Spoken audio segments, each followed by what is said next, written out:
we're able to bring a visual component to this show. But I'm in studio. CA is at home at Waxahachie, and we've got... Wait, hold on, Jake. Everybody's going to be mad at you for mispronouncing the name.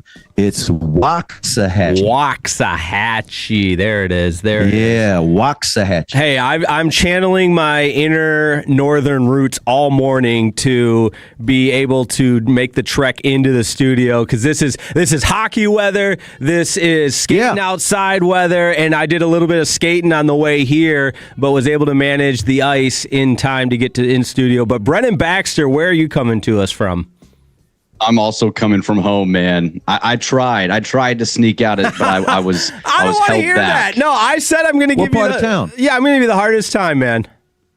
I'm in northeast Richardson. So okay, cool. I could have made it, but wisely stayed home just in case it gets worse. But yeah, CA, man, I was really hoping that you were going to let Jake ride out the Waxahachie mispronunciation all afternoon. But I was ready for the Tolos to get on him. But you're a better man than I.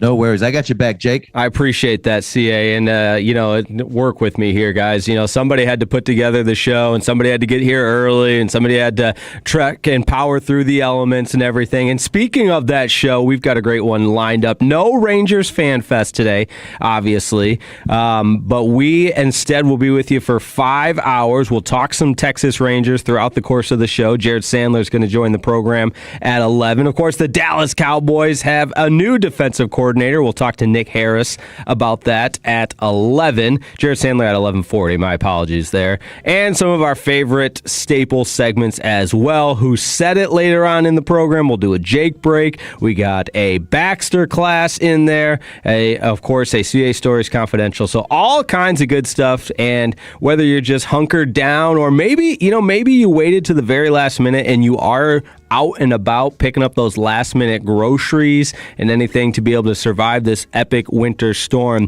CA, I'll start with you, then go to Brendan. Did you guys make it to the grocery store? Were the lines long? Or I did my shopping yesterday. I feel comfortable about being able to ride this storm out. And you should feel comfortable because you're from Detroit. You're from Michigan. You're used to this kind of weather.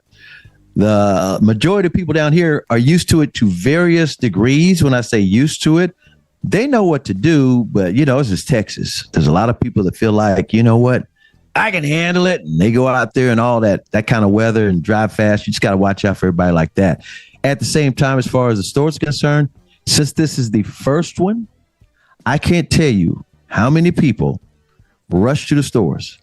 This is not going to be a long one. This is not going to last like 3 weeks or 2 weeks or a full week.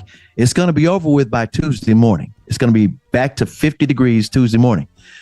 So with that being said, I went to the store just to get some milk. Oh my God. You would have thought they were giving away free milk and free cheese and free food. There were lines everywhere. But then, like I said, it's the first wave of weather. In other words, it didn't build up. It's like, okay, here's the big one. And people are like, well, I better get 1,000 rolls of toilet tissue. Brennan? Yeah, no, I think I went to Tom Thumb 2 or 3 times. I had to keep going back. I was like, oh, we need this. Now we need this. And it is interesting. Like you said, it's just 48 hours, 72 hours max. And Jake is laughing at all of us Texans here down south, being from Michigan. Yep. Where they could probably survive months of this. I have some family in Western New York, and it's negative 18 degrees there, and they're just hunkered down as normal, laughing at us for getting all the toilet paper like it's an Armageddon. But hey, to each their own. You got to do what you got to do to survive, man. I got one more thing for you, Jake. And you mentioned you have family up north. My wife and daughter went to Chicago on Wednesday because they had to go to an event there, a ceremony. My wife is supposed to come back tonight at 10 o'clock. Oh, boy. That ain't happening. Yeah. There've been like 1,000 cancellations at DFW and Love Field combined and over 3,000 across the country. Her flight was rescheduled, but I think she's actually going to try to do this smart and try to make the flight, take a later flight maybe tomorrow afternoon or tomorrow midday in the daytime. When everything's kind of like settled down a little bit, it'll be still cold, but everything will be settled down just a little bit. And so again, my game plan, I still got to MC this Mavericks game tonight. The Mavericks are playing the Lakers tonight. That game is scheduled to happen. The Lakers are in town. The referees are in town. So all of that's scheduled to happen, and I was going to pick her up right after the game. Not so fast.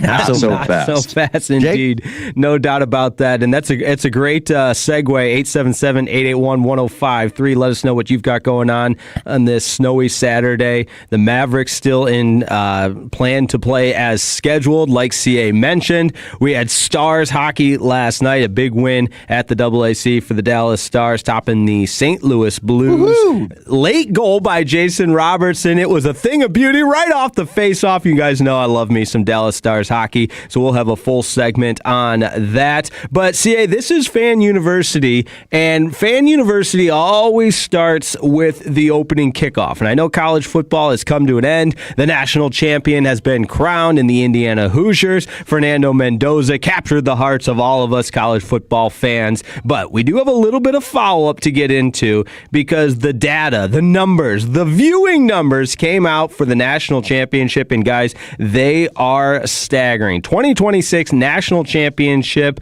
according to ESPN PR, 30.1 million viewers, and it peaked at 33.2 million. It is the second most watched college football playoff title game of all time. It is the second best cable telecast ever, and it is the most viewed non-NFL sports event since the 2016 World Series Game 7. So Brennan Baxter, do those numbers surprise you, or is it more par for the course because Indiana was such a great story?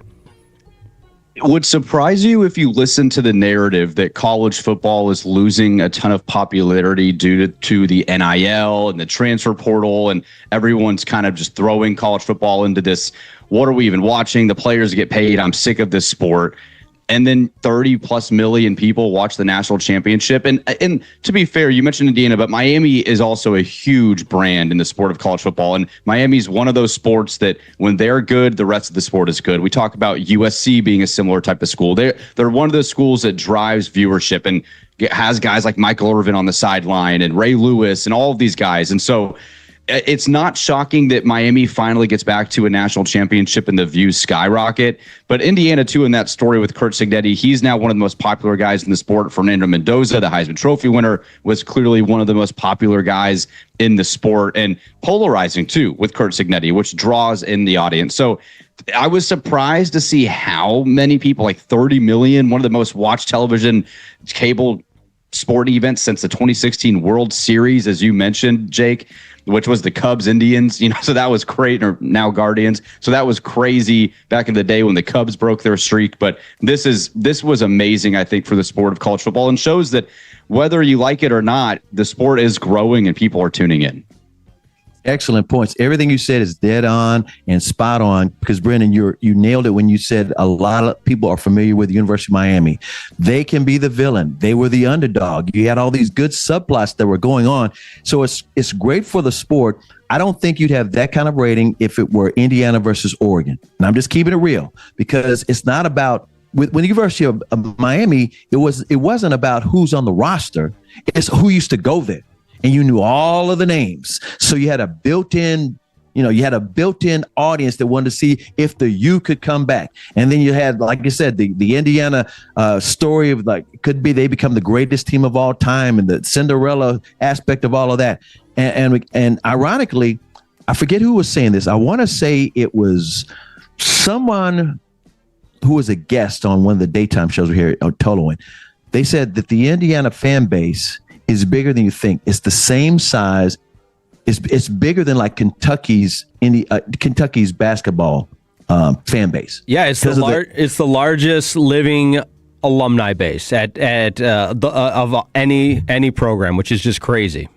That's wild to think about. Yeah, and so that showed you, okay, people were sleeping on Indiana as far as being a draw, and sometimes back in the day, when the white smoke would come out of the building, and the football playoff committee would say, well, we're not going to take TCU because they don't have a fan base nationwide. Well, guess what? You could have made that same illogical statement about Indiana, saying it's only a basketball school, and you would have missed this great opportunity. So I'm glad Indiana had the Cinderella story and the Cinderella Village. Their quarterback, of course, grew up down the street from the Miami Hurricanes stadium, and he's from Miami. So we got all these little stories to get into. You guys do a great job with Fan University. I'm so glad I'm a part of it today because these storylines just are absolutely amazing. No, for sure. We appreciate that, CA. It's Fan University right here on 105.3 The Fan, a special edition of Fan University because the original plan was to be live from Globe Life Field because we are your home for the Texas Rangers. The Fan Fest event at Globe Life Field, of course, canceled due to the weather, but we are still with you. That's why you turn it on and leave it on. So whatever you've got going on, maybe you're just hunkered down for the day and you don't know exactly what to stream or binge quite yet today, but don't worry. We've got a segment for you later on in the program where I've got some good viewing options for you. But in the meantime, power up that Odyssey app, power up that fan cam, and hang out with us for 5 hours. That's a marathon show, guys, and we couldn't be more excited. So coming up, we are going to get to some of the best audio from the week that was. We've got sound bites from Brennan Baxter's guy, Josh Pate. Got to make sure I pronounce that one right. I've already had a couple of mispronunciations today so far, which the fan text, and I appreciate that letting me have it. A couple more texts to check in with from the 903. I'm from Pennsylvania, lived here for years, lived in Colorado, and the roads here when it ices don't even compare. They're way worse here. Okay. Yeah, that's true. That is true. It's very true. In fact, the lack of preparation, maybe. Boom. That's down exactly here. what it is. That's exactly what it is. They don't. Even though we've had some situations with the grid and all of that, in the last 8 years or so, they just don't have the same preparation like clockwork because the weather doesn't get bad like this consistently, like for several months in a row, like it may be in the Northeast or the North or even in Colorado. If it's like clockwork where you're doing it every day for like 3 months, well, you got it down. Down here, it could be, it didn't happen in December. It didn't happen in February. It's in January. So that's part of it. And again, you got people, unfortunately, that they think their emergency lights, their flashing lights, give them traction. That does not give you traction. Slow down. CA, I'm so glad you said that. I was driving on my way in, and I had the phone call. Brendan knows this, but CA, I'll let you in. My fiance, Sid, who is covering West Virginia basketball, and she said, don't be mean to people. They're not used to the weather. Don't be judgmental. Be nice. And I'm like, Sid, I will. And then sure enough, driving in here, I see half a dozen vehicles with their flashers on, and I'm screaming to myself, the flashers don't give you better traction. It's about how you drive, not what your actual vehicle emergency signals look like. So ran over, just point being, CA, you said it, and I'll just back you up on it, that the flashers do not give you any traction. You have to drive precautionary. You have to anticipate. You have to be a defensive driver. You have to allow yourself more time to provide, whether it's stopping, turning, whatever it is, provide yourself more time. It's all about anticipation. So I think for the next 5 hours, guys, I'm just going to teach a seminar on getting. I think you should. I'm here for it, man. I'm here for it. Winter driving is a sport, and the class is taught by Jake Riekman. And also, the X Games. Hey, Jake, the X Games are on right now, man. You could just teach a driving course in Texas. It can be a part of the competition. Yeah, seriously. That would be a great X Games event, is we'll get some Texas drivers to have to, perform the normal duties of driving on the expressway. But it also helps having a nice Ford Bronco vehicle. I will say that. Large tires, put on the four-wheel drive for snowy and icy conditions. All that plays a part of it. But happy to take any tips. Not that I'm the expert. Not that I'm the expert. Right. By any but you've means. lived it. That's you've right. lived it. Let me read a couple of texts real quick because we got a lot of Tolos who are out and about right now or actually made it at home. 945 says, made it home. I work in Dallas Sanitation as a heavy equipment operator. Appreciate you. 817 says, I'm glad it's freezing. I finally get to listen to a full show. I'm usually in bed by 8. I love this show. And let's see. Brady and Alvarez said, I made it home safely. Thank you, Brady. I'm glad you did. And 214 says, better late than never. The whole 9 yards. Everybody's glad to be a part of listening to the show. And again, we Tolo. So just pull up a chair, relax, and we got you down for the next 5 hours. No doubt about that. We'll go through some of the best audio of the week that was. It's Sights and Sounds, and it is coming up next right here on 105.3 The Fan. The more time you give, the more our crush grows. Together we continue to build something special. Keep turning it on and leaving it on 105.3 The Fan and the Odyssey, iHeartRadio, and TuneIn apps. No waiting to sell your old place first. Sounds perfect, right? That's exactly what Orchard's Move First, Sell Later program lets you do. Buy your new home now and sell the old one later on your timeline. No showings, no double moves. Plus, Orchard helps you sell for more with repairs that attract the right buyers. Buy before you sell and get top dollar with Orchard. Visit Orchard.com for your free home valuation. That's Orchard.com. Never have I ever called my sister from the finish line of my first marathon. Hello? You won't believe where I am. Are you running?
is he's goofy, he's quirky, but the guy is a stone cold killer on the field. And it's not just with his arm. He's much more athletic than maybe what he looks initially. The touchdown. Yes, and that is exactly where I'm going next because go ahead, Brennan. I was go ahead and go there, but I do have a thought on that touchdown as well too. All right, so here's Mendoza when he was asked about the game-sealing touchdown run. And sometimes I love when a football guy is on a non-football show with Jimmy Fallon because they put it more in layman's terms. You know, he's not saying, I had to identify the safety that he was in man coverage. It's just very simply put. And I thought Mendoza did a great job of explaining that game-sealing touchdown run. So it's a running play, and I'm a quarterback. I'm a passer. So at first I'm like, okay, here we go. And I'm supposed to run left. And all of a sudden, some instinct tells me, let's run right. So it's like when you miss your exit on maps, and you're like, oh, shoot. Like, you're like, oh, shoot, here we go. But luckily it was the exit to a touchdown. Yeah. And then like you said. Legendary. And then like you said, I saw these huge football players in front of me, and I was like a human pinball machine. I was like, boom, boom, bang. Yes. Getting banged up. And all of a sudden, I'm in the air. I'm like, might as well reach for the touchdown because I'm so banged up. I don't know if I'll be able to get up after. So, yeah, here we go. And you got banged up. And you scored a touchdown. I love it. He sounds just like Fallon. He sounds like Fallon, too. He could be a late night host. He's got that voice and kind of the charisma. But Jake, I wanted to ask you the guys this too, because watching that play live and seeing it made me think about what are some of the top moments in a national championship game where you needed a touchdown. Like you can think of the Tua, to Devontae Smith touchdown over Georgia 7-8 years ago. But the grit that a Heisman Trophy winner had on that play to get that touchdown on fourth down when you needed it, and ultimately is the game winner. Yes, Miami had the chance to go down and score, but that sealed it for Indiana in terms of what you needed. I couldn't think of a more gritty touchdown run in the moment in a recent memory. I mean, you have Vince Young in Texas and that type of play too, but I mean, with how much he got knocked and hit, and he's not Vince Young athletic, right? Like this guy, that was all determination. It just identified, it was a microcosm of Indiana's season and Mendoza as a player. No, that's such a great point, Brennan, because what immediately came to mind for me, and it wasn't a touchdown, but just the same kind of signature look to the play with the quarterback running with the football, was John Elway in the famous helicopter spinning around against the Packers. Yep. Super Bowl. I believe that was, CA, help me out, I think that was 1998 or 99. Yeah, I want to say 98. Yeah, it was their first one because they went back to back. Was that his first one? I think it was the second one. I think that was the last one. Okay. I could be wrong though. But so he was mid to late 30s doing that. Yeah. I just thought, quarterback with the football running, and Mendoza said it in that soundbite, like, I'm the quarterback. I'm supposed to throw the ball, but I was running it this time. And to see him, sprawl across the goal line. And I also love that became the photo. In today's digital age, we miss out sometimes on some of the photos of the game that then get plastered onto newspapers and magazines. But I did see it as the cover of a magazine of him stretching across the goal line. And Vince Young is a good comparison, and we really haven't had that close of a national championship game in recent years. So, you got to really dig into the archives to come up with other comparisons, but the Vince Young one's good. Yeah, the Vince Young one is very timely around here in the state of Texas because of the significance of that run.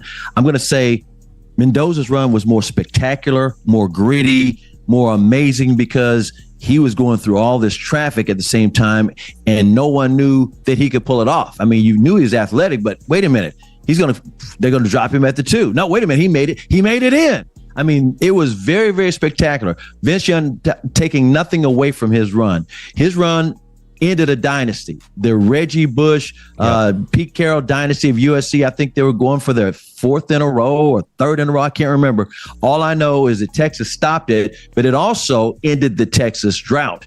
In the state of Texas, where University of Texas has the biggest bank account in America in football, and they've had back then, they had those boosters back then, they had not won a national championship since 1970.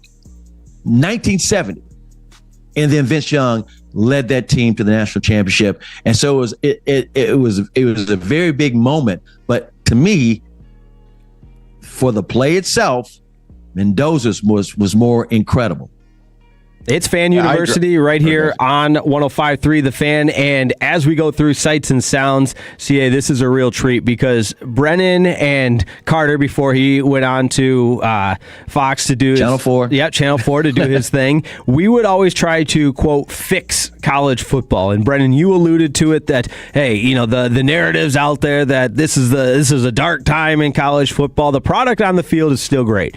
But we can all agree that the formatting, the parameters, the guardrails around the sport need some adjusting, some revisions. And Brennan Baxter's guys, Josh Pate, I mispronounced his last name one time, never lived that down. But Josh Pate with college football, I think, has the solution in 3 easy steps of how he's going to save college football. Let's start with step number 1, cut number 3.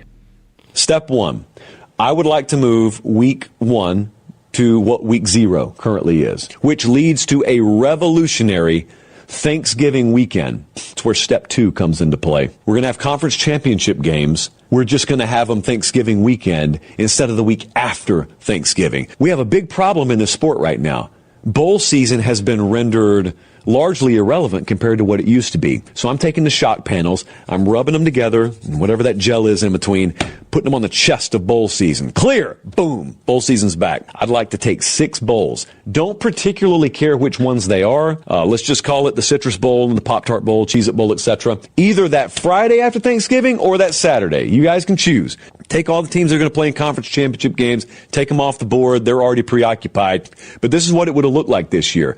My Pop-Tart Bowl is Oregon versus Houston. My Cheez-It Bowl is Ole Miss versus Michigan. I've got A&M Arizona. I've got Oklahoma, USC. I've got Texas versus Utah. I've got Notre Dame versus Vanderbilt. These are bowl games. They are also college football playoff data points. That just gets me going, man. Seeing the thought of some of those, because you had Vanderbilt trying to schedule games like this to get another data point, and it just makes so much sense to make the Pop-Tart Bowl part of the college football playoff evaluation. It makes sense on multiple fronts. One, it's going to get more big, meaningful games in front of eyeballs, which is what the networks care about the most. So, like, if you're ESPN, if you're Fox, you would want this. Like, this is something that I think would make sense. And it also makes sense just from a logistical standpoint. Like, next year, for example, the national championship game is on January 25th. For example, this year when it was on the 19th, I almost forgot that it was even going on because you're watching the NFL divisional rounds. And so much of this is tailored to the NFL and the contracts and the NFL wanting control of the eyeballs on the weekend. It's unfair. Get it done before the NFL playoffs start. I'm totally with Josh on this. You mentioned my boy Jake, my boy Josh on this one. I'm totally with him. And Coach McGuire and Coach Dan Lanning during their press conference at the Orange Bowl said the same thing. McGuire's been saying this for about a year at Texas Tech. He's always said, how come we can get high school playoffs in that finish before Christmas, and we can't do that with college football when it's 16 to 17 games, 5-6 rounds of playoffs? So I hope it goes there, but I have no confidence in the NCAA that they'll get something done. I have no confidence in the NCAA at anything. So unfortunately, I think we're going to be stuck for a while. Yeah, they're gonna have to figure out where the money is going to lead to. That's what's going to get something done. I'm going along with you on that same path, but to continue to fix it at that end of the schedule, they have got to get that national championship game in before the portal opens. There's no need to have a portal open like first week in January, and you still have a couple of weeks of college football playoff games. It makes no sense. It doesn't help anybody, let alone the guardrails that are needed for the portal and NIL. In my mind, the simple, quick fix, I mean, you start the portal after the national championship game, whenever that is. Even if you move the national championship game, from a weekend because the date changes because of that weekend, you can still say the portal opens 1 week or 3 days after the national championship game, whenever that is. But also, I've always said this is a simple fix for now. The guardrails for the NIL and the portal have got to be 2-year contracts. 2-year contracts. Yeah, you have said that. They've got to sign a 2, and that solves a lot of, well, I'm just going to be here this 1 year, then I'm going to leave the next year. No, 2-year contracts. This is the deal. Well, and I'll get to this in Baxter class in a couple hours, but we saw that with Dabo Sweeney talking about a certain player transferring to Ole Miss and talking about a 1-year, 2-year contract. And I'll get to basketball too in that. Like we're seeing what's happening with Alabama and players that are signing 2-way contracts in the G League coming to play in college basketball games. So yeah, crazy. That's why I'm saying like the NCAA has no guardrails over any of this. And Pate's right. Like could we at least fix the schedule? Let's at least simplify the sport in other areas, and then you guys deal with the Congress stuff. Yeah. But this is crazy to me that it's such a great sport. We all love college football. We all love college basketball. And yet the system is so insanely broken. It doesn't make any sense that we don't have people that have common sense that can figure this out. Before we get out of this college football segment, I've got to do a quick shout out to former TCU great head coach Gary Patterson, who's found a new gig as the defensive coordinator for USC. Because everybody knows, and I know because I went to OU, Lincoln Riley don't give a damn about defense. So finally, he's got somebody who knows defense. So congratulations to Gary. For sure. And going to maybe bring some defense to USC. We'll talk to Jared Sandler about that, proud USC alum. But coming up, let's go around the National Football League because, my goodness, it is Fan University, but we've got NFL action this weekend. It's championship weekend. And oh, by the way, some of the coaching developments have just been wild beyond all belief. Around the National Football League is next on Fan University. Hey, y'all, this is Post Malone.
experts, Best Buy Windows and Siding, Wild Fork Foods, and your favorite entertainment travel companions. 105.3 The Fan.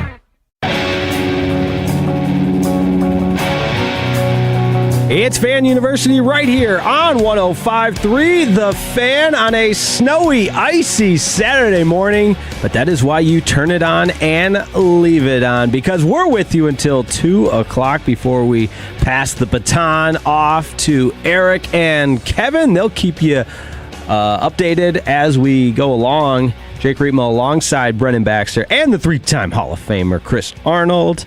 Got you down. And at this time, I think it's worth pointing out and shouting out the hardworking, dedicated staff here at Odyssey Dallas across the hall. You know, of course, we had the move. Now we're all together on the same floor. And the KRLD crew is here. They are reporting on the weather, all the different storms. And CA, I know you've spent some time in various newsrooms. You know that days like today, it doesn't matter if it's a Saturday, this is kind of like the Super Bowl in weather terms, because they have a responsibility to keep everybody updated on the latest developments, and the KRLD crew is doing a tremendous job. Exactly. And when I was in college, graduated from University of Oklahoma with a degree in journalism, my minor was meteorology. So I love the weather. And you know what? Before the show's over with, we might have one of those guys pop in a couple of times just to update all the tolos as well. Even if they don't pop in studio with you, we're talking about this on the fly, Jake. Get them on the line, get them on the phone. We get somebody to just give us a quick little update right now. If you don't know, it is 22 degrees and it's only going to get colder. The temperature will drop all the rest of the day, and there's chances of snow flurries. But guess what? You already know it's rain mixed in with snow, which they call the wintry mix. And that means ice. And ice means slow your ass down. That's a good way to summarize it. I love it, CA. I love it. But it's time right now to go around the entire National Football League, because even though we've only got 4 teams left, it feels like we have 20 teams without coaches. Okay, it's not quite that many, but the coaching, seems like it. Yes, the coaching carousel is still alive and well. And Brennan Baxter, I got to kick it to you first, because your Buffalo Bills kind of are right in a master class, maybe a Baxter class in poor PR and kind of handling the Sean McDermott firing as poorly as you possibly could. And right now, they're without a head coach. Poor Keon Coleman caught some strays this week from the owner that they didn't want to draft him. It's complete chaos for the Buffalo Bills. And on top of all that, can we talk about them interviewing Phillip Rivers? Phillip Rivers with no head coaching experience. Yeah. Okay, so I'll say this. The first 24 hours after the Terry Pegula and Brandon Beane press conference, it looked pretty bad. Pegula interrupted Beane to talk about Keon Coleman, who is currently on the roster. He said that the reason that they fired McDermott was because of the Broncos game and the loss and the absolute pain that was on the players' faces in the locker room after the game, and it felt like you need to make a change. And so this coaching search has been very interesting. They've interviewed Brian Daboll. They've interviewed Joe Brady, who was and is technically still their current offensive coordinator. Mike McDaniel was rumored from Miami, but he actually pulled out of his interview, was the report that I read this morning. It looks to me like it's going to be Brian Daboll. And I know a lot of Cowboys fans here in Dallas think that's a horrible hire for them. He was 20-40 with the Giants. But Brian Daboll essentially helped create the Josh Allen that we see today. He was the offensive coordinator with the Bills. He's from Western New York. And so I do think, and it looks like he's the favorite to land the job. But the Phillip Rivers thing was very interesting because that kind of came out of left field. Not a lot of people were expecting that to be on the radar. This guy just got done playing football from coming out of retirement 4 or 5 weeks ago. But he and Josh Allen are very close. And I think it was could we maybe get Phillip Rivers on the staff? Could we bring him in, interview him for head coach, and then potentially see if he would be interested in coaching in some capacity for the Bills? But I don't think he's a serious contender to actually be hired as their head coach. I do think it's going to be somebody. They have interviews to complete this weekend as well, too. But if I had to guess, it would be Brian Daboll. I like the way you broke that down, Brennan, because, again, he started with the Bills and the Giants stole him away. It just didn't work out with the Giants. It might be the perfect fit for the Bills, especially with Josh Allen's blessing. As for the Phillip Rivers thing, I think you're right. The best he should hope for if he wants a role over there is maybe quarterback's coach or maybe a consultant like John Kitna was for, I want to say he was there for Dak Prescott and at the end of Tony Romo's deal before he got hired away by Waxahachie High School. Your hometown, man. Yeah, and that's, Jake, that's one thing, too, where I think that this comes into play is the Bills with losing McDermott. They want to create some stability. Like, they want to create a culture and surrounded by Josh Allen. So can you get people in the building that Josh can, one, be coached up hard to, but also that might be able to relate to him and walk him through some of this stuff. And I think Phillip Rivers is that guy. But in terms of the actual head coach of running the football team, I'm not certain that's where they're actually going to end up going. The only team that might be in a worse spot right now as far as the head coaching search is concerned might be the Cleveland Browns, because not only are they unable to hire someone, but there was a couple of different reports out, and I'm going the one off Sleeper Media, that stated that not only are the Browns getting guys turning down their head coaching even vacancy even to interview, but there are reports that the Cleveland Browns are requiring a data-driven, or they're taking a data-driven approach to this and requiring head coaching candidates to complete questionnaires and a multi-part essay, a personality test, and additional homework. That was from Tom Pelissero, who obviously is very, very plugged in with the NFL Network. If you're the Cleveland Browns, I know we always say there's only 32 of these, but CA, can they be that picky and drive coaches away with personality tests, data-driven approach? It's not going to work. Not in the NFL. Not in real sports. That sounds like something you try to hire a young kid out of college with a degree, and you want to know if he can handle a big corporate job. This is not corporate jobs. Even though you're the face of an organization as the coach, bottom line is you've got to have a skill set. You got to be able to relate to players. This is not something that you can put in a computer like Elon Musk and data drive this thing. This isn't, working for some corporation, and this is the requirements that they put online for the job requirement for the search. It makes no sense to me. Bad franchises tend to stay in the cellar pretty often. We see the Jets, we see the Browns, we see the Raiders, and they just can't figure it out. And whether it's general manager, ownership, or coaching, hiring the wrong guys, and it seems like this is overboard. What is attractive about the Browns job, Jake? Like, your quarterback room, Shedeur Sanders, like, is he really going to be a franchise guy? You're still paying Deshaun Watson. You don't have a ton of skill talent. I mean, only Myles Garrett. That's it. You've got Myles Garrett, and you've got a good defense, and that. But you're in a tough division, and the Bengals are probably going to be better next year. We'll see who the Steelers hire. I don't know. Like, you need a guy in there just to try to build. Like, Kevin Stefanski did a good job. Kevin Stefanski is a good coach and got dealt a bad hand. That's why he got hired so quickly the moment he got fired. I don't know. It's something where you just see it and you laugh because you're like, this is such a Cleveland Browns, a poverty franchise thing to do, and they just can't figure it out. Are the Bengals the only team in that division with the same head coach from last year? Yeah. Yes. Which is crazy. Zach Taylor because was going to be the one to was survive. Rumored to be, man, like, they're struggling again. Everyone kind of thought he was going to get fired, and he's the only one that kept his job. No, you're exactly right. And we discussed this last week on Fan University, and obviously the landscape changes in the course of time, but still plenty of teams without a head coach. The Arizona Cardinals, the Raiders, who we've been talking about with the number one overall pick, and potentially Fernando Mendoza. So there's an element of attraction there. If you were to rank the most attractive and least attractive, because CA, I'll start with you because Brennan and I have been tossing this around for weeks now. I thought the Tennessee Titans was an attractive job because you got your quarterback in Cam Ward. You've got a ton of cap space. They hire Robert Saleh, who I think got dealt a really bad deck of cards, his first head coaching job with the New York Jets, a fresh start for him. So I'm kind of on the Tennessee Titans bandwagon thinking that maybe this could work out. But between the Steelers, the Raiders, the Cardinals, the Bills, the Browns, of those teams, what is the most, in your mind, the most attractive head coaching vacancy that's still out there? But we know there's only 32 of these. There's only 32 of these jobs. I'm going to say the Steelers, and there's a couple of reasons why. First of all, they do have a real good team. You don't know who the quarterback's going to be. You don't know if Aaron Rodgers is going to run it back, even though the organization said they don't have a problem with him coming back another year. The reason I would say that is, as a coach, that organization is known to keep you around and let you figure it out. They've only had 4 coaches, I believe, in their history. They don't fire coaches that quick. In other words, it's not like to put it like this. It's not like the Steelers suck every other year. They just been average. Mike Tomlin, I mean, he's never had a losing record.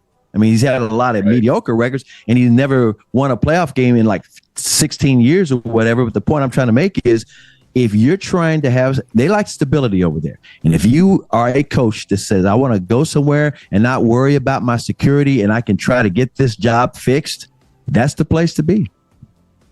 So, and I agree with you that the Steelers probably as an organization as a whole is probably the most attractive job, but I don't see how it couldn't be the Bills still with Josh Allen and James Cook in a team that has made the playoffs 7 straight seasons. Like, you have a chance to still coach that guy. Like, this team, flaws aside, were a controversial catch away from still playing this weekend. And like, you can still take that job over. Jake, I agree with you though. Robert Saleh, like the New York Jets, that's kind of like purgatory. It's like where you go and figure it out. Like, look at what Aaron Glenn did. I don't think anyone would question that Aaron Glenn was a bad coach with the Lions. He goes to the Jets, they're horrible. Like, you just can't figure it out in the New York Jets for whatever reason. Saleh's going to do great. And Cam Ward showed a lot of promise. What about the Cardinals? Like, there's so much question about Arizona. Like, what are they going to do with Kyler Murray, an Allen, Texas kid who just hasn't been able to figure out really since Cliff Kingsbury left him there in Arizona? Like, is that job attractive at all, Jake, to you? Do you feel like no one's talking about the Cardinals job at all? Yeah, especially, I'll throw another layer into that. Look at the division they play in. You've got the Seahawks and Rams playing for a trip to the Super Bowl, and the Niners were playing the Seahawks for the number 1 seed the final week of the season. So you got 3 of the best teams in the National Football League, at least last year. We know, everything's subject to change through an offseason. But I think if we were doing least attractive, I'd throw the Raiders in there as well for least attractive, just because you feel like you play an away game every single week because every NFL fan is going to Vegas, and you talk about culture, sustainability, and consistency. They haven't had any of that for as long as the recent memory serves. So those two are very unattractive. But see, I agree with you with the Steelers, and obviously, Brennan, I'm not going to argue the fact that the Bills' job can be attractive with the weapons and Superman at Josh Allen there as one of the potential or as the quarterback there. But the other one, I think that's kind of intriguing that we tossed around now with the Ravens hiring Jesse Minter. So now all of a sudden the Chargers staff going through over, some wholesale changes there, as the defensive coordinator Jesse Minter now will get an opportunity to be a head coach. And he had success. He's had success everywhere he's gone as a coordinator, obviously in the collegiate ranks in the national championship with a big, huge asterisk next to it at Michigan for the spying that went on there, but also the success that he's had with Harbaugh. So it'll be interesting to see with him inheriting, as a defensive mind, inheriting the Baltimore Ravens and Lamar Jackson, because obviously that team, the heartbeat and the heart and soul of that team being Lamar Jackson on the offensive side. You know what I'm looking forward to? Go ahead. No, I was going to say this real quick. Notice in this entire segment, we didn't say those 2 words. There are 2 words we never said, and I'm blown away and grinning about this because it seems like these 2 words always get spoken when you talk about coaches. Dallas Cowboys. Isn't that crazy? But we're going to talk Christian Parker. We're going to get into all of that. We're going to talk to Christian Parker a little bit later and go ahead and tell about the guest and the whole 9 years. But isn't that amazing? We went to all of this whole NFL segment and never uttered the words Cowboys. There's so much going on. Going on, CA. It's crazy. But Jake, final quick thought on that with Jesse Minter. I thought it was interesting. You talk about offensive-minded, defensive-minded coaches, and you got a guy like Lamar Jackson. You've had John Harbaugh for years. I was surprised they went. Yes, he's a great coach, and he's been under another Harbaugh for a while, but I was surprised to see them go with more of a defensive guy and not try to get Lamar someone that could probably push him to another level of greatness. So that was a little surprising, but nothing against Jesse Minter. Yeah, agreed. 100%. But CA, to your point, we've got a deep dive on the Dallas Cowboys with our good friend Nick Harris coming up in an hour at 11. But it's cold outside. There's a lot of snow. There's a lot of ice. And there's a lot of hockey going on. Let's talk some hockey. That's coming up next on Fan University right here on 105.3 The Fan. Take us with you where...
I'm glad to talk some hockey because what an epic finish at the AAC last night. Jason Robertson, 30th goal of the season off the faceoff. He slid in there and somehow, someway elevated that puck in a crowd and was able to beat Jordan Binnington for the game-winning goal. Jordan Binnington, of course, will be representing Team Canada. Jason Robertson will not be representing. That's crazy.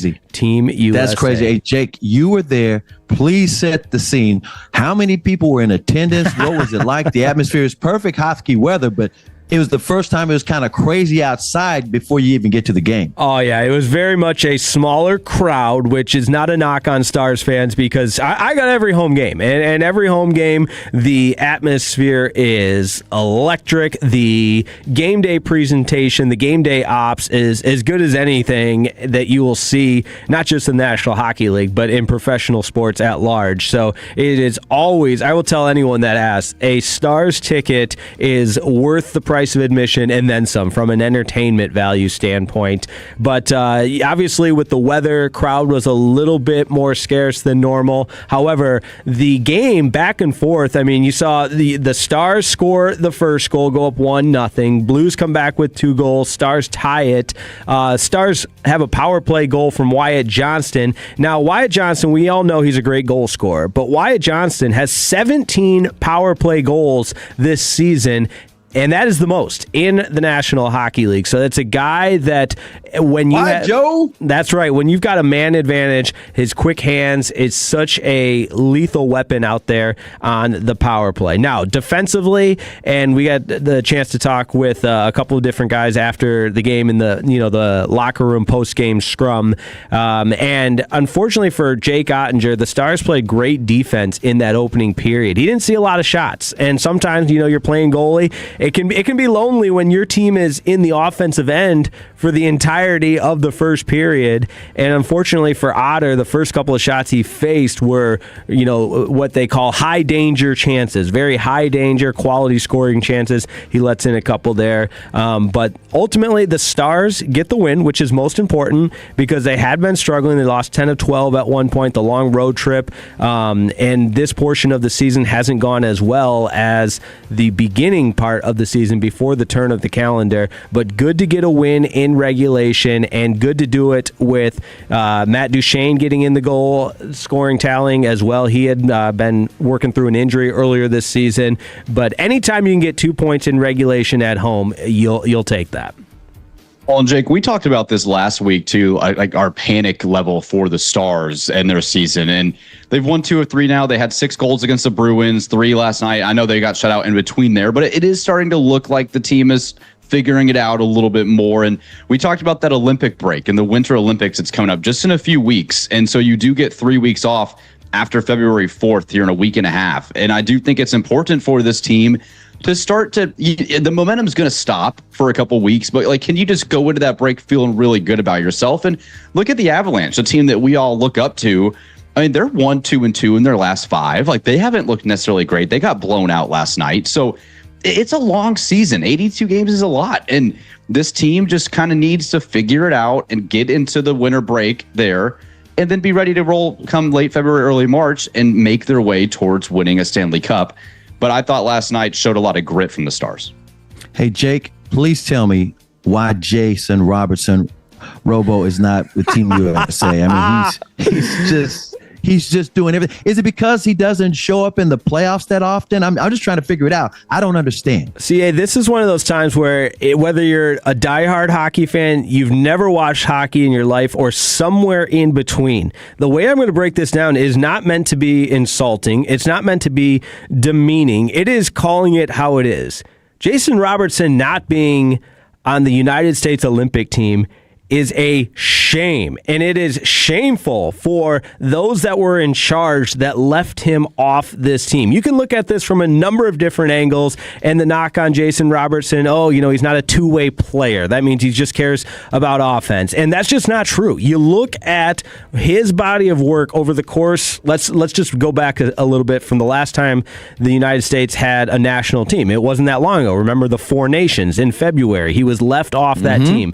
What he's done from February of last season, so really just a little less than a year, 11-month sample size, is so incredibly impressive from the way he's elevated his game, not just offensively, but defensively as well. He was out there on the penalty kill last night, and a forward that's going to play on the penalty kill, that means you're down a man, your priority is defense. A forward that's out there on the penalty kill obviously has the ability to be a two-way player. He's improved his ability to play a 200-foot game, and again, that refers to the up and down ability, not just playing on offense. To use a basketball comparison, sometimes people would knock Luka that he would only care about scoring, and Jason Robertson just isn't that way. On top of that, this is the part that really grinds my gears, because you look at the United States team where they're a little bit vulnerable, or they might not necessarily measure up to a Team Canada or to Team Sweden, Finland. Some of the really the heavy favorites in the Olympics is USA's inability to generate offense. And this is where it's like talking to a kindergartner.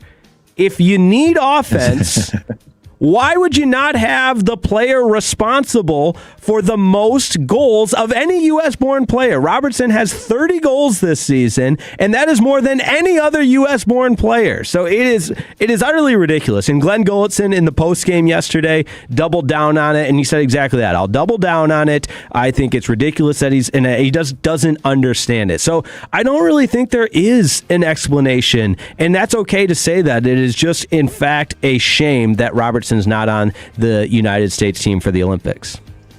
Is the only way he could be added is if someone gets hurt, but then you got to be added before a deadline? I'm just trying to figure out if there's any wiggle room where they could fix this. Right. That's a part of it, and some of it is, I honestly don't know the exact deadline of when those changes have to be made from a reserve standpoint, but that is a possibility. But even then, it almost feels like the damage is kind of done, where you've got this prolific goal scorer and you left him off the team. It feels personal. Jake, do you feel like, though, that this might be a good thing for Robertson, the star? I know that in any normal season, you're still playing through February, but with the team just struggling the last month and a half, getting a couple weeks break, I know they're still going to be doing things as a team, but do you feel like maybe long-term this was actually a good thing for Dallas? I mean, I think, honestly, you're playing a little, and it's not wrong to ask that by any means. I'm not saying you, but just getting into that mindset, I feel like, is very spin zone-y, trying to manufacture a positive out of it, because I think league circles and the people I've talked to, not just those covering the Stars beat, but people that cover the NHL in various, for various platforms, all feel the same way. There's just nobody that feels that Robertson shouldn't be on the team. Now, the NHL Network did have a discussion about it, and I thought this audio was interesting. This is from the NHL Network. There's a group of panelists on there discussing why Jason Robertson could have been left off this USA team. Obviously, Jason Robertson is the guy on pace for 48 goals. I think a lot of American hockey fans, Kells, look at it and they wonder, how could a guy who's the top American-born goal producer this year, how could he not make it? What is his game missing? Well, the answer, why would he not make it, questions about the completeness of his game. And if he's scoring goals, fantastic. And, man, he gets hot. He gets streaky. And when he's scoring, he can score as well as anybody. If he's not scoring goals, what's he doing for you? Okay. That would be the counter argument. Yes. I'm not saying I wouldn't put him. I'm just saying, if you want to play devil's advocate, why is he not there? If he's not scoring for us. So if we got another guy who can score well, but can do B, C, and D, well, if he's not scoring, he can do B, C, and D. I think that would be the argument. And that take, I guess, is what we call them now. But that sentiment is, the line of thinking is not wrong. It's just not factual. The data proves otherwise, that Robertson has been a two-way player and has contributed to the game in more ways than just scoring. Okay, so let's circle back to this injury situation, because I had a side note on all of this. I was wondering if he could come in if someone gets hurt, right?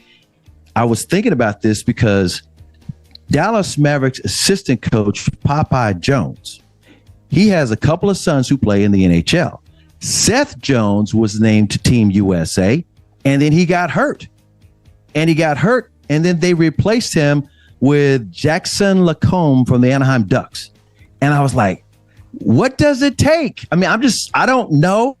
And I'm me and Popeye are real good friends, and he was actually going to take off and go to the Olympics because it kind of fit with the NBA All-Star break and all of those things. And he was all set to go. And now Seth's not going. I'm like, well, Robo should be going. Yeah, no, and I thought the same thing, but the only problem, Seth Jones, and it's a good point, but Seth Jones is a defenseman, Robo plays offense, and it's just, there's that what would need to happen is a forward go down. There are plenty of forwards and centers that you would think Robo is better than. JT Miller's one that is playing for the New York Rangers. There's another clip of him last night kind of loafing in a game against the Sharks. But we have the opportunity now to make the perfect transition because, Tolos, we've been talking about it all morning long, the weather conditions, and that's why you turn it on and leave it on, because we're going to keep you covered with the weather conditions and everything associated with traveling in these dangerous conditions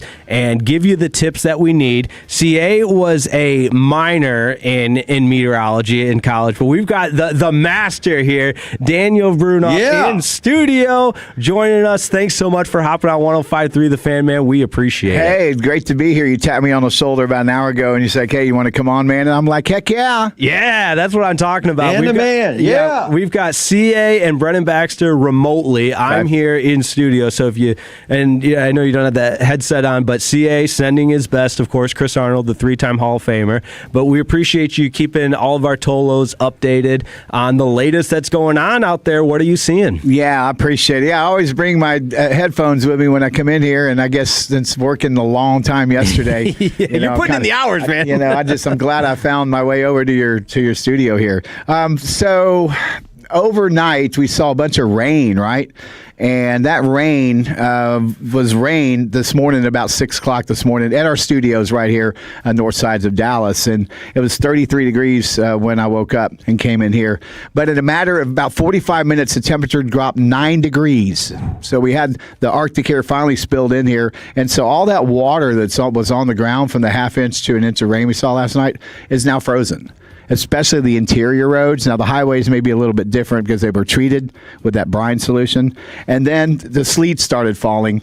A little more sleet, Denton, Bridgeport, Decatur, areas north and west of Fort Worth. Saw a bunch of sleet last night because temperatures were already in the 20s. So the road conditions get worse west of the Dallas-Fort Worth area, north towards the Red River, and northwest through Decatur and up towards Wichita Falls. Temperatures in those areas are in the low teens. Wichita Falls is at 11. And you ever been to Dumas up north of Amarillo? Have you ever heard of it? I have not been. I've heard of it, though. They don't even have a Dairy Queen. It's that small. So that 2 below zero up there right now. So that being said, you're seeing a little bit of some sleet hitting your windows at home right now, a little bit of some snow flurries. That'll be the case through the afternoon. But the big system that's caused the first wave last night still has to come through. So after dinner tonight, through about 6 a.m. in our western counties and about noon east of Dallas, we can see 1 to 3 inches of sleet and snow in Dallas and Fort Worth, with 2 to 4 possible to the north of Denton, Decatur, and over towards the McKinney area. So it's going to be treacherous. You think it's rough right now. It's going to be really slick tomorrow, as the temperature will be 10 degrees when you wake up. Sheesh. Dan Brunoff is with us in studio, and CA's got a question for you. Go ahead, CA, and I'll Jake, you repeat it. Yeah, Jake, ask him, has he heard anything about power outages, Dallas County, Tarrant County? I know there's going to be some. Perfect. CA wants to know if you've heard anything about power outages throughout DFW and if you can kind of predict when the most vulnerable time for power outages might be. Okay, so last when I checked, and I was in the KRLD studios right next door, and I remember John Little saying, I think in North Texas, 3,200 people. I mean, that's not much. Right. I mean, I feel sorry for the people their power went out. Someone could have hit a telephone pole and blown a transformer in that subdivision, and they all went out. We didn't really get any freezing rain. Nothing fell from the sky and froze on contact, right? It froze after it was on the ground. So the power lines and trees, we dodged a bullet here.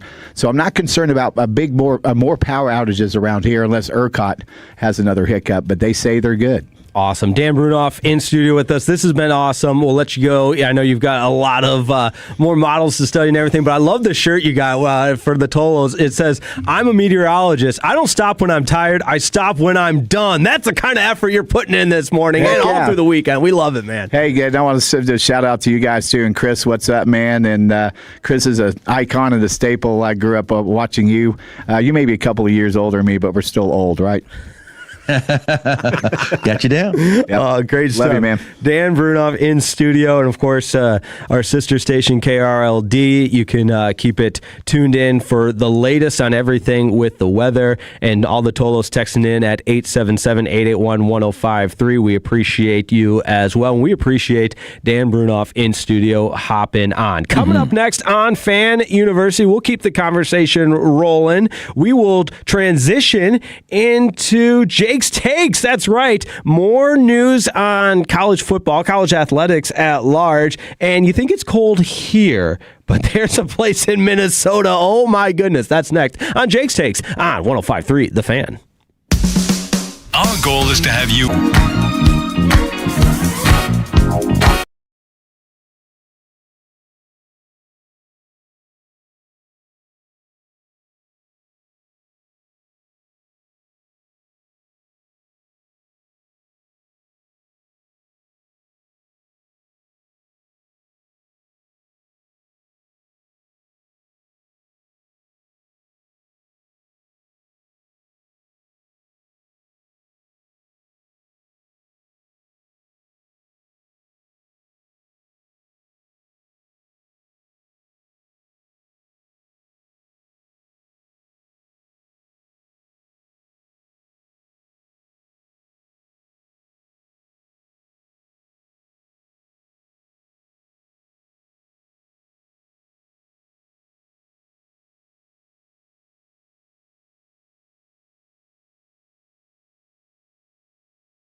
Brought to you by the Frankels. If you've been injured in a car or truck wreck, call Frankel first. 214-817-333-3333. With Frankel and Frankel, there's never an out-of-pocket cost. They only get paid when you win. The Frankels, the go-to car and truck wreck attorneys in Dallas.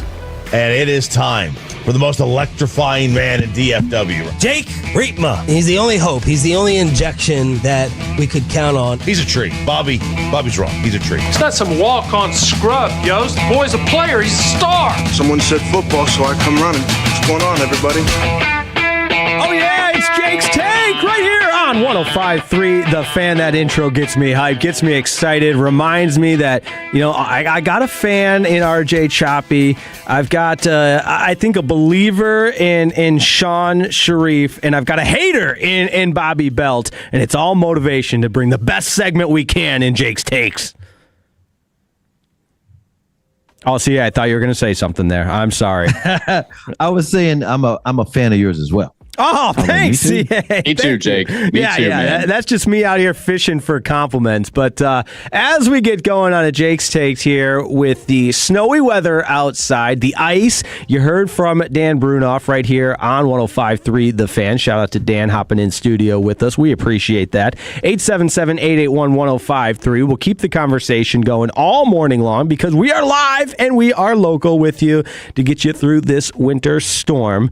And later in Jake's Takes, we might think we have it bad here in DFW with the weather, but we're going to go out to a part of the country that is crazy cold, even worse. But first and foremost, it is Fan University. And CA, for your first Jake's Takes, you've done some Jake breaks with me, but this is Jake's Takes. We get a little more controversial. We get more opinionated on this. And college football, college athletics, the NCAA, who we know all too well, is asleep at the wheel. But the NCAA has officially approved commercial jersey patches in college sports, and that is effective August 1st. CA, I'll kick it to you first. Our NBA guy, we see jersey patches in the NBA, we see him in the NHL. Your initial thought to jersey patches in collegiate athletics?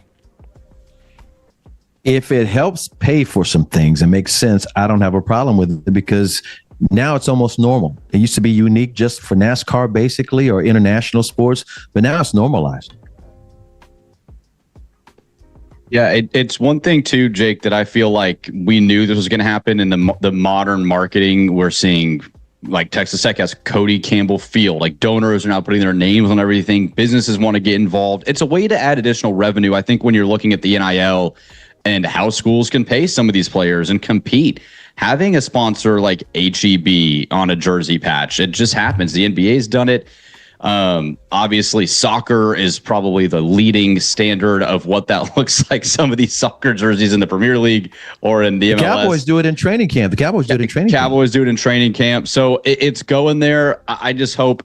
I'm actually not a huge fan. Like, I miss just NBA jerseys that look clean and classic. I'm not a big fan of seeing some of these random, like, loves on the Oklahoma City. I don't really like that too much, right, with the Thunder. So it is going to be interesting to see what type of sponsors we get because some of these universities are in smaller areas. Like, we might not have heard of some of these businesses that will be on some of the jersey patches here, but I'm looking forward to seeing what some of these schools come up with. Well, as you know, the college football trash talk. Oh, wait a minute. You mean hold on. You mean like Jake? Hold on. Jake. I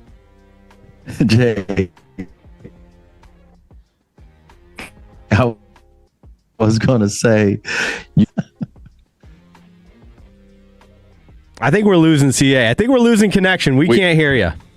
I think we might have just lost CA. Can you hear me now? Now we got it. Yeah, that was brutal because you were getting ready to say something, and I don't know, my face started turning red, and then there was no audio. That was like a bad cellular commercial. All right, we got you now. Go ahead. I was going to say, Brennan, get ready for the Arizona State waste management jerseys. Right, exactly, man. Yeah, you just don't know. It's going to be interesting to see what some of these regions come up with and where the schools are located. Oh, don't worry, guys. The internet is so far ahead of you because some college football fans have already taken the liberty at predicting what some schools might use for their jersey patch. And I have gone ahead and compiled some of my favorite.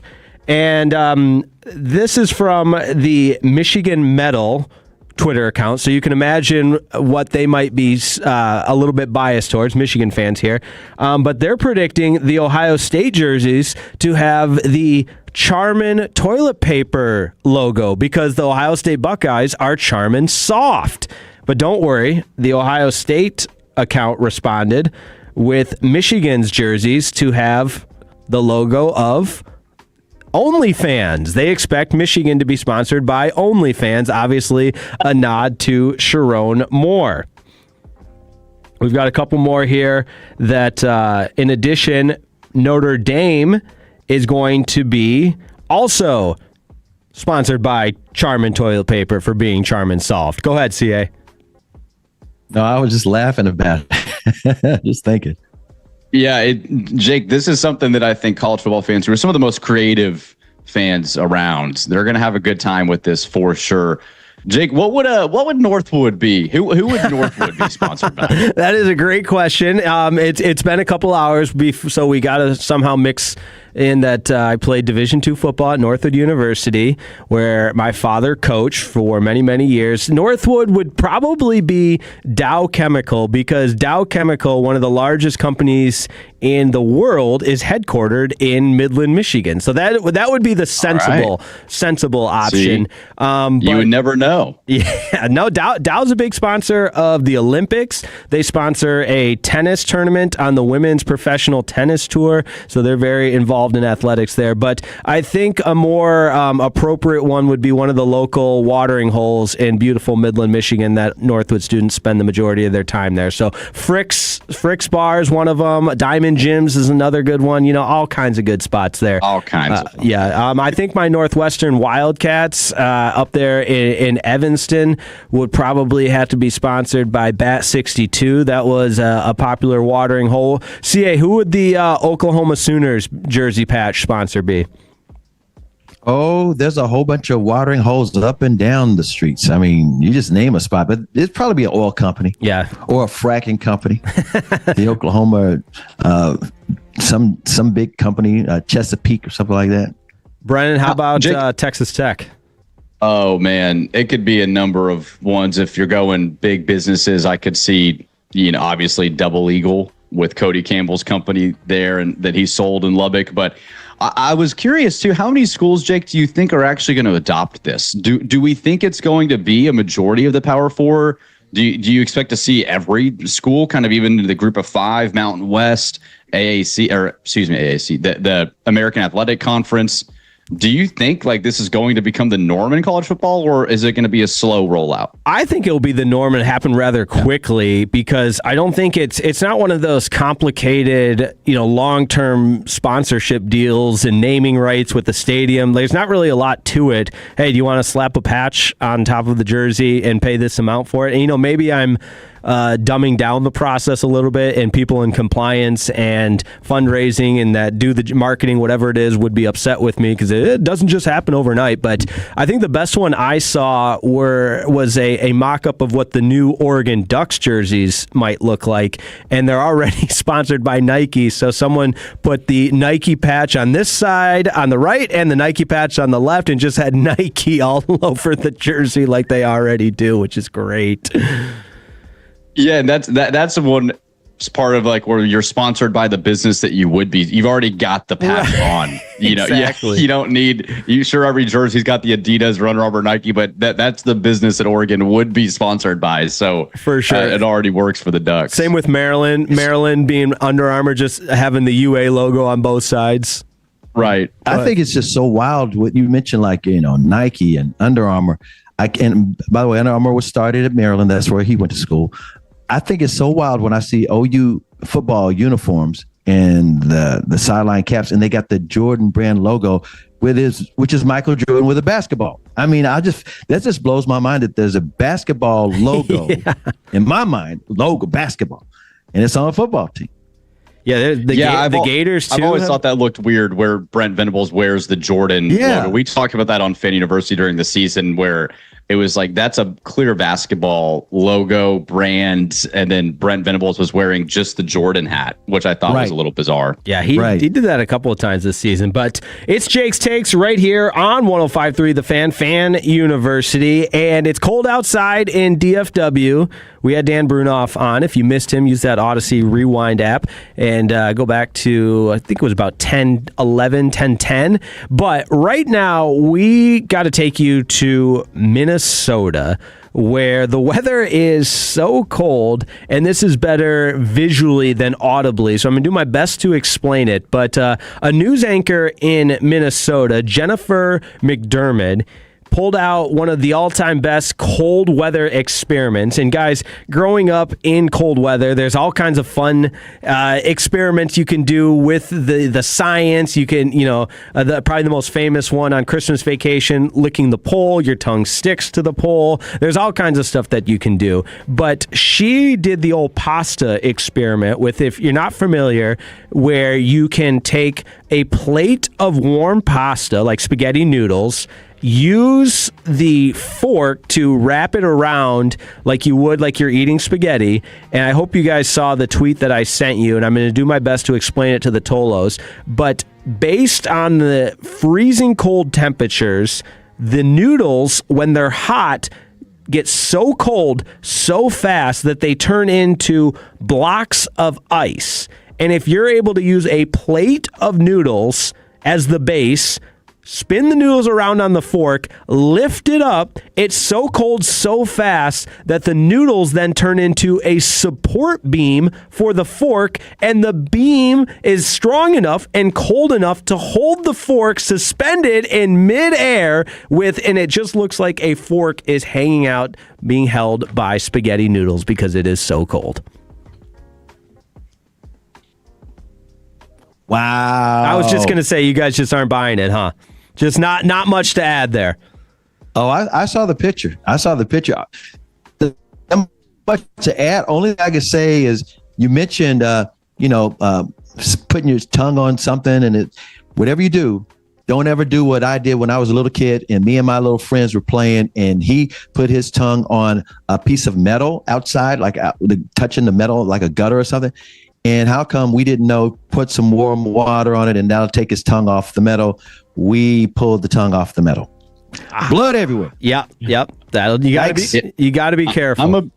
I'm a big pasta guy, man. So this would make me pretty depressed if I was just trying to enjoy a nice plate of pasta and it freezes up and my fork's frozen in the midair. That would be tough. But I love the experiment. It makes it feel like, it's really not that cold here in DFW today. That is true. Just providing some perspective. All right, we wrap up with Jake's Takes with some of our favorite cold weather activities. I've got my ski socks on, guys, the warm boots, and weather like this just reminds me there's a lot of fun stuff that you can do outside, building the snowmans, whether it's a skating rink, anything like that. And I know in DFW, the weather doesn't lend itself to those types of activities very often, but man, today's like a great day to do it.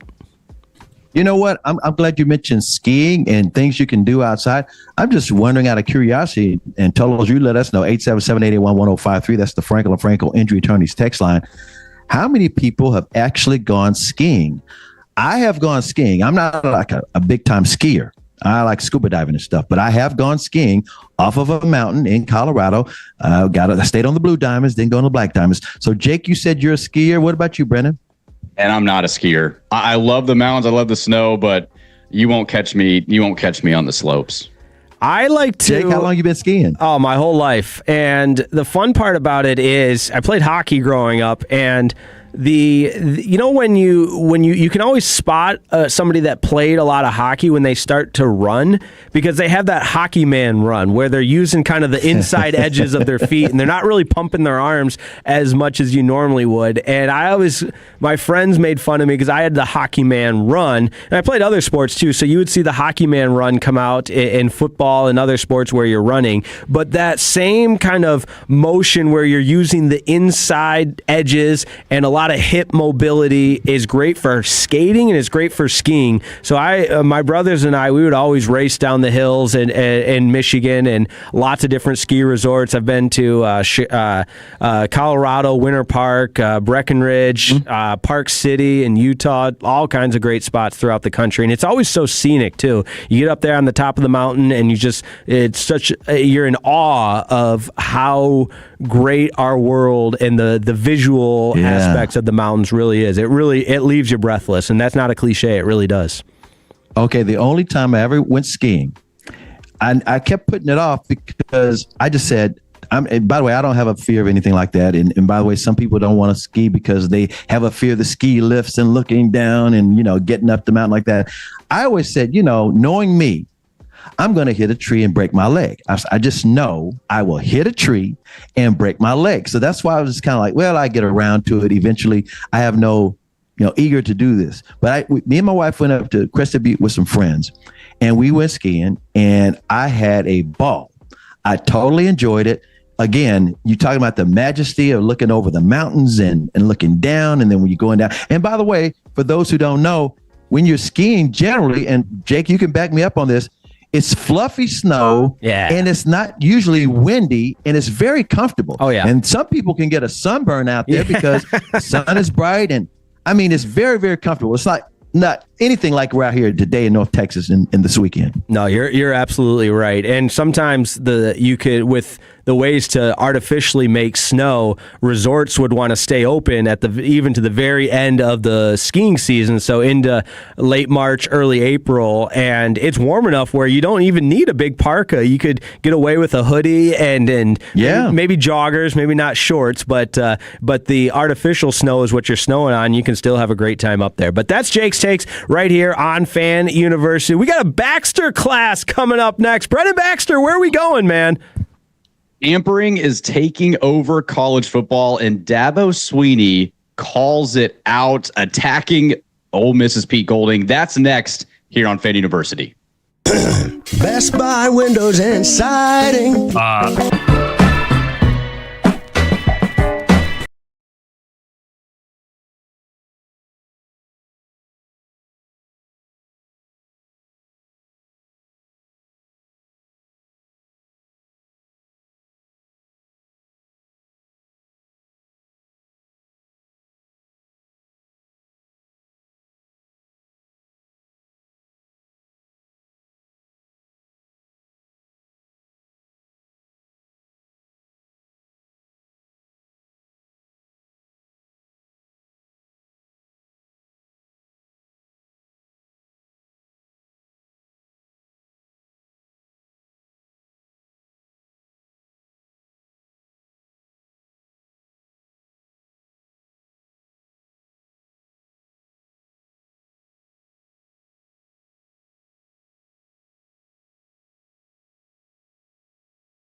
Your vehicle, get to Classic Chevrolet in Grapevine. Back-to-back #1 Chevy dealership in the world. They've got more new Chevys than anyone, all priced to sell. Visit ClassicChevrolet.com. This is Texas. This is Classic Chevrolet. Together, let's drive, relax, and enjoy the difference. Based on new Chevy registrations 2023 and 2024. It's Fan University on 105.3 The Fan on a snowy Saturday in DFW. Jake Riepma alongside Brennan Baxter and the 3-time Hall of Famer Chris Arnold. We've got a Baxter class coming up, but first I got to address this text at 877-881-1053 The Fan, because those are the texts that they always make me laugh, but this one is one of the best from the 469.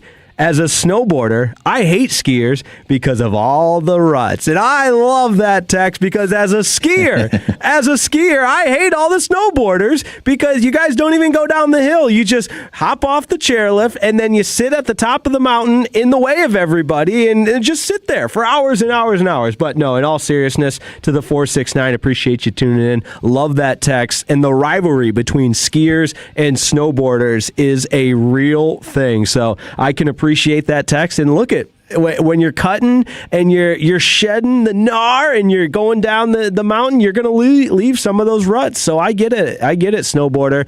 But just know that the feelings are mutual there. That rivalry is alive and well. So 877-881-1053. I kick it over to Brennan Baxter for not a master class, but a Baxter class. Yeah, man, we talk a lot here on this show about college football, the NIL, tampering, the transfer portal, what that's doing to the sport, but it has never really been detailed in the level that Dabo Swinney, who shows up to a press conference with text messages and a timeline of when they were sent and what the whole process was between one of his players and the Ole Miss GM and head coach Pete Golding. And Dabo gets to this press conference, and the main point of this was that the Clemson football player, I think it's Farrelly, Luke Farrelly is, I believe, how you say the last name.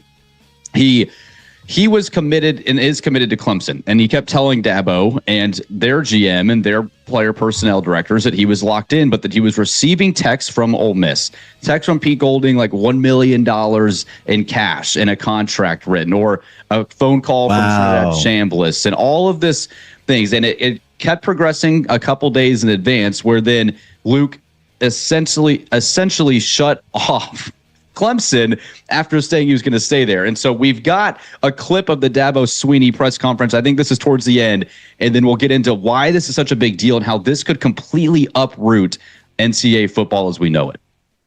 Once I got word of all this at 4:15 that he was going over there trying to go in the portal, I immediately called our AD, Graham Neff. I also called Commissioner Phillips. He also called the SEC commissioner and others. So, this is obviously a crazy time. We turned everything in to the NCAA.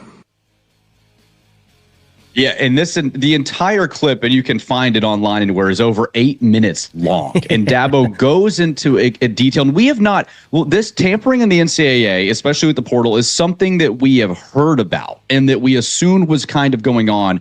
But not a lot of coaches have just come out and flat out attacked other coaches and universities for this, Jake. And Dabo this time said enough is enough, and someone has got to do something about it.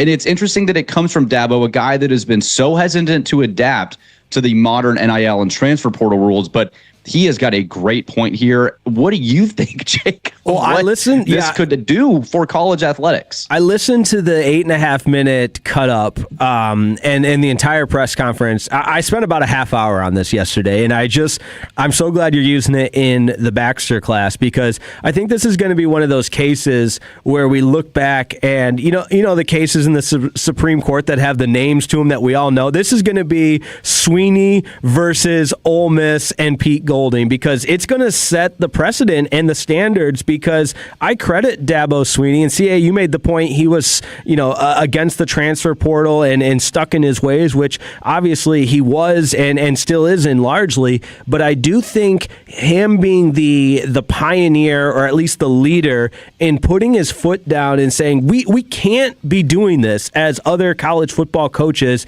And what you heard in that clip, in addition to that clip, was him with detailed timestamps of how everything happened, profiling from noon to 1 to 2 to 3 to 4 in the afternoon, where certain developments are going on in real time, and how it looks from Clemson's perspective, how it looks from Ole Miss's perspective. And I know Pete Golding, he takes over for Lane Kiffin and kind of was the good guy, so to speak, because Lane Kiffin was made the villain. But this is a bad look for Pete Golding and all of Ole Miss, and it truly speaks to the tampering and beyond tampering, what I think is going on in college football, that Dabo Swinney is going to be looked at as the guy that tried his very best to put a stop to it. Now, what all that looks like, we don't know, but we do know Clemson is going after Pete Golding, Ole Miss, and Clemson's athletic director.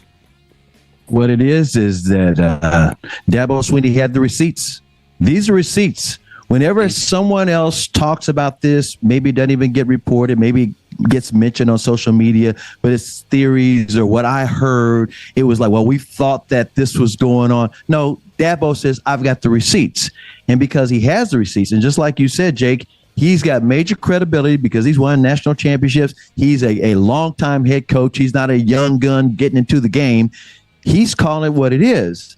And ironically, this is exactly the reason Nick Saban quit college football. Nick Saban said, nah, but NIL, portal, nah, because he already knows Alabama, you cannot win enough. If you go undefeated, you didn't win every game big enough. Alabama is a beast you can't feed enough. So he said, nah, that's it. I'm done. With that being said, circling back what you were talking about earlier, Brendan, they've got to put some guardrails up. They've got to start realizing the Wild West is way out of control. And it's not the NCAA. NCAA has they're mall cops right now. For the last 20 years, they've been mall cops. They've got to have these commissioners, these general managers, the big money TV people sit down and work out a deal. And then the NCAA says, okay, we'll do it.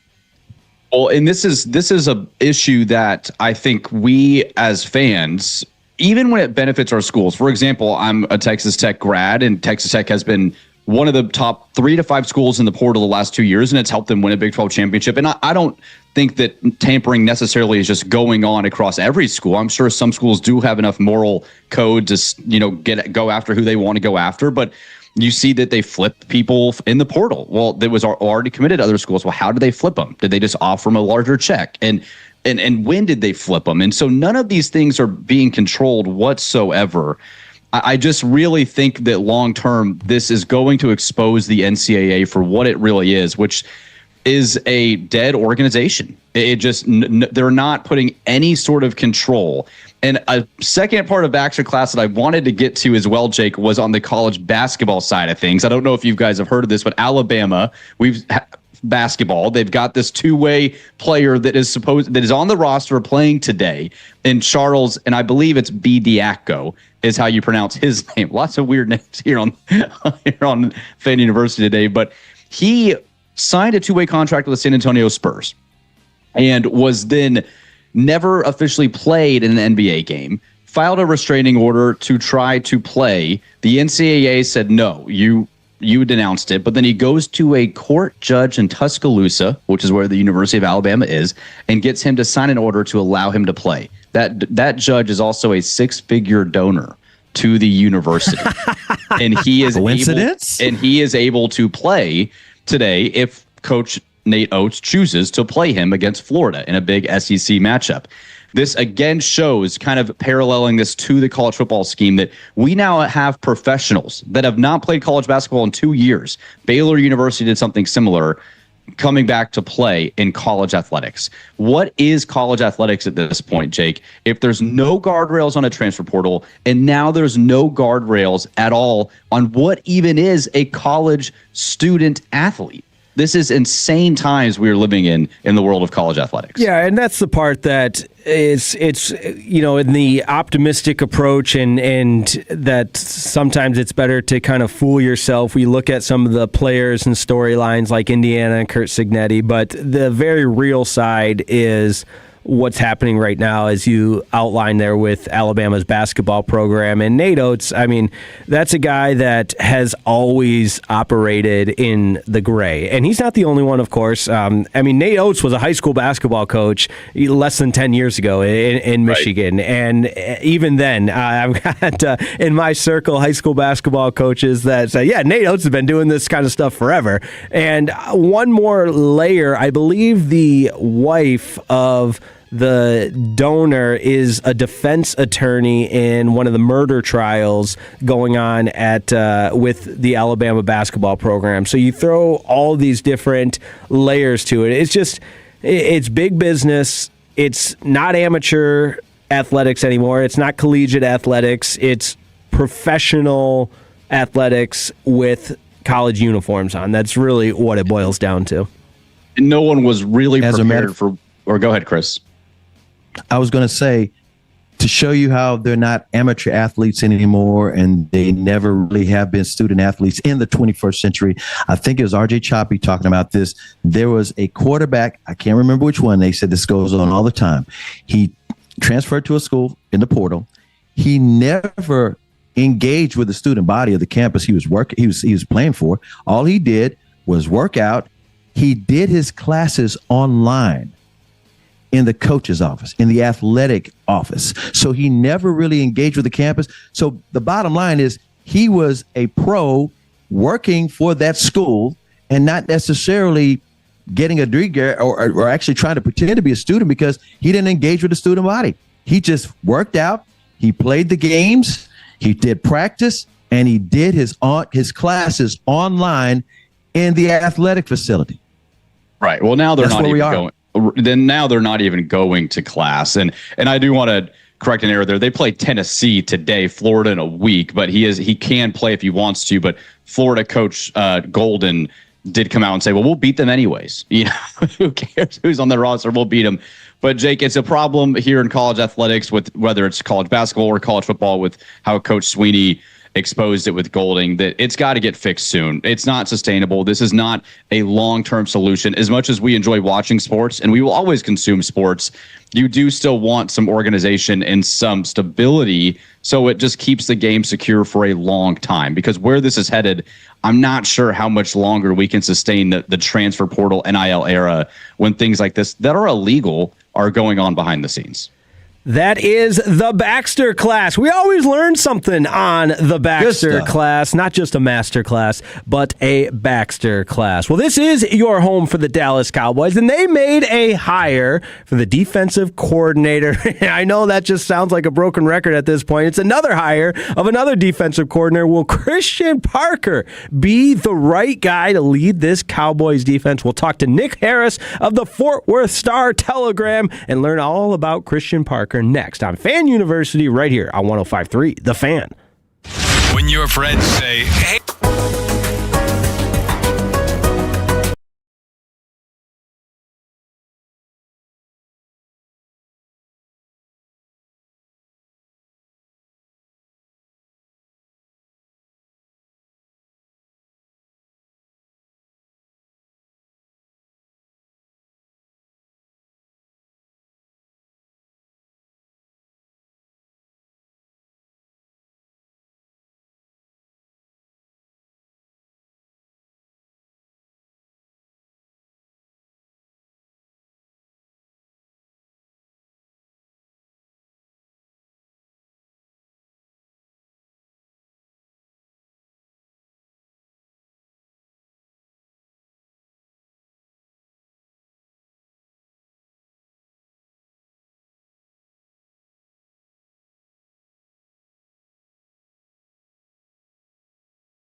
That's right. It's Fan University. I was hoping for that CA ooh-wee, even if it is remotely. I'm live in studio. Jake Riepma with you. Dylan Moore with me on the ones and twos. We're braving the weather. CA's got Lakers Mavs later tonight. He'll be braving the weather at the Double AC. Brennan Baxter, the third member of Fan University this morning.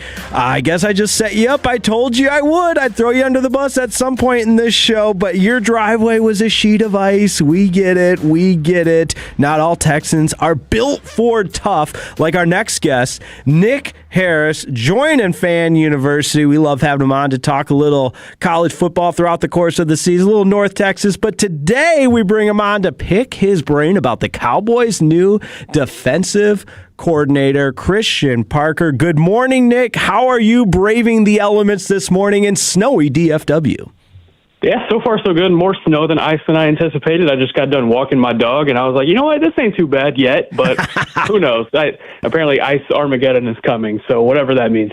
I love it. I love it. That's exactly what Dan Brunoff said on these same airwaves a couple hours ago, that, hey, maintain right now, but it's going to get worse. So we're ready for it. We're prepared. But we've heard you all week long when you turn it on, leave it on. You've been on, the morning show. You've been on G-Bag and everybody's fighting for Nick Harris, which I wanted to get in on that fight as well. And you're so giving with your time. We appreciate that. But what's it like to be wanted by every single show at the Fan here?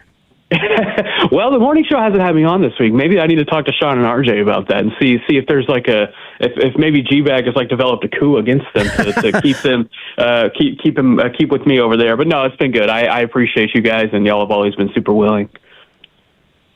Nick, obviously the huge news this week and what you've been on to talk about is the Cowboys hiring Christian Parker as their defensive coordinator. And for those here, just passing game coordinator there in Philadelphia, young guy, 34, which is different from the typical trend that the Cowboys have gone in the past with some older, more experienced defensive coordinators. Your initial thoughts now that the news has settled on what Christian brings, what type of scheme he's going to have, and how he fits, ultimately why the Cowboys chose to hire Christian. Yeah, I'll get some context, I guess, from during the process. And, whenever Brian Schottenheimer has talked about this, going back to last offseason when he was developing his staff around him, he says that, he calls a bunch of different people that he trusts around the league to gauge their opinion on guys. He typically does that during the summer, but he also does it in times like this, whenever there is a big staff change that needs to happen. And Christian Parker, if you talk to people around the league, he is highly respected in a lot of areas around the league. And so you look at his time with Green Bay from 2019 to 2020, and then his time with the Denver Broncos as a defensive backs coach from 2021 to 23, and then now as the Eagles pass game coordinator from 24 to 25. Look at some of those guys on his resume. You look at Pat Surtain, helped welcome him into the league. Pat Surtain had a message for him on Twitter after he got announced as a defensive coordinator yesterday. Cooper DeJean and Quinyon Mitchell, both of which were first-team All-Pro corners this last season under Christian Parker, and they both had some messages for him on social media as well. So, when it's not only the names, but it's also those names backing him up whenever, a move like this does happen, that I think should give Cowboys fans some good confidence. But, what exactly he's going to bring, I think there's still a lot of question marks, because at the end of the day, he is still 34. He is a first-time defensive coordinator.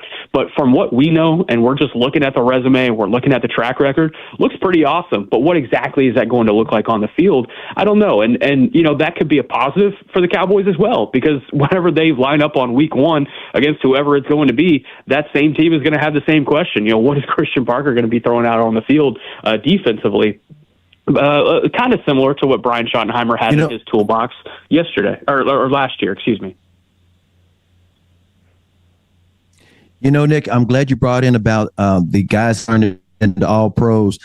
For this Cowboys secondary, the buy-in has got to be huge, because they had the buy-in with Dan Quinn, the buy-in with Zim, and I don't know if they had it with Eberflus and his assistants that he brought with him, but you have to have the buy-in for them to adjust to your styles, no matter what that style may be. With that being, I heard reports that they're trying to get one of the guys from Minnesota to come down here with him. Can you talk about that a little bit? And who are the other possible assistant coaches he may bring, or would he keep somebody like White Cotton, who's already on the staff?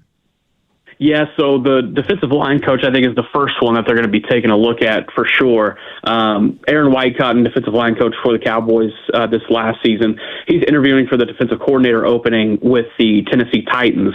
And I think that's pretty notable considering Robert Saleh has already been hired as DC in Tennessee. He has experience under Robert Saleh. And that's a situation where Whitecotton could be the DC and would not have to call plays because Saleh would be handling that responsibility.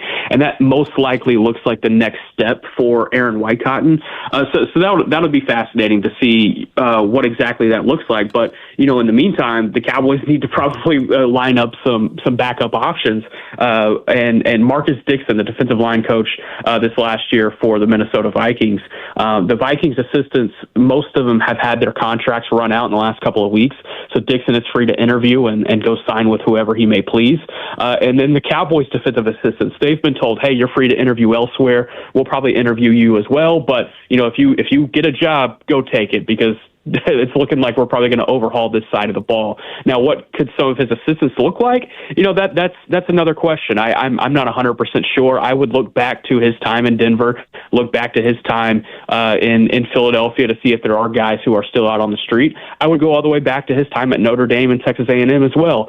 He learned under Mike Elko at both of those stops, and Mike Elko has quite a bit of assistance, not only around college football, but in the NFL as well. That can make sense for Christian Parker. But also don't discount some of these interviews that they had during the process. A guy like Zach Orr, if he doesn't land a defensive coordinator job, could he come to Dallas as a run game coordinator / pass rush specialist type of guy? I think with Christian Parker being a first-time DC, he is still young. He's going to be putting together his play call sheet for the first time in his career. He's going to need a really good Robin to his Batman as far as a guy who can control what happens in the front seven so that Parker doesn't have to manage those responsibilities as well too much. And I think a guy like Zach Orr would be perfect for that. Zach Orr is great, and he's from DeSoto, Texas. Jake?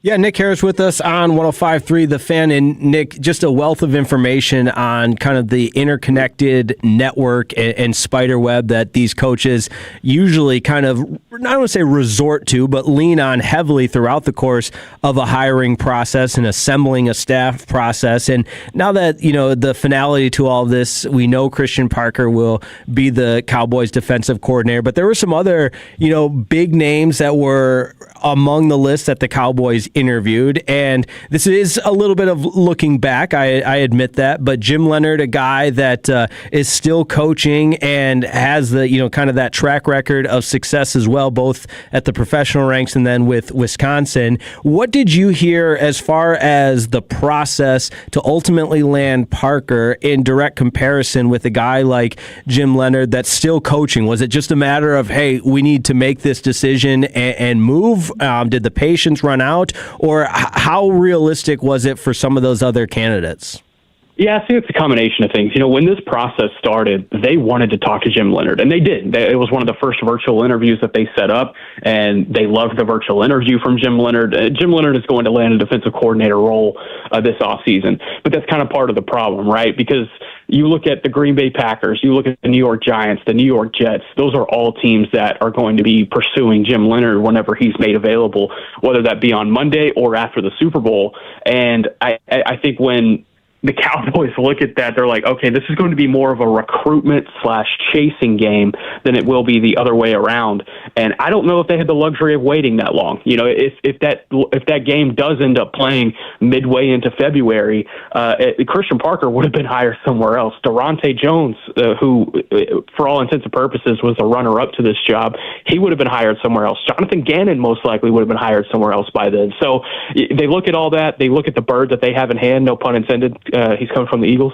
But Christian Parker was the really comfortable choice once they brought him in and spoke to him in person. Preparation was the point that kept coming back to me, and whenever I was asking about Christian Parker and what stood out, the preparation aspect. And when you look at the preparation and him being a first-time defensive coordinator, they felt really comfortable that this would be the guy.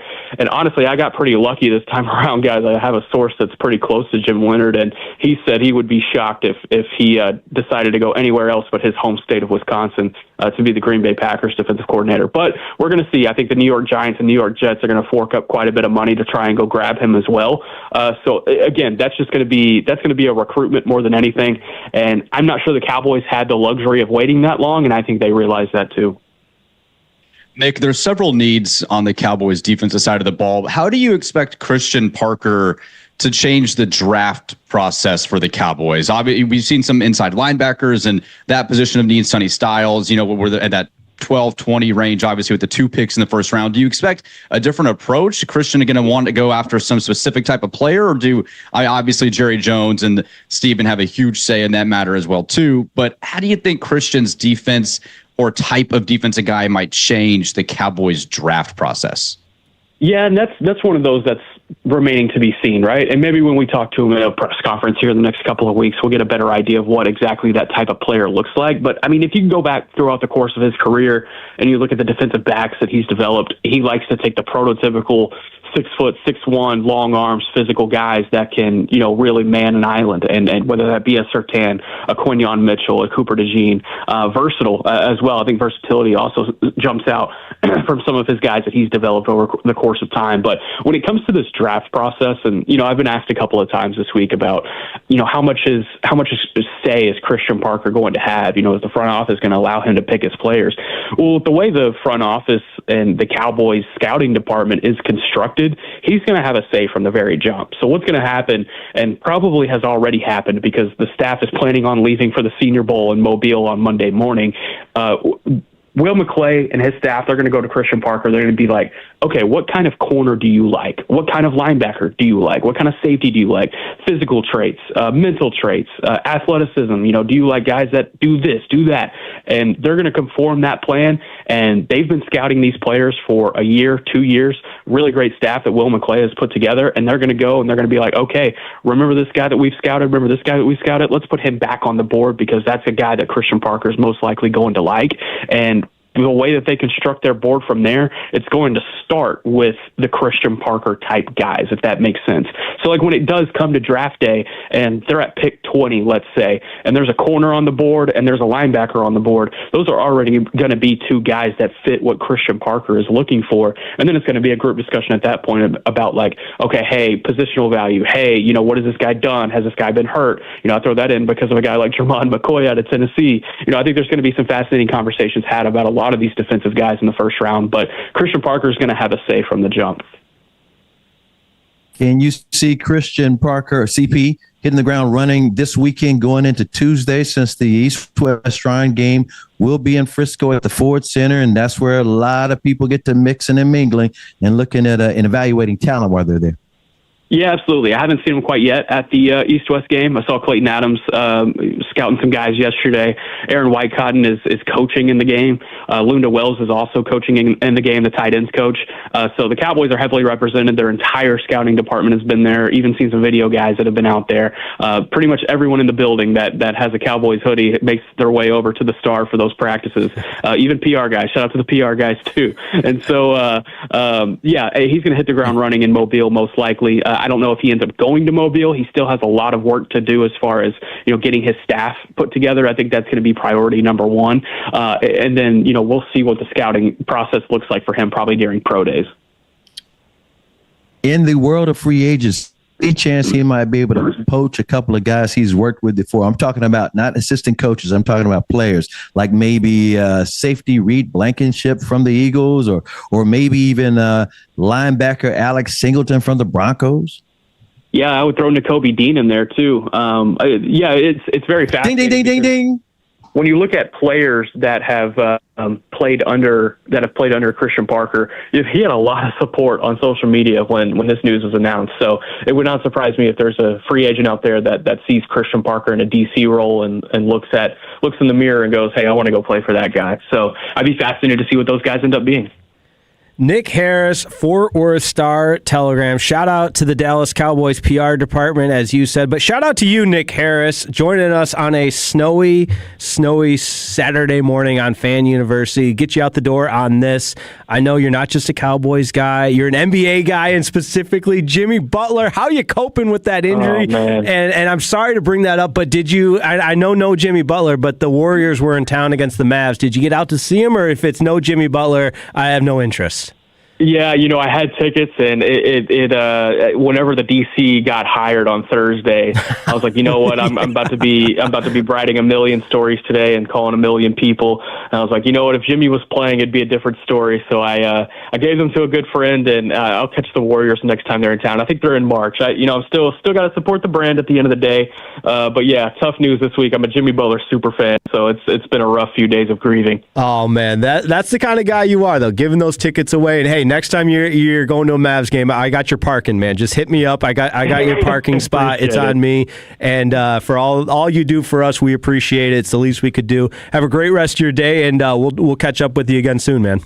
Appreciate it, fellas. I'm definitely going to take you up on that. Y'all have a good one. All right, there he goes. Nick Harris, Fort Worth Star-Telegram, joining Thanks, us on 105.3 The Fan University. We're rocking, we're rolling, we're moving. We've got Jared Sandler coming up at noon now to talk some Texas Rangers baseball, the trade that they made. We'll pick his brain on that and so much more. But we've talked a lot of sports, so we got to take a quick break, and that's a Jake break. The Jake break is coming up next on 105.3 The Fan.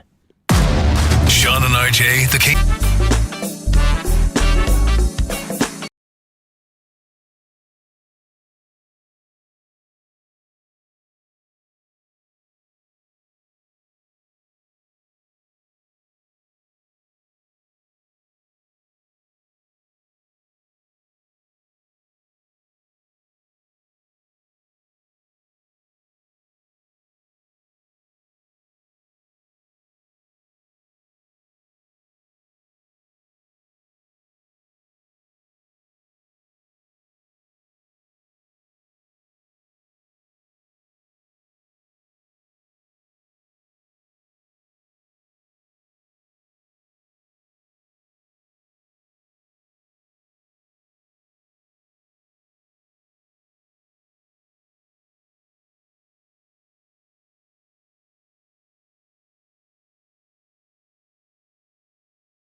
not some walk-on scrub, Yost. The boy's a player. He's a star.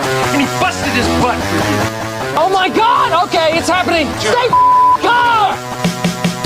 That is the perfect way to begin the Jake Break right here on Fan University 105.3 The Fan on a snowy, icy Saturday in DFW. Everybody stay calm. I feel like Michael Scott from The Office just screaming at the top of my lungs. Stay bleeping calm, everybody. But Jake Reitma alongside Brennan Baxter and CA, the three-time Hall of Famer. We've got Dylan Moore on the ones and twos. Our big thanks to Nick Harris for hopping on, talking Dallas Cowboys defensive coordinator and the hiring of Christian Parker. But CA, you've done some Jake Breaks with me. Brennan Baxter, you've done some Jake Breaks. And the more recent version of the Jake Breaks, CA, this is new. So dial it in here. We have multiple categories. And I toss the categories out there, and each co-host will get to choose their own adventure. And Dylan, you as well. If we've got time, you can choose a category as well. So today, and same 877-881-1053, want you to participate in the Jake Break as well. Today's Jake Break categories are as follows. No way this happened. Trendy.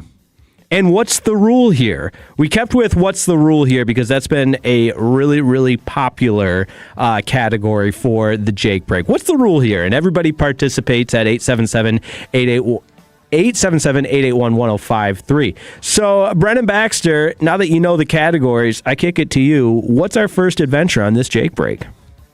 All right, last week I went with trendy to kick us off, so I am going to start with no way this happened. No way this happened.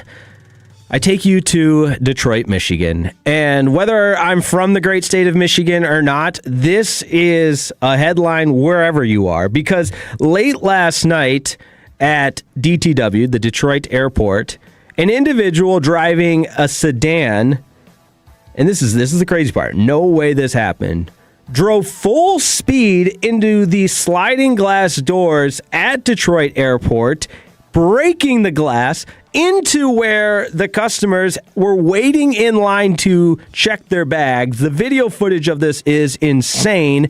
And out, the driver popped out of there, was detained by law enforcement, and the driver was wearing a number 14 Amon-Ra St. Brown Lions jersey. So we're still trying to figure out why this individual drove full speed into the lobby area of Detroit Airport and what caused him to do that. And the poor people trying to take Delta flights had a moving vehicle drive in there. But no major injuries reported, which is most important, but no way this happened. I'm looking around thinking, okay, I've seen some crazy things at the Detroit airport, but Brennan Baxter, the last thing you witnessed or saw where you thought, no way this happened. Okay, before I do that, I do want to say I saw this video on X, and the headline was in all caps, Amon-Ra St. Brown crashes through windows at Detroit Airport and is arrested. And Amon-Ra is on my fantasy team on my dynasty league. So I see this and I'm like, you're kidding. Like, what happened to Amon-Ra, man? This is so unlike him. And then I see the video after the headline. It just shows you that you got to, never believe what you read online, man. Because for about 2 seconds there, I thought Amon-Ra St. Brown, but it was just him in a jersey. Which is so funny when people do that. Right. But, he did comment on it. Scared me for a second. Yeah, Amon-Ra St. Brown went on X and was like, you good, bro?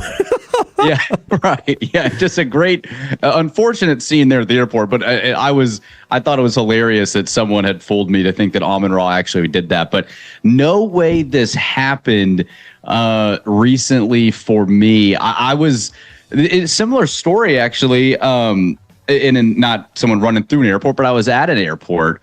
And I saw someone, those carts that carry people that are in a hurry, like a mobility cart that kind of drives through. But if you have your AirPods in, or if you're kind of walking through, you don't see them coming up from behind you. I saw a video of someone getting run over by one of those at an airport. I was like, no way that actually happened, because I always am fearful of that in the airport, that I'm going to get hit by one of those carts that's in a rush to get someone to a gate. So no way this happened that somebody actually got hit by one of those things, because I've always been scared of that at the airports. I love it. I love it. CA, the last no way this happened moment you had, because I've got one for both of us. CA.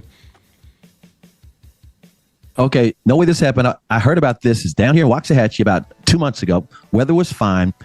A big truck with cattle on it. Okay, you got cattle, several cattle. There might have been 10 of them. I don't know. But there's a big truck with cattle on it. It's going down 287. I want to say it's like eastbound or southeastbound. The eastbound and the northbound are separated. I mean, put it like this. They're separated. There's like a field in the middle, okay? There's a Highway 77, which is like the main thoroughfare in Waxahachie. 287 goes over 77. So here comes this 18-wheeler. It's a big old truck with cattle on it, cattle truck. It's going over the overpass, and it goes into the median, which is grass. Oh, no. But right there where 77, the whole thing went down the hill. The craziest thing is, when I got home, I was like, what's all this back traffic? Nobody can go on 77? They said a cattle truck flipped over and went down in between the two, right down I was like, what? I kid you not. The driver was safe. Nobody got hurt underneath. I guess the signal was red, and so there were no cars under there. And the cows got injured, but they didn't get hurt. The craziest thing. And when I look at it, it's like a typical overpass. You know, it's at least 10 feet high or whatever, 10 yards high, wherever the maximum, 15, 30, whatever it is. And then this truck just goes over in between, and nobody got killed. No cars got damaged. They got the truck out of there. They got the cows out of there. It seemed like it was and by the way, on that same underpass, 2 buildings down is the Chile. And I could think about the cows. That's all I could think about. The poor cows. Eat more chicken. Yeah, there you go. The Chick-fil-A cows. Eat more chicken. That's right. That's right. No way this happened was our first category on the Jake Break right here on Fan University. Great selection by you, Brennan Baxter. Up next, CA, it is your turn to choose your own adventure on this Jake Break. The remaining categories are trendy or what's the rule here? Trendy or what's the rule here? What's the rule here? Great. What's the rule here? Great selection, because this is timely. It is appropriate for what we are dealing with right now in the storms and the ice in DFW. But when you have adequate warning for some of the conditions you're going to be under, like we did, you see the rush to the grocery store, the rush to seemingly accumulate all the necessities. And a lot of individuals, and maybe this comes across as pointing the finger, but again, we're trying to get to a conclusion here. And what's the rule? But what's the rule in quantities for some of the necessities that you can buy in preparation for a winter storm? Because you think you got to save some for other people, but I've seen videos of people buying 15 gallons of milk, 60 rolls of toilet paper. So I thought here on this Jake Break, 877-881-1053, we could establish some parameters of the appropriate amounts and appropriate quantities of some of the necessities. So CA, you're up first in this category. Maybe we'll start with some of the individual items like milk, something like that, but take it away in helping us establish these parameters.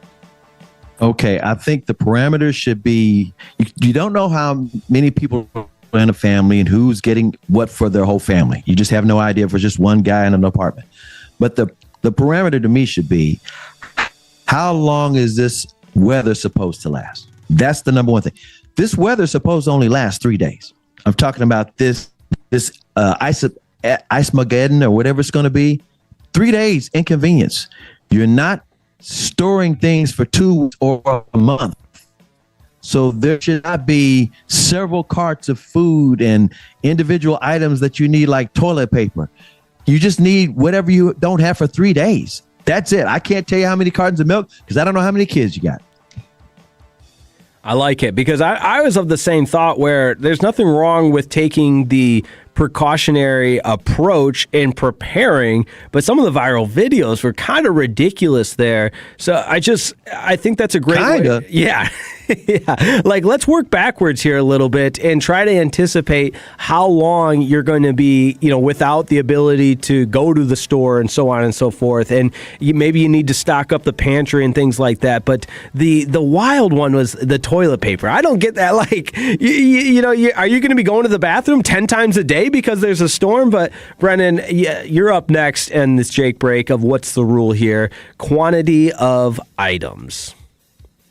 Yeah, like water makes sense if pipes were to freeze. I can get behind getting a bunch of bottles of water, but to your point, CA and Jake, toilet paper, it's like if you got it for 5 days of use or whatever, when you normally go get toilet paper, and then all of a sudden you're thinking, I'm never going to be able to get out of my house, and you're seeing the weather on Tuesday and it's 42 degrees and sunny. It's like, I don't know. That's a hard one for me to get by too. I think the rule is get the absolute necessities needed to survive for 48 hours if you couldn't. So water, maybe some bread.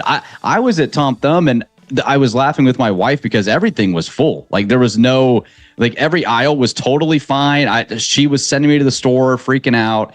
And I show up and I'm like, this is a normal Thursday. Like, what are we talking about here? It just, I don't know. I think some of it might have been overblown. I saw the news outlets talking a lot about it, some Walmarts and such being empty. But where I was going, I had no problem getting what I needed to go to. So, one other thing, keep in mind, in this day and age, a lot of people, even if there's no drama going on, they love to DoorDash, they love to Uber Eats, they love to get stuff from their favorite grocery store anyway. You'll still be able to do that.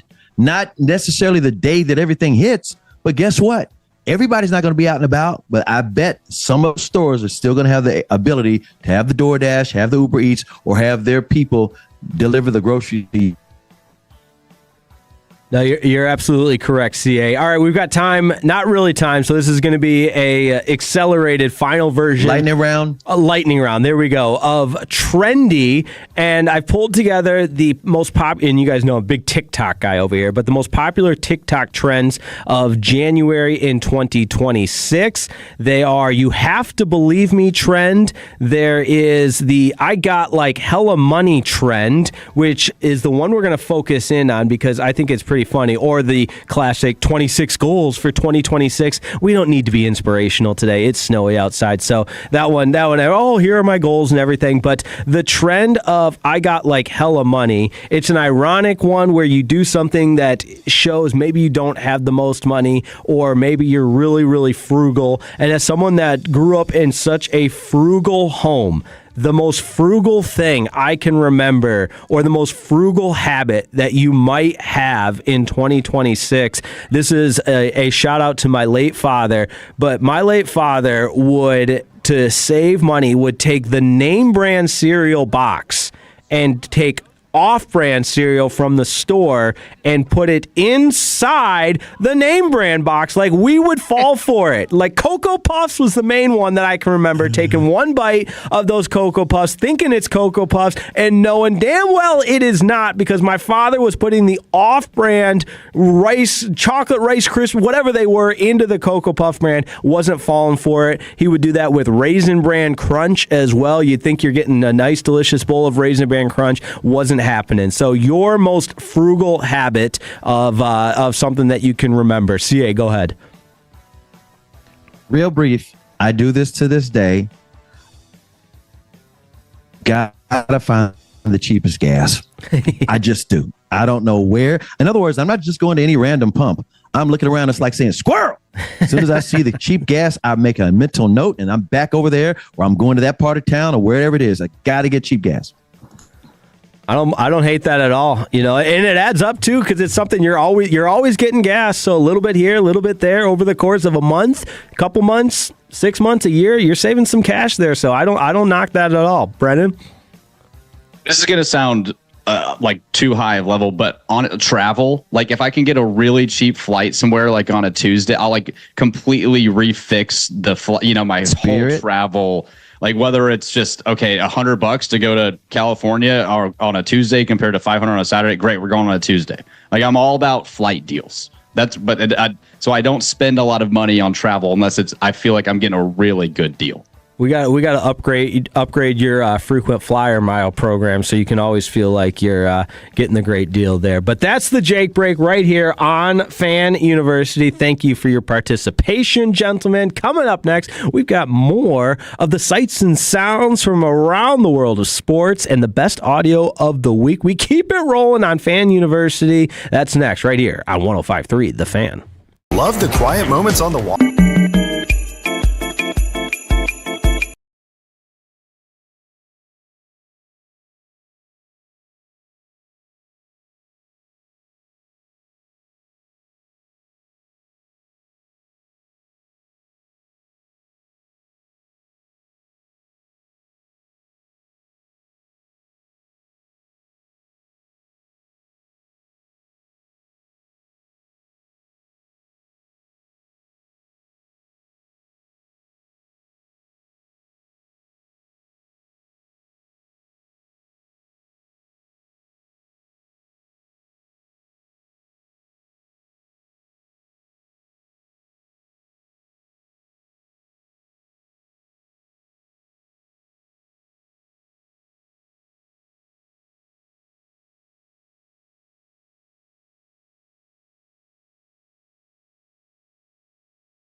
Chevrolet in Grapevine, back-to-back #1 Chevy dealership in the world. They've got more new Chevys than anyone, all priced to sell. Visit ClassicChevrolet.com. This is Texas. This is Classic Chevrolet. Together, let's drive, relax, and enjoy the difference. Based on new Chevy registrations 2023 and 2024. You're spoiled. You're spoiled. They tired of winning, they can send me on the way because that's all we've done is win. I will run myself through a window. If I hear one more Big Ten coach, blame it on the freaking travel. If you have people who are on TikTok all day, right, they're probably not used to playing a competitive moment and having to be your best. If I was a fan, I'd be mad at me too. They're now the new face of Ozempic. What do you think? You tell me. Yeah, you can't let that go.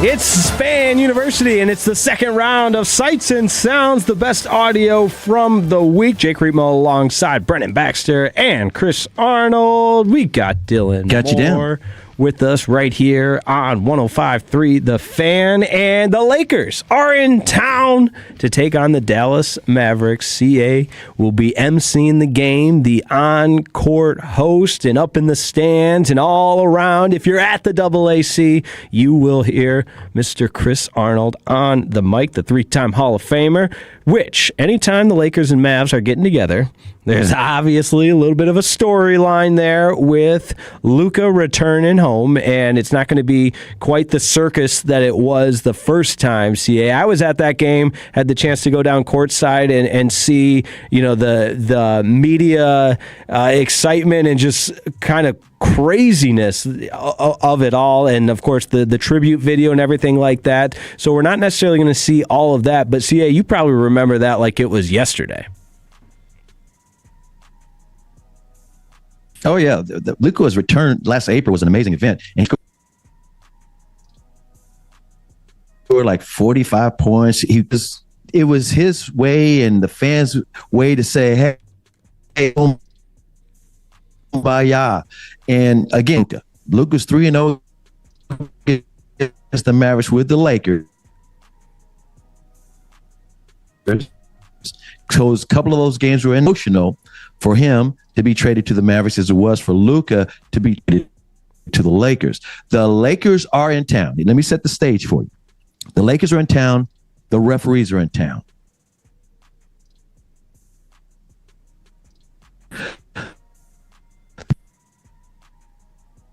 I think we're losing. We're losing you, CA. The game will happen. So I will be there to. Big pardon? I think we're losing the connection. We lost it. So you'll be there, and I'll be there to MC the game. The game's tipping off at 7:30. Hear me now, Dylan. How are we looking? He keeps cutting in and out, so it's cutting in and out. Let's do this. Let's do the old reboot, and while we're doing that, we've got Luka's exact thoughts. I'll reboot on what it's going to be like being back, or what it has been like leading up to this and being back in Dallas. Let's go ahead and hear cut number 13. Luka on his return to Dallas this time around. Man, obviously, always going to feel like home there. Nice. But like I say, I needed that game to move on a little bit. But obviously, I always appreciate those fans. They were really, really tight. I think we had some special bonding, or how to say it. So I really appreciate it all the time. I'm back. Can you hear me? We got you loud and clear. All right. Yeah, Luka is 3-0 against the Dallas Mavericks. 2 of those wins in L.A. The Mavericks this year have Cooper Flag. Nico Harrison has been fired. So I think the fans who are angry aren't angry. The question is, and the Mavericks continue to rebuild their relationship, the trust with their fan base, because, that was such a shocking and stunning move. But the fact that you have Cooper Flag, the #1 pick in the draft, who is, unless he gets hurt, he's going to be the rookie of the year. This guy's checking all of the boxes, and it's helping the transition. Also, what helped the transition, Dirk's totally on board. His son's wearing Cooper Flag jerseys and whatnot. The fans who have been attending the games, they've been admiring not only the way Cooper Flag has been playing, but the fact that the Dallas Mavericks, who now have won 4 straight games, all of them by blowouts. And by the way, the last game against Golden State, that was an 8-point win, but it was actually closer. I mean, it was actually bigger than that in the fourth quarter. There's junk buckets at the end for the Warriors. But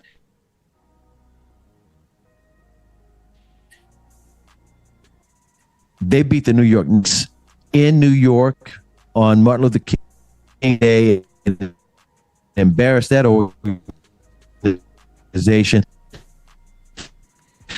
And we're the guys who are coming off the bench. Man, no, they didn't make all the. Yeah, we got to reboot. Unfortunately, all the bigs have been injured some kind of way. They were. What about now?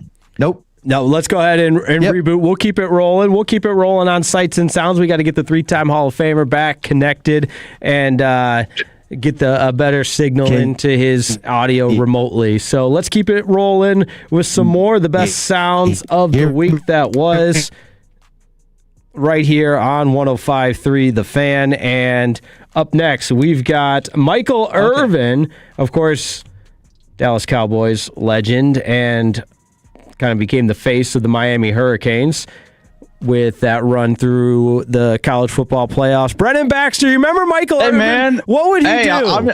I'm just here sitting here enjoying the audio mishaps. You're doing a great job there, Jake. We'll get CA back soon, but I'm getting every 10 words here, man. It's been good to. I think I got down what's going on with the Lakers and Mavericks tonight, but I'm not totally sure with what's happening, but I think I got it down. Oh, we just got a couple of people remote. We got a couple of people in studio. We got a winter storm. We got all the weather. All the support we need right here to just put together Radio Gold. Nothing but the best from 105.3 The Fan and Fan University. So let's keep it rolling with more audio. Michael Irvin, a lot of discourse about his crazy antics post-game, the BTA celebration and everything that would happen with Miami's run to the title game in college football, but it finally came to an end. Now, Michael Irvin, people were speculating that because he was so hyper, because he was so animated on the sidelines, that maybe he had a couple of sugar boogers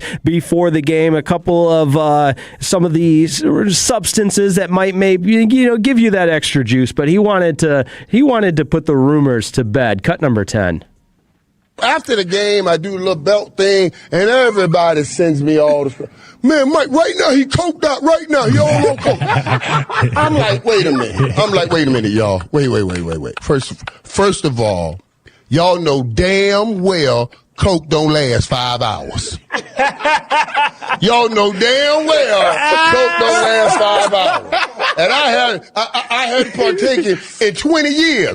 But if you got some 5-hour stuff, let me know. That's just what I'm saying, man. Like, stop it. Like, stop saying this stuff. You know what I mean? You've been looking at me for the last 5 hours. There's no way I can do something on this sideline. But they're not doing it out of reality. They're doing it to get to you. You know what I'm saying? The reality, and another thing I want to say, you know what? When I used to get high, that's exactly what I would say. No matter who I saw. Oh, he high too. Because you high. Yeah. That's the way you want everybody to be high because you high. You see? That's such a great way to put it from Michael Irvin, and I love it from the playmaker that people accusing him of being on the stuff because they're probably on the stuff at home. And CA, you know Michael Irvin better than anybody, but when you hear that soundbite, man, that just oh yeah, that is. I'm glad he came out and said what he did there. I am too. He owned it. He owned it head on, and he said that was back in the day. I think this just shows that his podcast is going to be unbelievable. The fact that they named it The White House, I already know it's going to be unbelievable. No doubt. So let's keep it rolling right here on Sights and Sounds. Brennan, I'll kick it to you, man. The BTA celebration and the excitement that Michael Irvin would bring, it's pretty funny. I think it's kind of part of that Miami Hurricanes team. And, CA mentioned the different alumni that the Miami Hurricanes have. That's part of the aura that is the U. And he kind of became the face of it there down the stretch. Yeah, it's what makes Miami Miami is having guys like Michael Irvin and Ray Lewis and Ed Reed and all these guys that were winning championships with them, playing back when the brand was what the U became. And to have Michael on the sideline going crazy, having a microphone, attached to him and doing a bunch of stuff and getting down on all fours to watch final plays that they gave, it made it for entertaining football. And Michael Irvin, good or bad, he's a polarizing guy. He's a Dallas Cowboy legend. Everyone knows who Michael Irvin is. He's been all across the networks, ESPN, NFL. And so this guy, he carries a lot of weight in the football world too. And so I think it just brings everything back to, we care as sports fans for entertaining characters and honestly polarizing athletes. And Michael Irvin is that. And so when you are associated with a team like Miami that's going really well, we're going to want to tune in more. It was great for their brand this year because he epitomizes what Miami football was about back in the day. And so to have him there as a central figure during their run to the national championship game, I thought was huge and a ton of fun. Absolutely. Last one here. High school basketball, middle school basketball, whatever it is. This is in Kentucky, and you've got an all-out brawl between the parents, and it didn't go so well for the old folks in Kentucky in this wild game. And here we go. Let's get out of here. Let's get the ball game. Hey. Look here. This ball game's got to get over.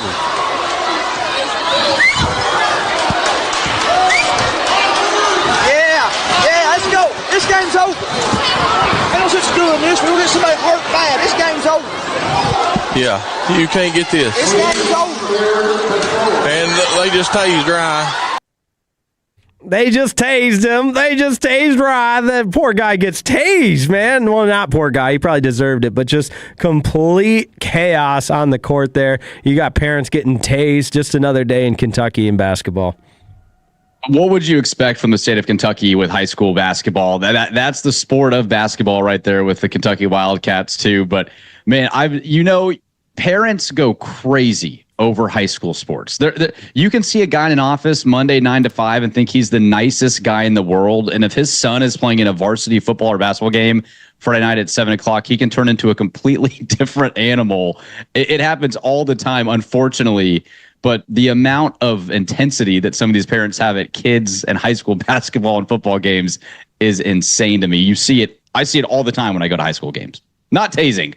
That's a little. Oh yeah. But I see insane parents going crazy at high school games all the time. Yeah, I feel for the coaches and I feel for the refs.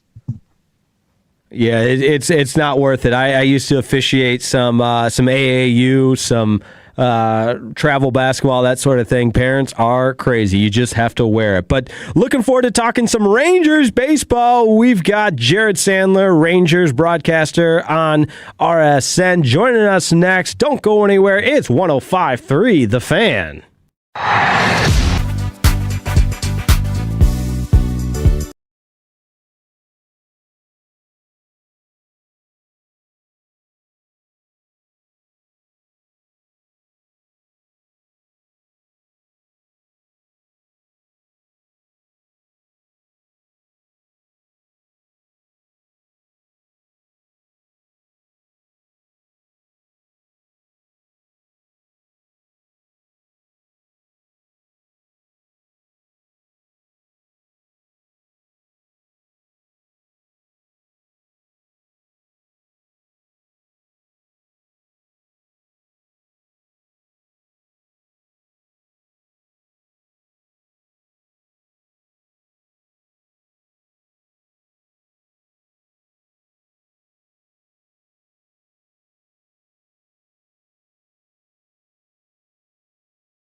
station. Driven by our D&M Leasing Studios, it's your college football fix. Welcome to Fan University on 105.3 The Fan.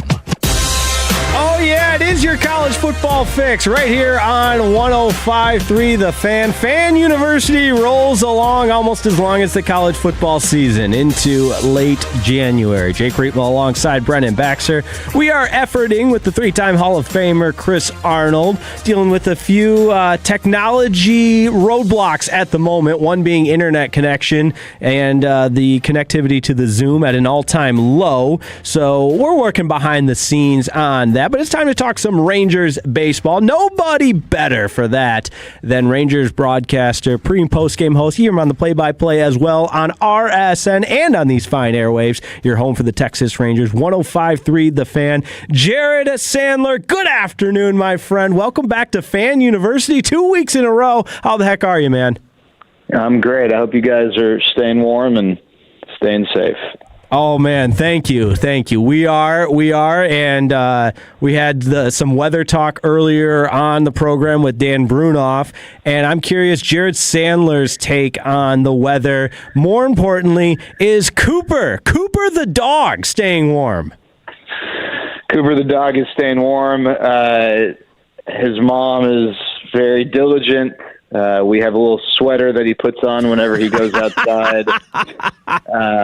Yeah, he's bundled up. He loves his blankets, so he's this is like peak coziness time for Cooper, so I think he's actually probably living his best life. Mom and Dad are both home, and he's the center of attention. We're spending a lot of good time with him. I love that. And this weather thing, you know how I feel about this, and I know you feel the same way. It's kind of embarrassing how the city just totally shuts down to like 27 degrees.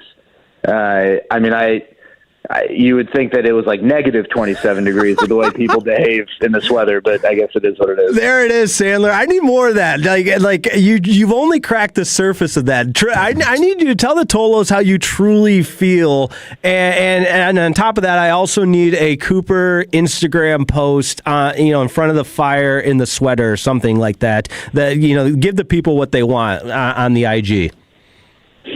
All right. Well, I don't know about that. We can work on that. Cooper doesn't really like attention. He actually amazingly will move whenever he's in the most adorable pose, and then he sees the phone go up for a picture. He then moves out of it. So we'll see. We'll see if we can get that. But Jake, you're from Michigan. I lived there for 25 months. And, go Loons.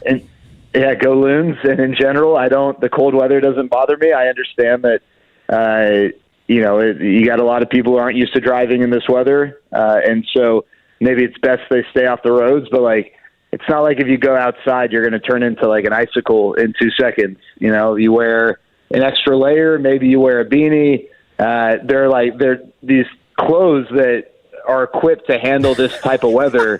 No one's asking anyone to camp out outside, but the idea that God forbid you go for a walk or a run in this weather. I mean, holy smokes, you would think that it's like Armageddon or something. I love it.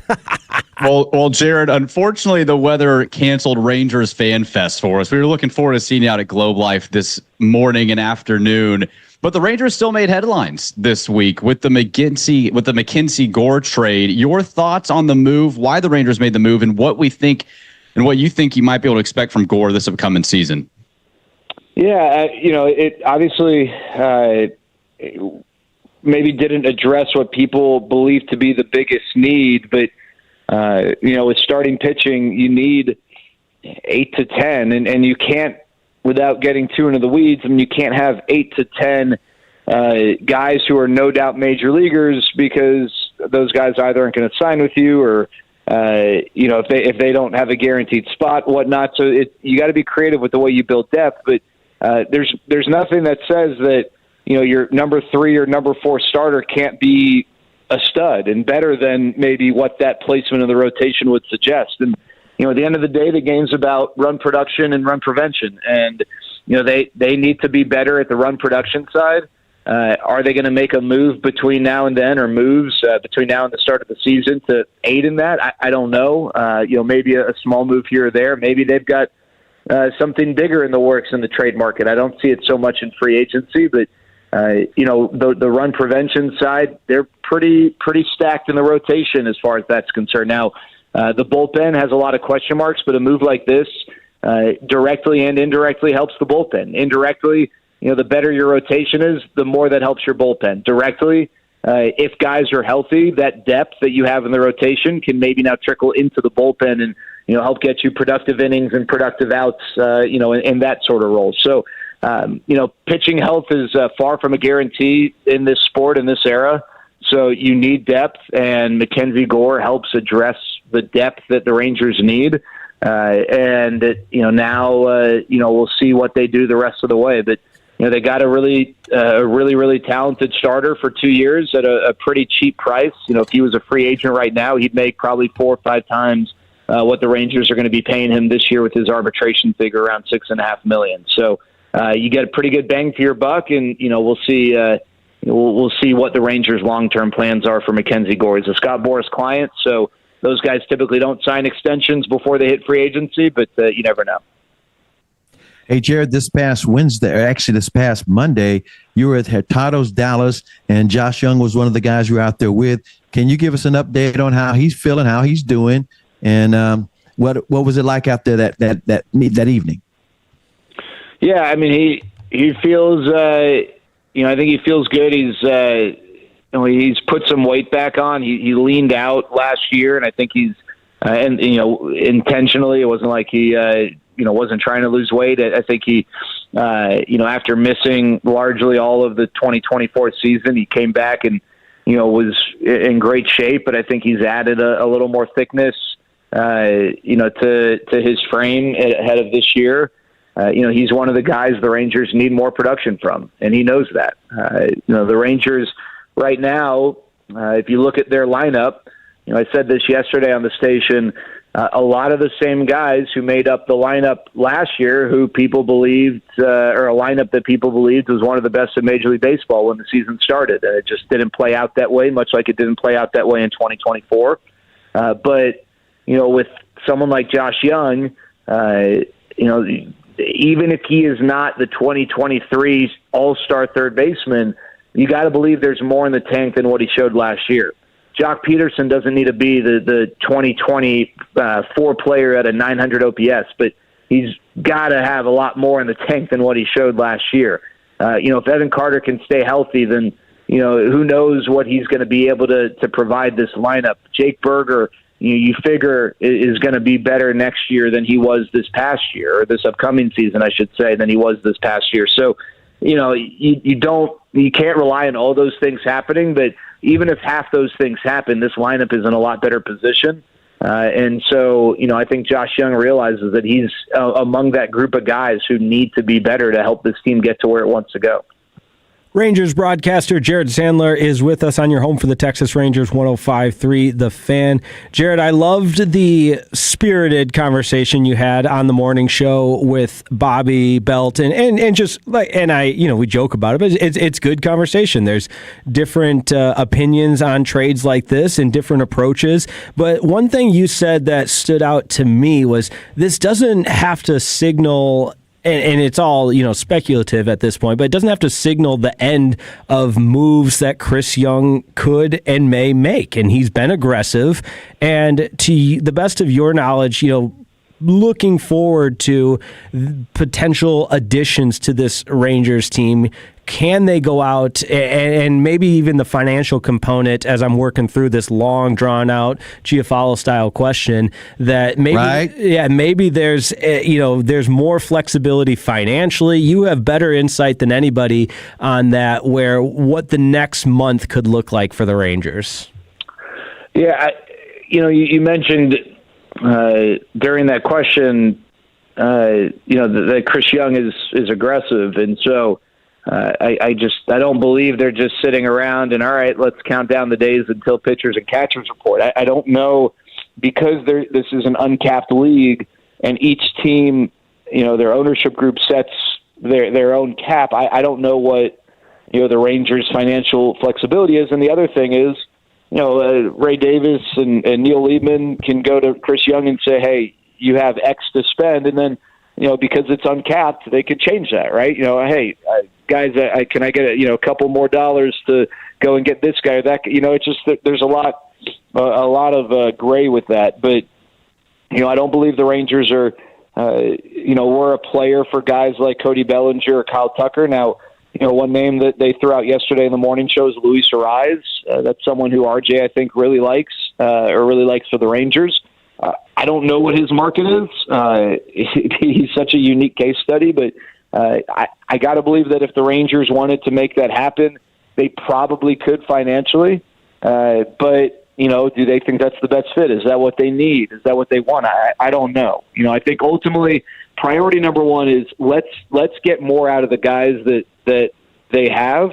That's what they're thinking. And then if they can supplement it with, a good platoon bat here, a role player there, that's probably what's most likely. Now, again, the trade market opens up a whole world of possibilities because in the trade market, you're not dealing with the open market of free agency, and you have known salaries, and a lot of times just because of baseball's financial structure, you can get really good players for a lot less than what they would make in the open market, much like with the acquisition of Mackenzie Gore. So, I think the Rangers are going to be aggressive on the phones to see what's out there and what they can do.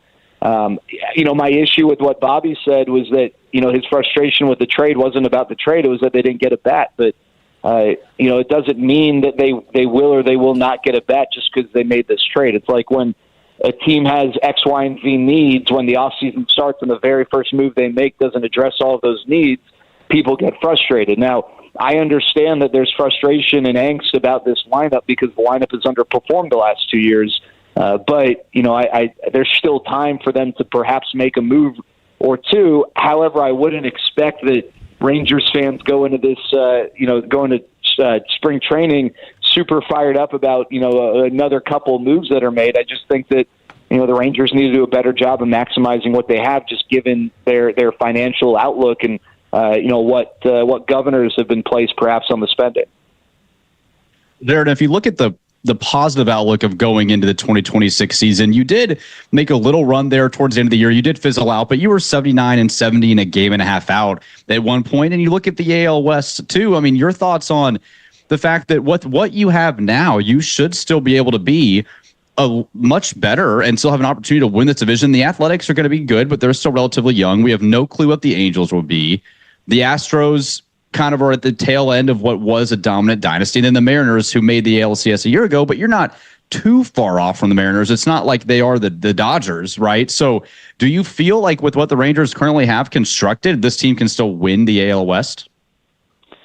Yeah, I mean, I use the Blue Jays as the most recent example, and they're one of 500 examples over the last 50 years in baseball.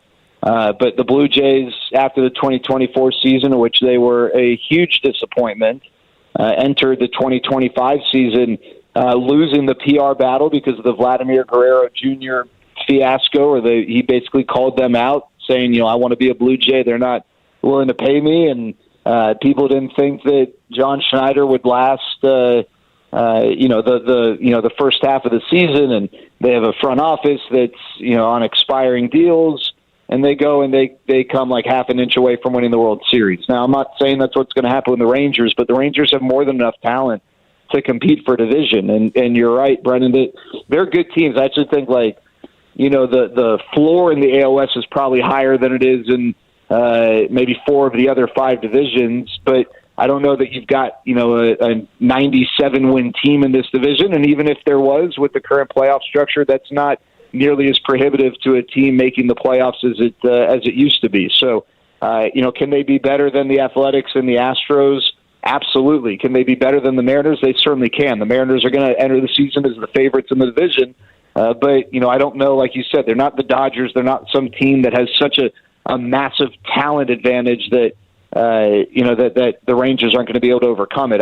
I think there's been a lot of focus on the bats, and the Rangers, again, they have to be better offensively, but the question I have is, who are the guys who are going to be getting outs in the 6th, 7th, and 8th, and 9th innings consistently? I think that's where maybe there's a separation right now between, say, the Rangers and the Mariners, and where the Rangers really need to, kind of put some pieces together, whether it's making some moves between now and camp or figure out, which guys are going to be best for what roles and try to build out that bullpen because, it's really tough to go through 162 games, when you don't have a lot of consistency or reliability out of that unit.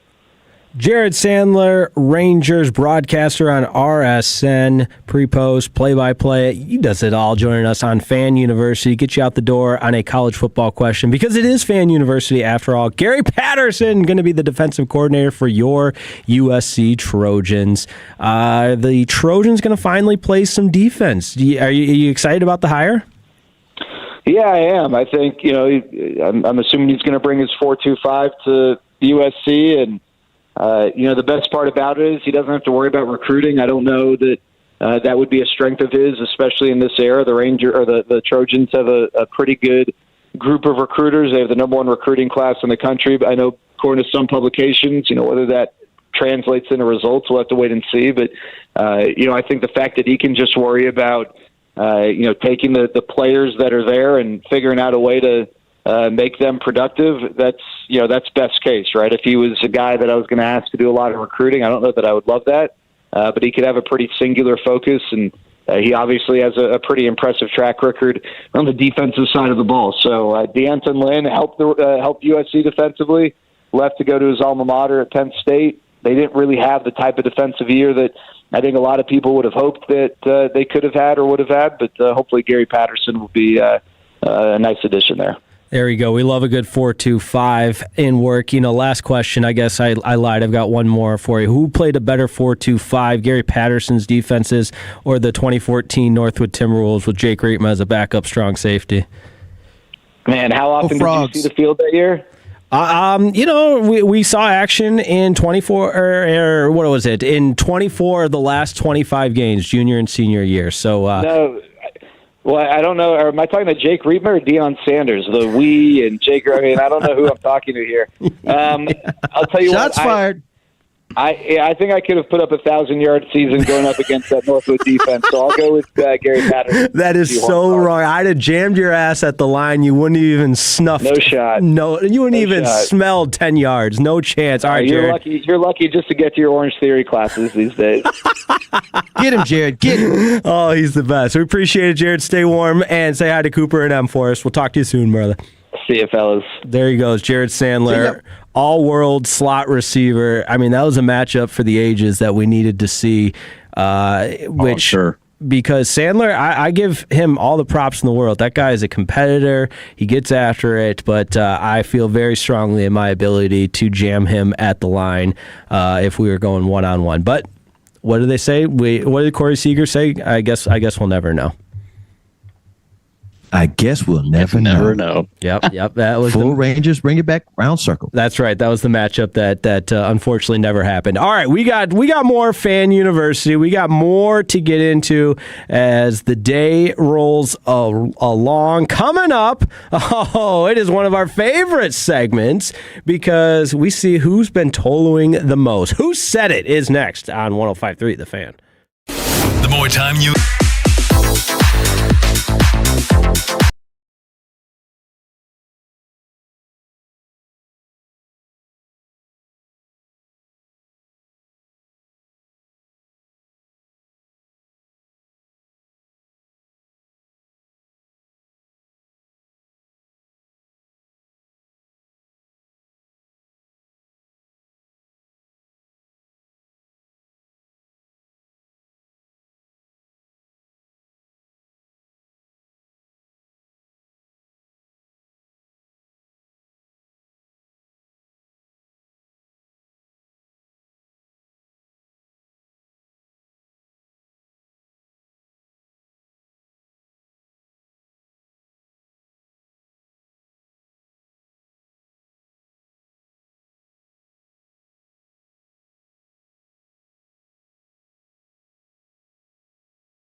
And this upcoming segment is brought to you by the Frankels. If you've been injured in a car or truck wreck, call Frankels first. 214-817-333-3333. With Frankel & Frankel, there's never an out-of-pocket cost. They only get paid when you win. Frankel & Frankel, the go-to car and truck wreck attorneys in Dallas. Our thanks to Jared Sandler joining us the last segment to talk Rangers baseball. If you miss anything throughout the course of the day, Odyssey Rewind app. It is Fan University right here on 105.3 The Fan. My name is Jake Reitmo. We've got Brennan Baxter. We've got the three-time Hall of Famer Chris Arnold and Dylan Moore. Holding it down in Control Center, dealing with Zoom links and internet dysfunction and everything else, weather. We're just throwing the kitchen sink at Dylan. So why not continue that same approach and have Dylan facilitate and host everybody's favorite game show? It's Who Said It? Here's how it works, ladies and gentlemen, Tolos, boys and girls of all ages. This is your chance to prove if you are in fact a Tolo, if you turn it on and you leave it on, because this is everybody's favorite game. It is a competition with the highest stakes. It's Dylan, the producer, Dylan Moore, versus me, versus Brennan, versus CA, versus the Tolos, and we are competing to find out who Toloed the most this week. Dylan has prepared several cuts, several statements from various hosts on these same airwaves, 105.3 The Fan. The way the game works, he will read the cuts verbatim. So whatever was said, and we have to guess who said it. A correct guess is worth 3 points. If Dylan stumps us, it is worth 1 point. Now, us hosts, myself, Brennan, CA, we can help each other out, but we can also use the text line at 877-881-1053. We want you to text in with your guess as well, because the Tolos, I believe the Tolos won last week. Didn't they, Brennan? They did win. The Tolos got both of us beat last week. All right. So, Dylan, are you ready with the million other things we're asking you to do? Yeah, I think so. It's been fun back here. So yeah, I mean, Dylan is he's going to be like, after a starting pitcher pitches like 8 innings, they got all the ice on the arm, they look like they just need to be carried somewhere. That's going to be Dylan after this show. He's been dealing with so much. But our first Who Said It, what's the quote that we've got for Who Said It? Okay, here we go. First quote. I'll show him below the belt. Oh, I like when you do this, because at least we know what show. At least maybe that's what he wants us to think. Below the Belt, a segment you hear at 8:40 on the Sean and RJ program. So it's got to be Sean or RJ responding to a wisecrack that Bobby said, right? CA, you agree with me there? I'm almost thinking he was in a crosstalk. Oh, that's a good call. And maybe it was Kevin Hagelin. Brennan, what do you think? I could be wrong. CA's going Kevin. I'm going to go Choppy. Okay. The first text I see at 877-881-1053, also going with Choppy. We've got one from the 254 going with Sean. So the Tolos are split right now. I, too, think it's Sean, because Bobby and Sean have this dynamic where sometimes I could see Sean exclaiming, "I'll show you below the belt." Although 812 says it's Chiafalo. The fan text is all over. This is the sign of a good job by Dylan and picking one that could just go either way. Man, all right. The next fan text I read is going to be the one that decides it, because I'm going to say Sean. We've got CA saying Kevin Hagelin. We've got Brennan Baxter. Who'd you say?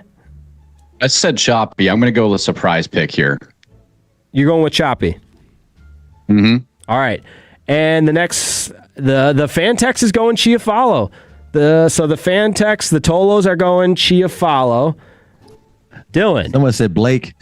Yeah, someone said Blake. All right, Dylan. Who said it? I'll show him below the belt.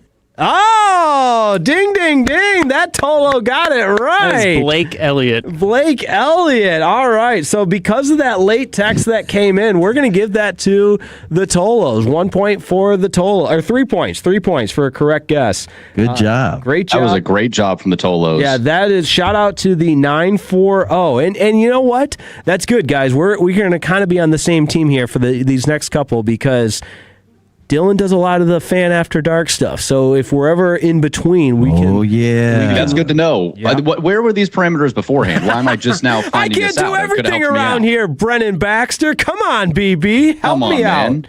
All right. Round number 1 goes to the Tolos. They've got 3 points. Dylan Moore, take it away. Our next, who said it? Okay, this one, just the context. This person is talking about Christian Parker. Okay. He's a real up-and-coming ascending coaching star. People absolutely love him. I've got my guess. I mean, this could be anybody. No, dude, I think I heard this. I think I heard this live. Well, Brennan, you have to Tolo to actually know who said it. Yeah. That's kind of the point. Yeah, exactly. I said this. I got to go find my bell, but I've got You're my right, guess. Dylan. It's Bobby Belt. Okay, I'm going to co-sign that. Yeah, you're so. Bobby is big on him. CP. You are so confident, Jake, that I am absolutely joining you on this one. Just for the points. I need the points, so I'll go Bobby Belt. All right, I'm my back hurts from carrying this team a little bit, but carry it. Yeah, if I'm wrong, I'm going to go back and listen to all the different airwaves, the Odyssey app. At some point, Bobby said something very, very close to this. Oh boy, the Tolos are going Broadus. Okay, here's a couple. And Bobby. Yeah, they're going Bobby as well. Ooh, all right. So just so that the Tolos are different than our guests, I'm going to give the Tolos Broadus for their guests. Wow, I put down BB for Bobby Belt, but that's also Brian Broadus. I need to work on that there. All right, Dylan, who said it? He is a real up-and-coming ascending coaching star. People absolutely love him. I'll give you credit. Good job, Jake. It wasn't during Sean and RJ. That's right. It was during K&C. I love it. I love Dylan taking the curveballs on this segment of Who Said It, because you might think that was Bobby Belt on his own show and on the morning show, which he's on every day. But I love the creativity there, Dylan, to go with the interview on KNC Masterpiece, because that's when I heard it too. That's when I heard it. I was driving home from this very station. So how about that? All right, we're on the board there. We're on the board. Nice work, guys. Nice work by me. Great job. Jake. Thank you, Jake. Yep. I need you. Yep. That's. I'm like that guy that has to be complimented at all times. Okay. You're a big words of aff guy. We got that settled last week. That's right. Words of affirmation, man. Yeah. Insecure over here, so I need to be reminded constantly. All right, let's move it on to round number 3. Who said it? Here we go. Quote number 3. I don't think you should bring ice to the party. That's funny. That can mean a lot of different things in today's context. I'm going to guess Chiafalo, although it could be choppy. So we've had a Blake, we've had a Bobby. Man, Fred? This sounds like a Fred comment. They talk about parties a lot too, I feel like. I'm taking Chiafalo, though. I'm going Fred. Yeah, it would make sense to have a nod to the evening show.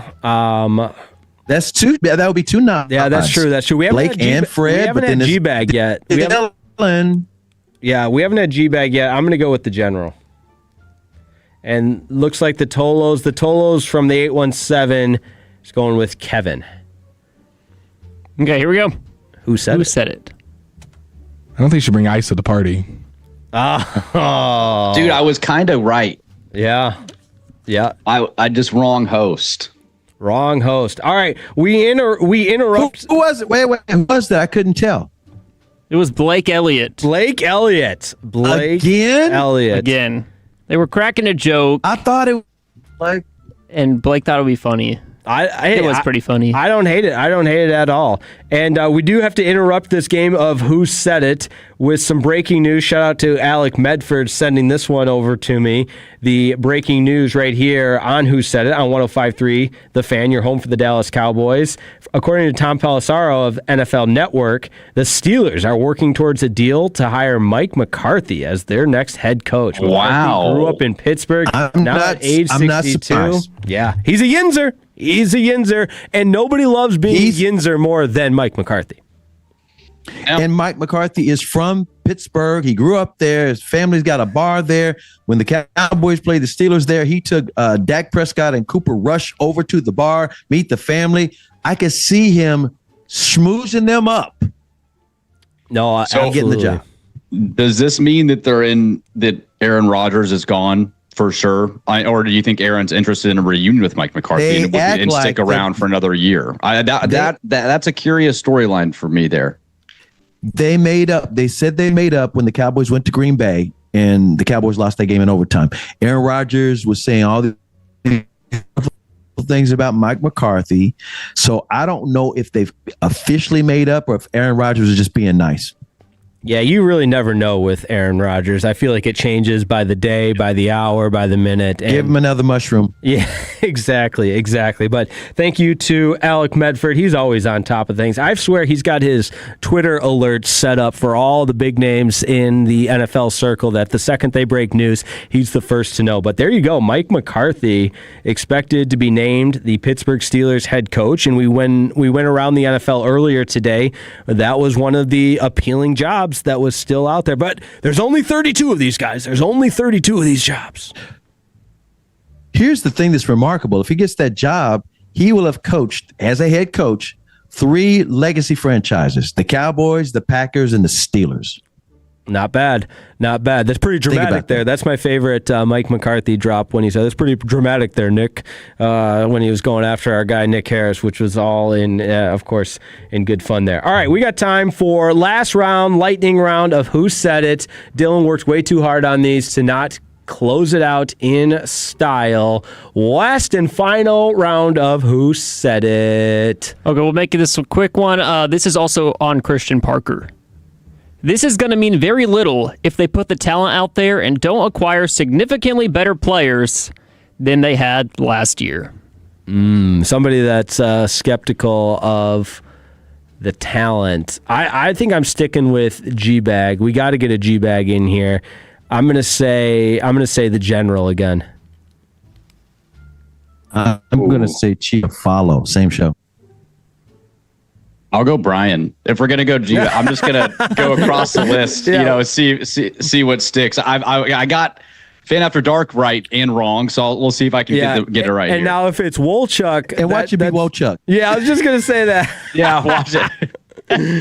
All right, the Tolos. Let's see. Do we get the Tolos? We got to get the Tolos back dialed in because we're back to Who Said It. Okay, we got one from the Tolos, from the 817, from the 254. Hagee. All right, that will be their guess since I guess the General and Gavin Dawson. So Hagee is representing the Tolos here.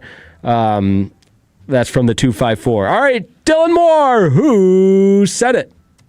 Because this is going to mean very little if they put the talent out there and don't acquire significantly better players than what they had last year. Sean from the Sean and RJ program. You got to love it. All right, great job, Dylan, stumping us on that last one. Way to go. That was Who Said It. Coming up next, we got a CA Stories Confidential. CA, where are you taking us? I was the wrong answer on Family Feud. Next at 105.3 The Fan. 100.3 Jack FM doesn't have any former pro athletes on our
Chevrolet in Grapevine, back-to-back #1 Chevy dealership in the world. They've got more new Chevys than anyone, all priced to sell. Visit ClassicChevrolet.com. This is Texas. This is Classic Chevrolet. Together, let's drive, relax, and enjoy the difference. Based on new Chevy registrations 2023 and 2024. Mike McCarthy is a head coach in the National Football League once again. Expected to be named the Pittsburgh Steelers' next head coach. Jake Remo alongside Brennan Baxter and the 3-time Hall of Famer Chris Arnold. And it is time for one of my all-time favorite segments because I always learn something. It is a CA Stories Confidential, the 3-time Hall of Famer, Mr. Chris Arnold. Dylan, and thanks, Aiden. Thanks to all the Tolos for allowing me to share some of these stories. You guys, if it weren't for you, I wouldn't have a wonderful life and a very interesting career. Way back in the day, I used to say movie watching is a sport. And it's kind of stuck around all these years because I would talk about movies because, you know, just like college football polls and power rankings, people would always say, here's the box office top 10. And so I'd go to the movies and I knew, you know, a lot of people would share stuff about movies and say, oh, yeah, I saw that movie. That was great. Well, the Academy Awards nominations have been announced, and the movie Sinners has broken the record with 16 nominations. The star of that movie is Michael B. Jordan, not to be confused with Mike, the basketball player, but Michael B. Jordan. And I bring this up. I saw the movie. It was great. It's fantastic. He plays twins in this movie. I bring this up because the time that I met Michael B. Jordan was 2.5 years ago in Abu Dhabi when the Mavericks played the Minnesota Timberwolves in a preseason back-to-back game. They had like a kind of a weekend series, so to speak, in Abu Dhabi, and I was emceeing the games. So Michael B. Jordan is at this game. He is also really good friends. And by the way, he and I have mutual friends from Dallas. A buddy of mine named Jared, not Jared Sandler, but Jared Eisen. He is an actor in LA. He's not one of these big time actors, but he's been there a long time and he knows Michael B. Jordan and would play pickup basketball with him at their little Hollywood league. And so he's always told me about Michael B. Jordan. Well, I finally met Michael B. Jordan in Abu Dhabi. We're courtside because there was another friend of mine that was there. And I'm not friends with Michael B. Jordan, but I met him for the first time. But a longtime friend of mine was sitting courtside, and I was shocked. Steve Harvey. Yep, that's Steve Harvey from Family Feud. The comedian, actor, comedian Steve Harvey was in Abu Dhabi on the front row, sitting with a bunch of guys with turbans. I was like, what the hell? First of all, what's he doing in Abu Dhabi? I looked over. He was there the very first game. We were there for 3 games. He was there the first game, and in the first quarter, that's when I noticed when he sat down with these 5 guys with turbans and robes. I was like, what in the world is Steve doing here? So soon as I could, at the end of the first quarter, I go over to where he is. And I said, Steve. And he goes, Chris Arnold. Light skin, good hair, Chris Arnold. I thought that was you. Light skin. I said, yeah, that's my nickname. He called me, that's his nickname whenever he sees me, anywhere I am, is there go that light skin, good hair, Chris Arnold. He always has called me that from way back in the 1980s. Can we call you that the rest of the show? I said, wait. Might as well. No, he's the only one who usually always calls me. I don't care. Anyway, I said, what are you doing here, Steve? He goes, oh, I live here. I said, wait a minute, you live here? He goes, oh, yeah, I live half the year here. He said, I said, well, wait a minute. How do you do Family Feud and how do you do your radio show? Because he still has a syndicated radio show. I said, how do you do all that if you're living in Abu Dhabi? He goes, oh, I tape all of that. He said, well, I live half the year here. They got me a nice place. I said, place? You mean they got you a palace? And he said, yeah, basically. So he does like all kinds of stuff for the United Arab Emirates as kind of like an ambassador of comedy. I'm like, you've got to be kidding me. So he had these front row seats, and Gary Payton was over there, sitting over there with some of these guys with turbans and stuff on. And I'm like, Steve is just living large. And we go back, like I said, let's go back to where we first, way back in the day when he was just a comedian. He would come over to K104 Just like right now at the Improv, they might send some comedians over to Sean and RJ show, and they'll talk about the weekend they're going to be, the shows they're going to be doing over there. So Steve would always come to K104 when he was in Dallas. This is before he moved to Dallas. He actually moved to Dallas. He actually had his own comedy club in Dallas, right off of Camp Wisdom in South Oak Cliff. And on Thursday night, it was amateur night, and he had me MC his amateur night every Thursday. So I would sit back with him in the back of the club, and we'd watch all the amateurs go out there to perform, and then Steve would do a set and shut it down. So we go way back. We go back all the way when he was doing his TV show, Steve Harvey TV show, when he was doing Live at the Apollo, and then Family Feud. And the craziest thing happened. Somebody called me one time, some friends, Chris, Steve Harvey shouted you out on Family Feud. I said, what? He shouted me out. He shouted me out on Family Feud. They say he did. He gave you a nod, man. I said, what do you mean? I didn't see it. And so I had to dig it up on YouTube because it just, all of my friends say, Chris, Steve gave you a shout out. And so the question was for all the two families, name someone famous with the name Arnold. I went, oh, hell no, there's no way. Well, guess what? One family tried to get it. They couldn't get all three, or they couldn't get all of them. So they throw it to the other family. That family huddles up, and they have the spokesperson turn around and try to name the last name. And here it goes. I need someone famous with Arnold in their name. Chris Arnold. Chris Arnold. Yes. I know him. Chris Arnold. I know him.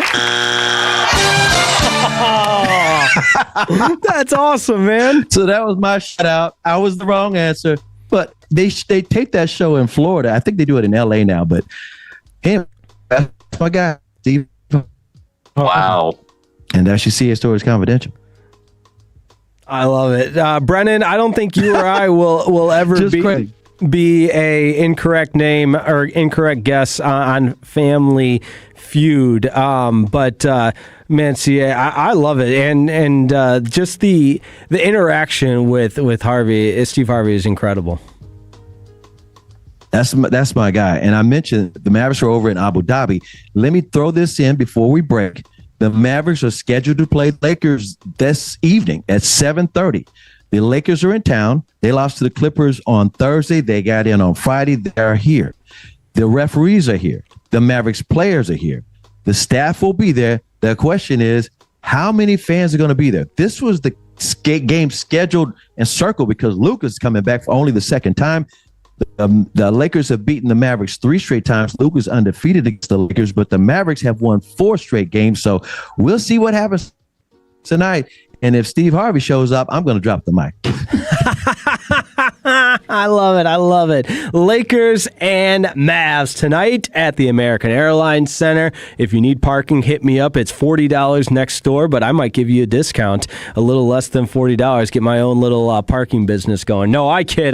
But, I love hanging out there in Victory Park, checking out all the Mavs games, all the Stars games, and being live and local, just like we are all day today, because I just talked to Jacob Ray. He's going to be producing Kevin and Eric later on this afternoon. We'll pass the baton off to them. We'll crosstalk with them at 1:40. But coming up next, it's a brand new segment, my friends and Tolos. I've got some questions, and they center around movie watching, show watching, eating. It's called Would You Watch That? Would You Eat That? It's next on 105.3 The Fan.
and University on 105.3 The Fan. Oh, yeah, it's your college football fix. It's your weather fix. It's your NFL fix. We'll have our picks later on in the program. Jake Rietma alongside the three-time Hall of Famer Chris Arnold. Got you down. And Brennan Baxter joining the program as always.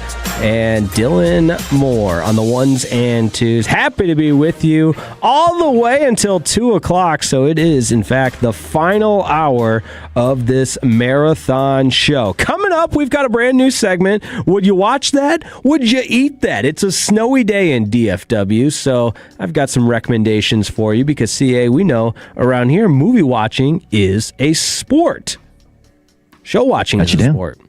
For sure. Okay, how about some NFL news before we move right into would you watch that, would you eat that? The Pittsburgh Steelers hiring Mike McCarthy, so one less job that's open in the National Football League. So that leaves, help me out here, guys, Bills, Raiders, Browns, Cardinals, right? Those are the four that remain open. All right, we've got Lakers and Mavericks later tonight. The Dallas Stars last night at the AAC topped the St. Louis Blues. Dallas Stars! You heard that goal song 3 times with 3 goals, a late one from Jason Robertson, his 30th goal of the season. That's a monumental goal. Most among U.S.-born NHL players as far as goals are concerned, which is just kind of crazy that he's not on Team USA despite having the most goals, especially a team that lacks scoring.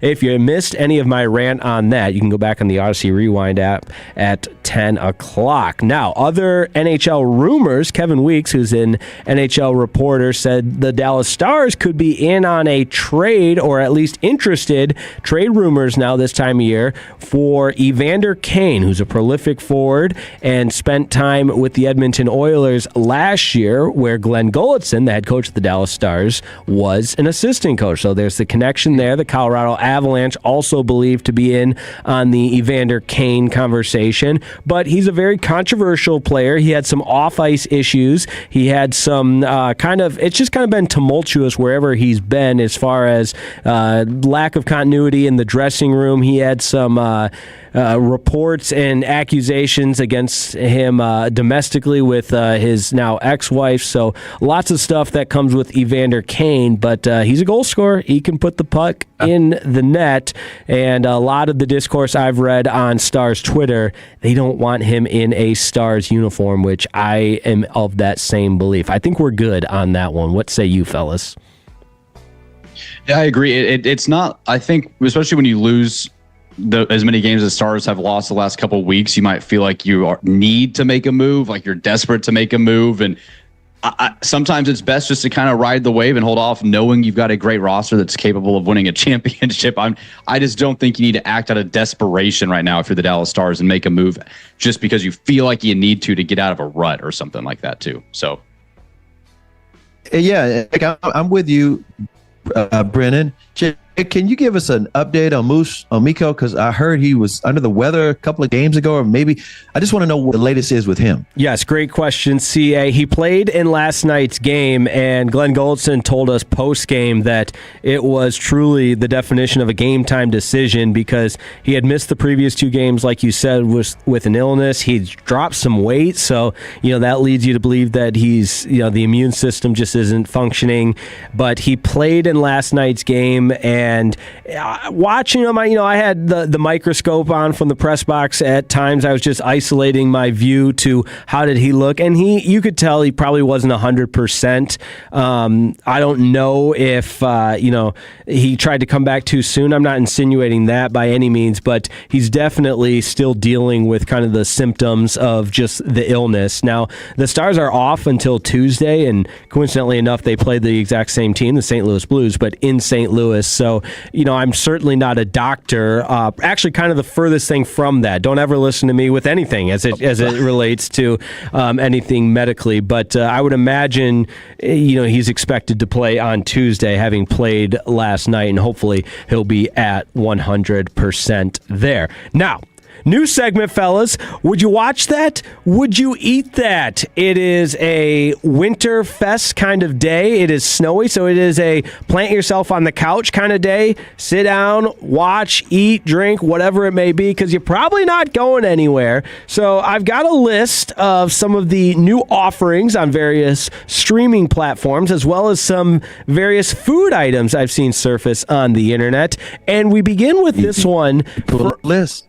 That's right. People love lists. Now, this is going to be offered on Netflix, but the background here, it's available on Netflix. It was starting Friday. The background here in 2003, 8 Rhode Islanders created a secret apartment inside the Providence Place Mall, and Dylan Moore has prepared for us a little cut from the trailer. The trailer introducing this for what is coming up on Netflix. This is an incredible tale. Artists set up an apartment inside Providence Place Mall, going undetected for years. We all hated the mall when it went up, right? Nobody wanted that to happen. Shortly after, a developer comes in and says, I'm going to knock down your home. I just had this idea. Oh, we should live in the mall. So there you have it. It's called The Secret Mall Apartment, and the full trailer you can see on X. Vogue called it strangely nostalgic. The Toronto Star called it remarkable. Playlist said it was an irrefutable victory, and lots of other positive reviews under The Secret Mall Apartment. So, CA, I kick it to you first with your hand in the air. Would you watch that? I might, but I just wanted to make sure I'm getting this right. The mall is empty, or the mall is still full with stores, or is it empty? I'm just trying to figure out if they have the secret apartment with their stores there and everything, or it's empty now and there's an apartment. So you can see the full trailer, but from what I could gather, the developers came in and knocked down an old living development apartments. I'm not sure exactly what they were, but the people that were then forced to find didn't want this mall to be built in the first place. And a group together found some kind of hack of a storage area under the construction as the mall was being built, in which they somehow, some way, which I'm going to guess the movie does a good job of showing you how exactly they found a way to make it livable as basically a secret apartment inside this mall. So the mall is not like full service mall right now. Well, this was back in 2003. This was 2003, yeah. Dude, this is on the must-watch. This is a must-watch list for me. This type of stuff really excites me. When people find a way to do things in that sounds wrong, but find a way to do things in public spaces. Mark that. You know, like secret villages or that sort of thing. I don't know. This is really exciting. How do you get away with that? Yeah. Like, how does nobody know? How does nobody find them? That's what I'm interested to find out. Yeah. That's the fascinating part. You know what? Sure. I wouldn't be surprised if that's not going on right now at Valley View Mall, right off the 635. Yeah, right. Because it's been kind of like in flux for years, and some of it's open, some of it's not open. Yeah, who knows? All right, so I think we're all in agreement that we'd watch that, and it is a movie on Netflix, so I'd dive into that. All right, this next one is under the category of Would You Eat That? From Bluebell Ice Cream, coming soon. It's more than just protein. It's Bluebell Pro. Introducing new high-protein pints in 5 delicious flavors: chocolate, coffee, salted caramel, strawberry, and vanilla. We're talking 33 to 35 grams of protein per pint, 0 grams of added sugars, low fat, and gluten-free. Brennan Baxter, would you eat that? It's bulking season, man. 100% I would eat this. 35 grams of protein and ice cream. They say no gluten and no added sugars. It's still going to taste like Bluebell. That's just Bluebell with protein. It's a great thing to put into your protein shakes if you're into that sort of thing. And it's the wintertime, time to pack on some pounds and some muscle. Stay warm out here in cold DFW. So yes, I would eat that. I totally agree. In fact, they have ice cream there right now that's doing the same thing. It tastes really, really good. And Brennan, you just nailed it. You trust the brand of Bluebell. You know it's going to be even better than the other ones that are already out there. And if you don't want it, that's fine. But guess what? For those who love ice cream, that solves that thing too. And by the way, Brennan, I'm going to suggest that you are named after the little town that the Brennan, where ice cream was made, the Bluebell ice cream, the home of Bluebell ice cream. Yep. Yeah, no, I wasn't named after that, unfortunately, but I wish I was. It would be a great thing to be named after Bluebell ice cream. Jake, you're seeing a lot of people do this too. Like a lot of food businesses are putting, it's a protein flavor Nutella bar or whatever it is, and they're at 20 grams of protein, but it'll still kill you. You know, it's a smart advertising here. Yeah, that's where I'm going to jump in. People eat it. And maybe rain on the parade, because there's nothing more that I love nothing more than Bluebell ice cream. I love Bluebell ice cream. I love ice cream. And my beautiful fiance and I have this debate sometimes, because she'll try and do some of those, it's low sugar, it's halo top, it's protein added, and it doesn't taste, and I'm not saying Bluebell, I'll try it. I'm going to try it because I'm curious. But damn it, when I'm having ice cream, I want the fats. I want the calories. I want to enjoy the dessert. And everything in moderation, that's the motto in life. So I'm not going to have ice cream 7 nights a week. But if I have ice cream one night, I want it to taste like ice cream. And so if there's anything to negate that delicious, creamy, flavorful, cold, nostalgic taste of Bluebell ice cream, I don't want it. I don't want protein. I'll have a protein shake when I'm leaving the gym. I'm not going to have ice cream in my protein. I want the good ice cream, and I'll have the healthy crap, 4 or 5 days a week, then do what the doctor tells me there. But when I want ice cream, damn it, I want it to taste like ice cream. Jake, you're too young to be saying get off my lawn. And at the same time, I promise you, there is ice cream out there that you would never know it's got more protein in it. You would never know it unless somebody told you that. Don't think, and by the way, I've tried them all because I want what you're saying, something that's supposed to be close to ice cream. I'm like, no. You can go to Whole Foods right now and check out all different kind of brands. But for Bluebell to come up with a line of these and still keep their Bluebell, I got to try it before I knock it. I got to try it because I think they're probably going to kill the game with this. Fair enough. So we will all try that when it becomes available. I don't know if they had a launch date on that tweet that I read, but we got to keep it rolling because we got a couple more to get to. Back under the Would You Watch This category, this is new from Netflix, and it is a hockey series. You got to be careful about watching the Watch out for those, Jake. Yep, I watched the wrong hockey series that Commissioner Gary Bettman endorsed.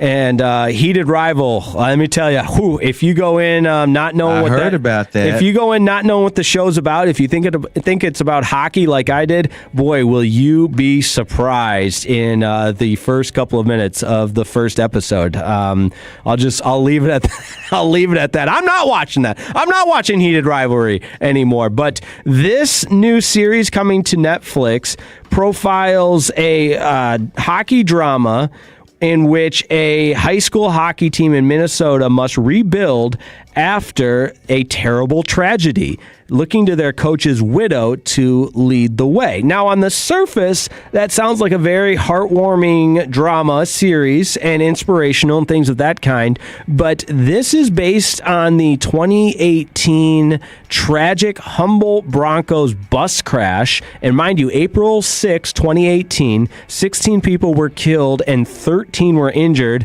in a northbound charter bus that struck a westbound semi-truck trailer that blew through a stop sign in Saskatchewan, Canada. And the driver of the truck was at fault, failing to yield. And unfortunately, the head coach of this hockey team, and like I said, 13 total, lost their lives. So the controversy I'm seeing online is it's a little too soon to be basing a Netflix drama after such a tragedy that occurred in Humboldt there. And while it's inspirational in the sense the way the town rallied together, it feels like perhaps, and this is what I'm reading online, that it happened, let me make sure I have this right, in April of 2018. So here we are in 2026, less than 10 years later. Is it a little too soon to build a Netflix series around these tragic events?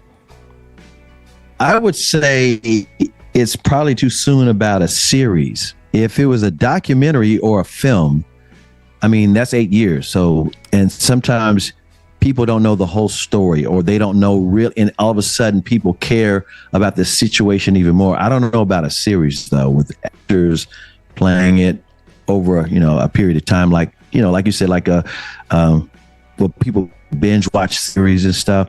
I would think a documentary is probably more tasteful, or even a film is more tasteful. That film about the crash in the Andes, where you know what I'm talking about, way back when. Yep. Yeah, that's out right now, and it's a great movie. And I remember when that happened, and I was like, "Oh my God, I cannot believe they were able to be rescued and they lived long enough, and all the things they did to survive." I'm not going to give it away, but a series, I don't know. It'd have to be how it's done. I just can't imagine a series yet.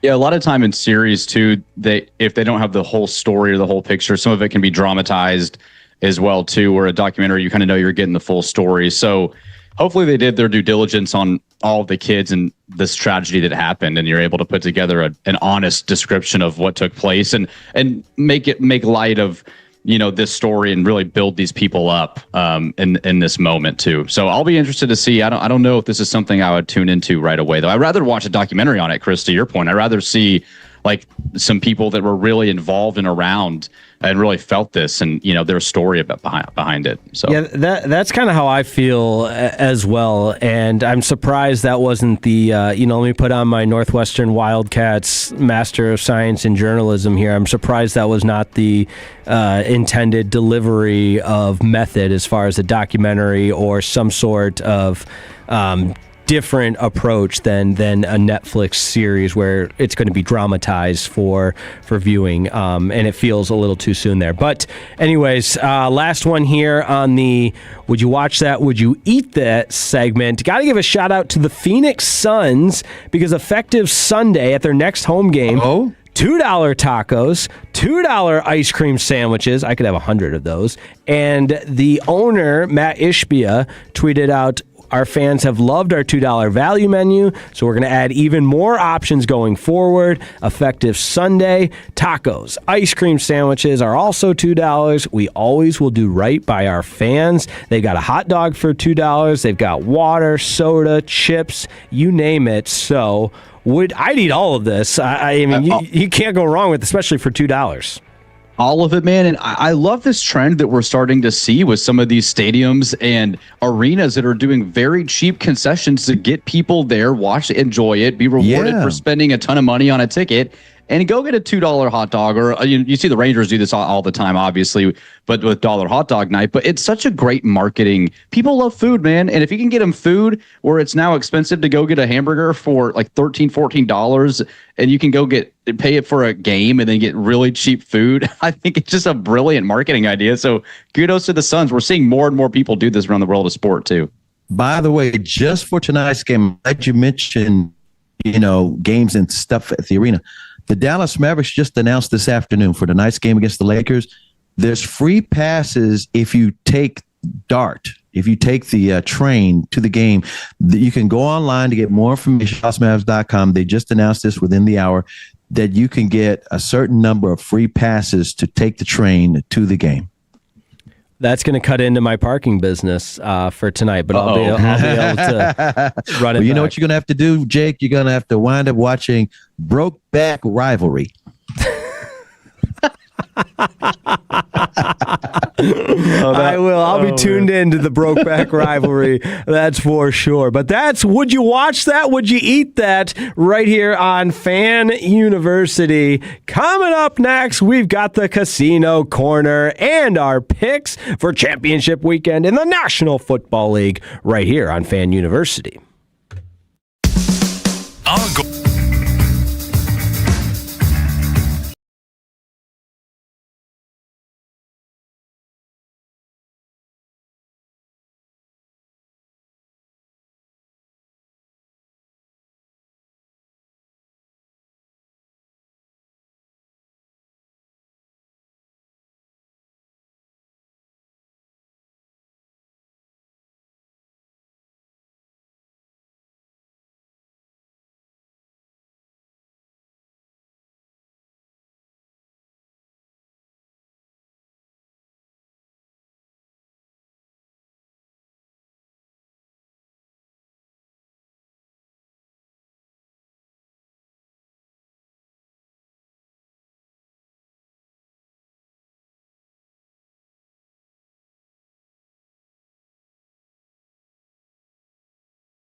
Back to Fan University right here on 105.3 The Fan. Thanks for being a Tolo. That stands for Turn It On, Leave It On. Jake Reitma, Brennan Baxter, the 3-time Hall of Famer Chris Arnold. We've been putting together a marathon show for y'all, and Dylan Morris kept us on the air the entire way. So for that, we salute you, Dylan. Salute everybody that's staying warm. And thank you for all of the kind text messages sent in at 877-881-1053. Like this one from the 469. Zach in Frisco said, I've really been enjoying your guys' show today while staying warm and playing some NCAA football 26. You guys and everyone stay safe out there. Thank you, Zach in Frisco. Really appreciate that, and kind of jealous that you are warm and cozy playing some NCAA football. Man, I need to get back into the gaming world, because I used to be able to kick it on the sticks with the best of them, but that was back in the college days, like NCAA football 2011, 2012, 2013. I haven't played in a while, so I'd probably get circles run around me on the old sticks. Brennan, what about you? Are you an Xbox guy, PlayStation guy? Dude, I'm an Xbox guy. I don't play very often, but when I do, it's a sporting event. I've done a dynasty or two there in CFB 25 and 26, but I don't get to play very often. But when I do play Xbox, it's either that or I got on the Fortnite train there for a little bit during COVID. I got on back in the day, but that's about it for me. That's either Fortnite or college football. CA, what about you? Well, I'm not a gamer at all, but Fortnite, during the pandemic, my son was on Fortnite a lot, and he won $3,000 in one of those worldwide contests on Fortnite. So he was killing it for a minute. Now you're proud of him. Yeah, there you go. I mean, they've got schools with esports teams now. They can get a full ride scholarship. And, before, when I was growing up, my parents, get outside, touch grass, go play sports. And I probably had a better chance of getting a scholarship as a gamer than, as a football player. But that being said, hey, we've got 2 more games of NFL action this weekend before the Super Bowl. I don't want to say it's lacking any of the hype build-up, because at the end of the day, 2 tickets will be punched to the Super Bowl. You've got the Denver Broncos and Jarrett Stidham, the backup quarterback in the AFC, taking on the New England Patriots. Mike Vrabel has them back in contention to get to the Super Bowl. It didn't take long in his first year at the helm, which is just incredible. Drake May doing a great job there. In the NFC, of course, it's the Rams and Seahawks. But CA, I love some good betting angles. The Casino Corner, which is what we'll start with. But before we get into all that, what's kind of the initial feel on these games, CA? Let me tell you right now, the teams I picked, we all need to confess, Brent and you and Jake as well, confess who we are picked to win the Super Bowl when the playoffs started, and the Super Bowl teams and where you are now. I picked the Rams to beat. Who did I pick? The Bills. The Rams to beat the Bills in the Super Bowl when the playoffs started, and I thought it would be nice symmetry with Clayton Kershaw's best high school buddy, Matthew Stafford, to get second ring the same year, basically the same season that Clayton Kershaw got his baseball and football, and both of them were in L.A. High school in Highland Park. I thought he could retire just like Clayton's retiring. By the way, shout out to Clayton. He was at the Mavericks game Thursday night. Him and his dog. But now that we are where we are, I've got to take Seattle over New England. And Tank Lawrence gets his ring like DeMarcus Ware got his with Buffalo. I mean, with the Broncos. Yeah, I had the Bills in the Super Bowl versus the Seahawks, and I think I ultimately picked the Seahawks to win the Super Bowl. So I'll be pulling for Seattle here this week. That defense and the amount of talent that they've been able to do, John Schneider's done a phenomenal job in Seattle. So can Sam Darnold? I mean, it's just crazy when we're looking, Jake, at these matchups. You're going to have Jarrett Stidham, you're going to have Drake May, Sam Darnold, and then you got one guy in Matthew Stafford. But if it's not Matthew Stafford, if you would have started the year saying that Jarrett Stidham I mean, obviously by Bo Nix's injury, Drake May or Sam Darnold will be a Super Bowl champion. I don't think a lot of people would have put money down on that one, but here in Casino Corner, that's what we're here to do, man. We're here to tell you where to put your money. That's right. All right, I have to confess, I had the Buffalo Bills and the San Francisco 49ers and before the playoffs started. And honestly, every team deals with injuries, but I'm just so curious what that 49ers team would have looked like if Kittle hadn't gone down, and before that, Fred Warner, and I know they didn't have Warner when the playoffs started, but there was thought he could have, if the Niners would have continued to advance, he could have joined and been a force on that defense. So the Bills pick, listen, a lot of people were on that, so I'm in the same boat as most. But let's build some parlays. Another day, another parlay.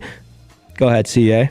Jake, before you build the parlay, there may be some people who didn't hear the big news about the coaching hire with Pittsburgh. Go ahead.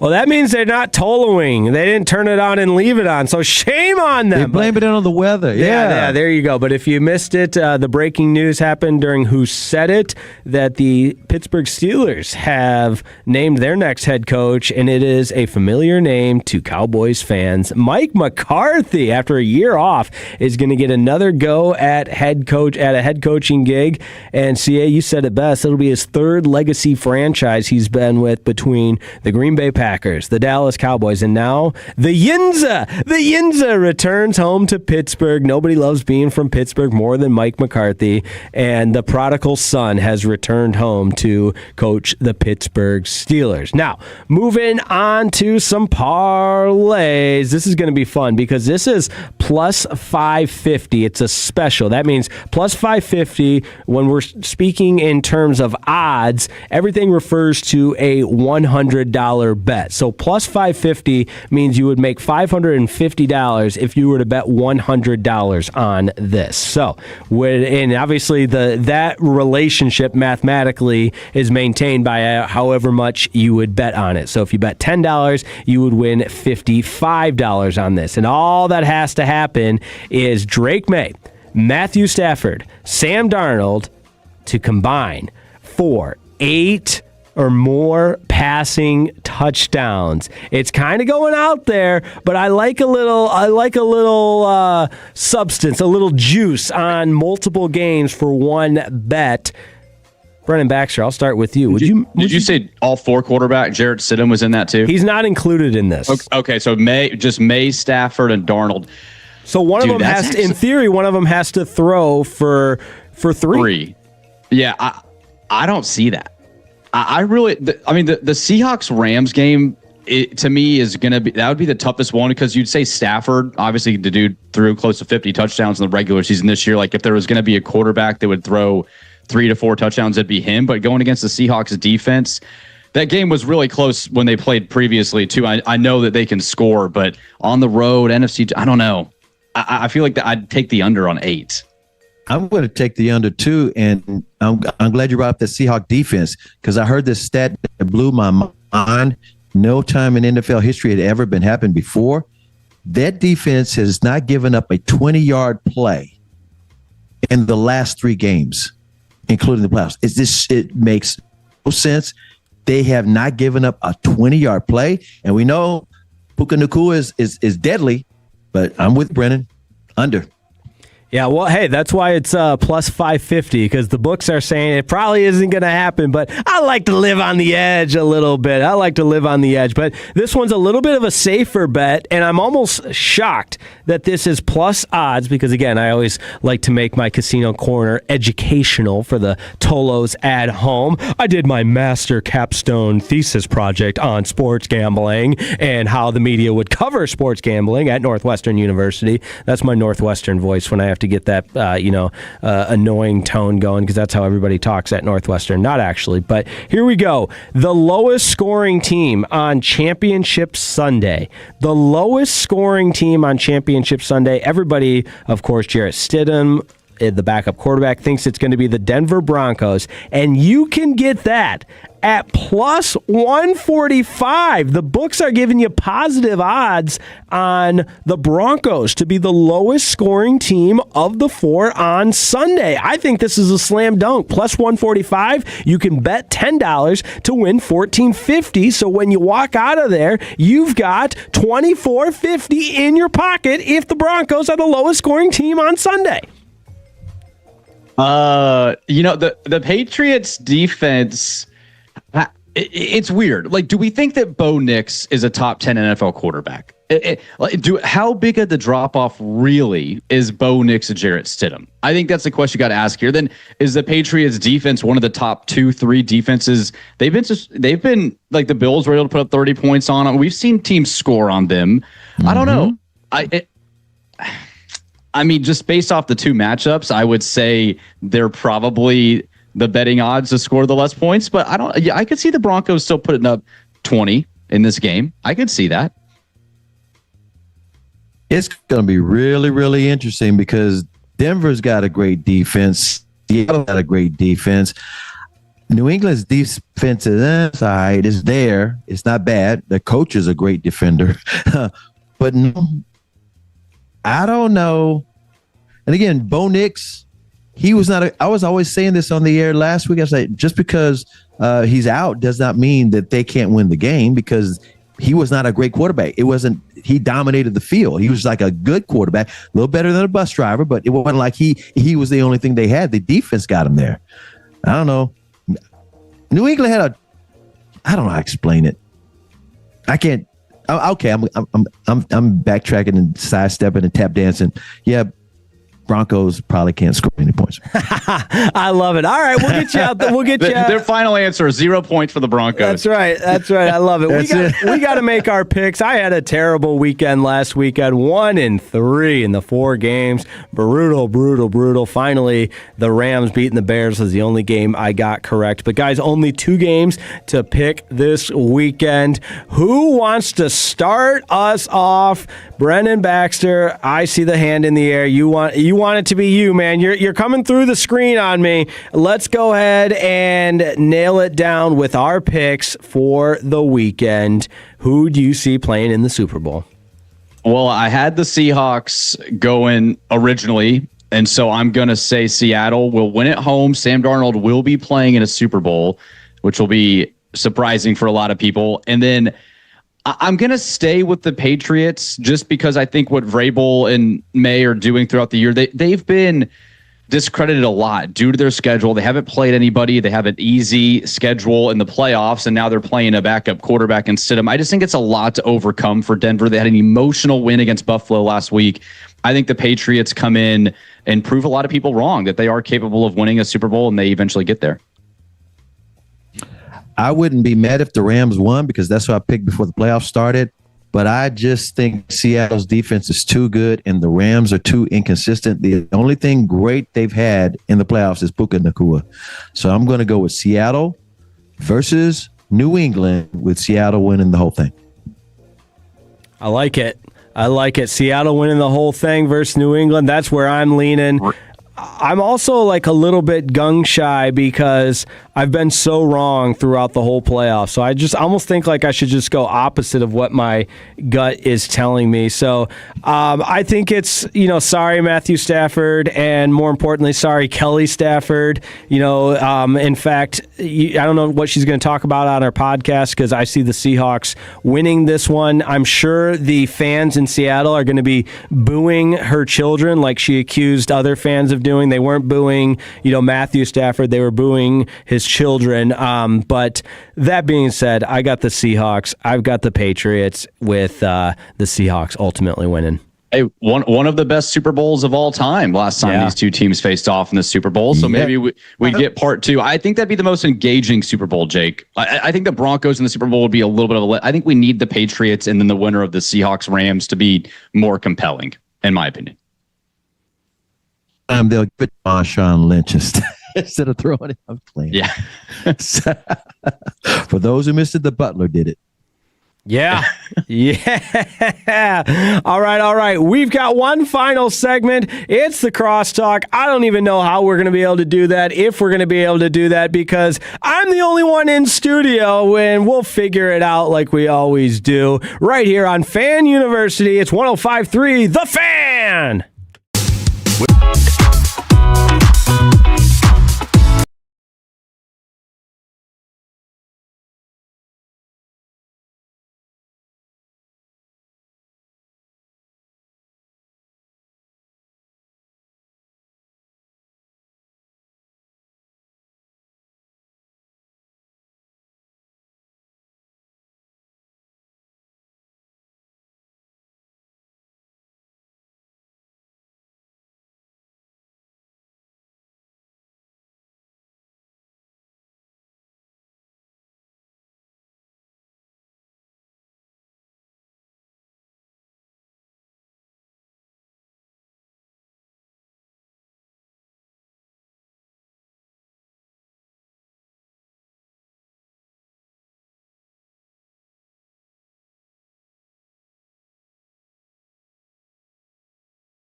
This final segment of Fan University is brought to you by Classic Chevrolet. If you're in the market to upgrade your vehicle, get to Classic Chevrolet in Grapevine. Back-to-back #1 Chevy dealership in the world. They've got more new Chevys than anyone, all priced to sell. Visit ClassicChevrolet.com. This is Texas. This is Classic Chevrolet. Together, let's drive. Relax and enjoy the difference based on new Chevy registrations 2023 and 2024.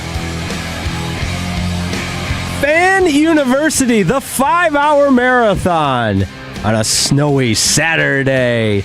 We are nearing the finish line to pass the baton on, figuratively, of course, not literally, because Kevin Walker, Eric, and I'm not sure who else, but Jacob Ray made his way to the studio, so I got to figuratively pass the baton on here to Kevin Walker and whoever else joins this company-wide Zoom call that I am proud and happy to be here. I told Brennan Baxter I'd be giving him a hard time all show long. See, I understand, how far of a drive you have, so you're hunkering down. And you're coming out tonight for Lakers Mavs.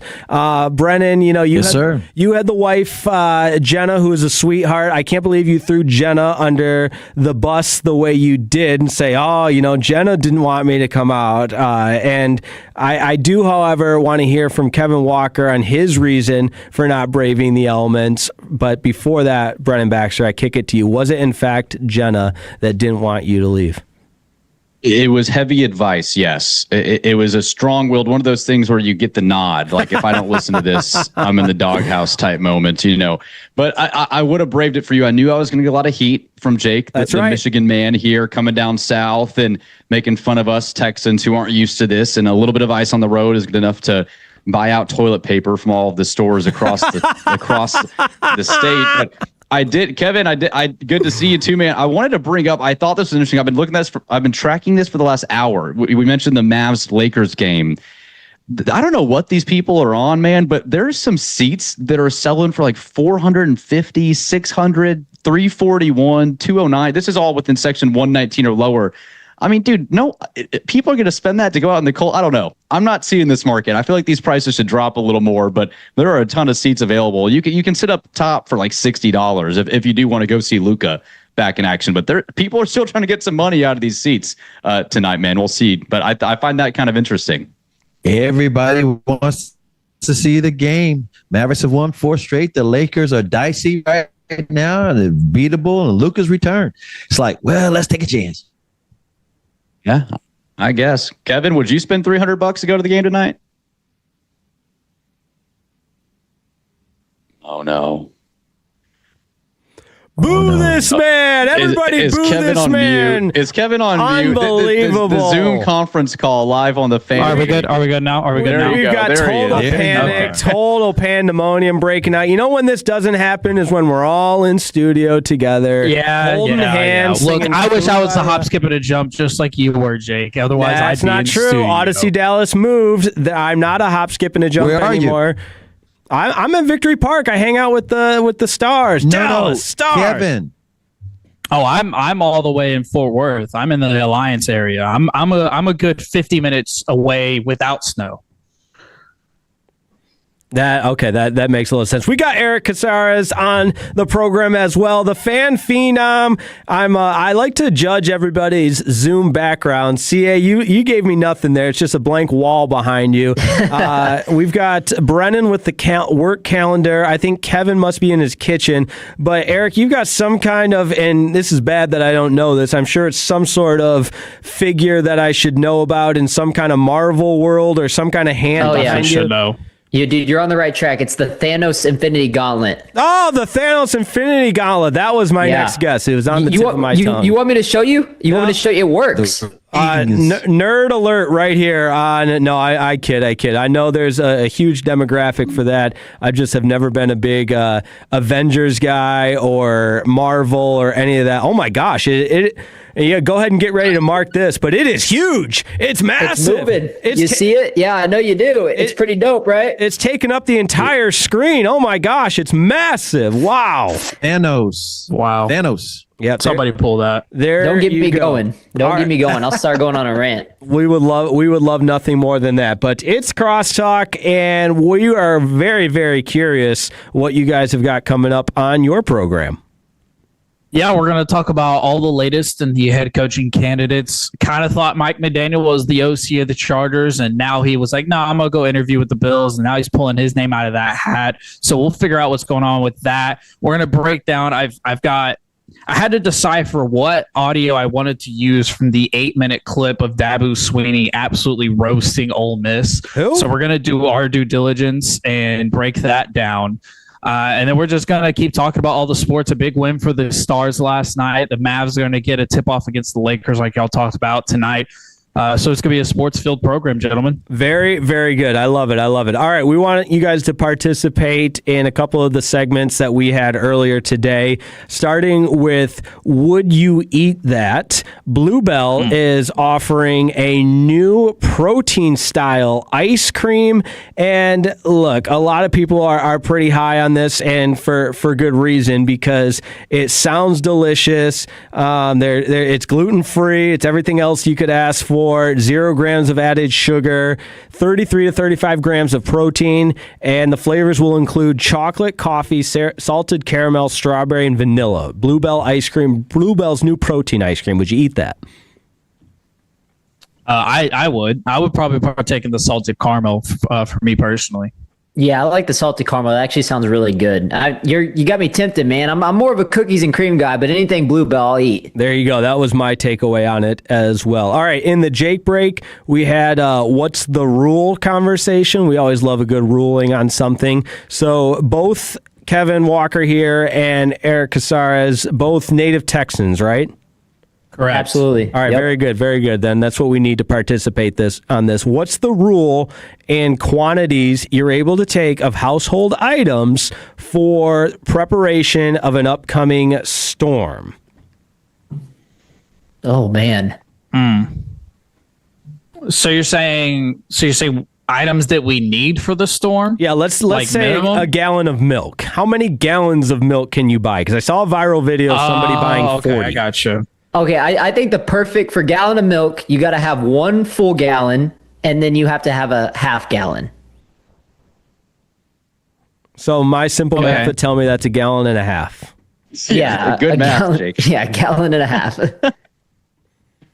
What about you? I would say, I mean, if we're using the milk example, it depends on how many people you have. So for me and my girlfriend in our apartment, she likes 2% milk. I like whole milk. So we just do half a gallon of each, and then we just carry on with our day. I don't think we need to be buying 18 gallons of milk from the stores. I mean, I don't know if y'all have seen outside, but it did not come down. Like, I don't see icebergs outside of my door like everybody was anticipating. So I don't know why we need 4 cases of water, 18 gallons of milk, and these people are going crazy in these stores. Everybody overreacts in Texas if you haven't found out yet. I have found that out, and people think I'm the judgmental jerk for pointing it out when I'm not the judgmental jerk. It's just I'm just pointing it out what I see. There's no need to overreact. We had Jared Sandler on earlier, and he agreed with me. You just there's ways to function in all of this. But gentlemen, I appreciate you guys participating in both our Jake Break and our Would You Eat That segment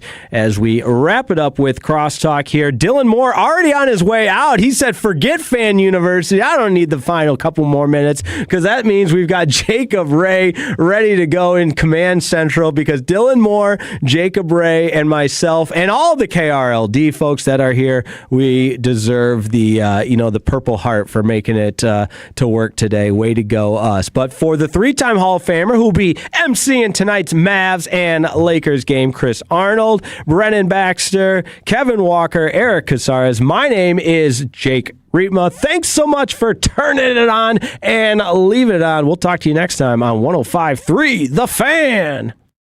When your friends say, hey, did you hear?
station. Driven by our D&M Leasing Studios. Thanks for turning it on and leaving it on. 105.3 The Fan. This time the Stars pulled it back, but never controlled. They score! Jason Robertson gets number 30 with a minute to go. He puts Dallas back in front. Big win for the Dallas Stars, and the Team USA snub Jason Robertson, and another piece added to the Dallas Cowboys offseason puzzle as former filthy defensive pass game coordinator and defensive backs coach Christian Parker officially puts ink to paper to be the new DC in Dallas. Good afternoon, Tolos. It's a snowy Saturday. You're joined by myself, Kevin Walker, alongside Eric Casares, the fan phenom himself, and Jacob Ray, who he was, man, I mean, just hands up for Jacob Ray, who did the drive, went up to Dallas. He's in the Producers Cup, behind the glass, doing the damn thing. Eric, how are you on this beautiful, must I say, snowy Saturday? I'm doing great, Kev. Thanks for acknowledging that. And shout out to Jacob. You couldn't have said it any better. The dude's in a hotel. He's making it work. He's getting to work. And we don't, unfortunately, get to be there with him in person, but we appreciate him for making sure this thing runs smooth with the Tolos this morning. Hope everybody is staying safe out there with the snowy conditions, or I guess the icy conditions if you live in Texas. I mean, it's more sleet than anything at this point, but supposed to get a bunch of snow later in the Metroplex this evening. So stay warm, stay safe, get some hot cocoa, relax. We got a packed show for you today.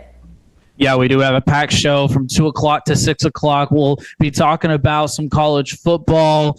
We will do an intense breakdown on the Clemson-Ole Miss situation. If you haven't heard about that yet, then make sure you stay tuned because we're going to break all that down here in just about 40 minutes or so. We'll do a mock draft of our own, and let's not waste any time. The new defensive coordinator in Dallas, Christian Parker, 34 years old, comes highly touted, highly respected in the league. Pat Surtain, Quinyon Mitchell. I know we have some Cooper DeJean audio about his praise for Christian Parker, saying, look, this guy's going to be DC someday, and more others are saying this guy could be a head coach someday.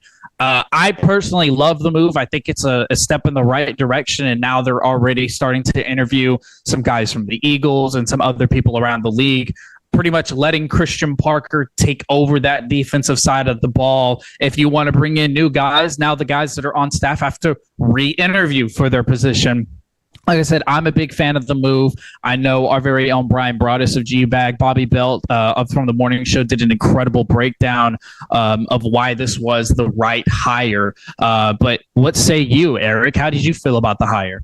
Yeah, no, I feel absolutely the same way as most people. And it tells you one thing. If you don't maybe know too much about Christian Parker in particular, one thing that I think really stands out for this hire in terms of the Cowboys' success is how the Eagles fans are reacting and how they're handling it, right? They're not very happy that we took their guy. And this kind of reminds me of a Dan Quinn situation where they took him up in Washington a couple years ago, and he took a bunch of our assets defensively, the Dorrance Armstrongs of the world, right? He brought some of those guys away, the Noah Igbinogheni's. He took some of our highly touted defensive players and brought them over there with him once he got that Washington job. And so is it going to be a similar situation with Christian Parker now taking the job in Dallas, being the passing game coordinator, working with the guys that you mentioned, the Quinyon Mitchells of the world, the Cooper DeJeans? Is he going to bring a guy in like Nakobe Dean on the Mike linebacker position, which we desperately have lacked this year? Shamar James and Kenneth Murray, just they were lost out there. They couldn't read the holes defensively, schematically with Matt Eberflus. So how is he going to provide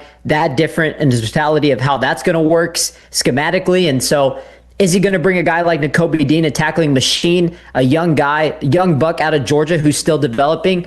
That's what I'm really curious in. So I love the philosophy. I love that we're going young. I'm glad that we're not just bringing in, I guess they like to call it, second fiddle, where, you bring in a guy like Jonathan Gannon who got fired. You brought in Matt Eberflus the year before who got fired. You're getting some young, innovative guys, and Christian Parker fits that category. So I'm super excited about this.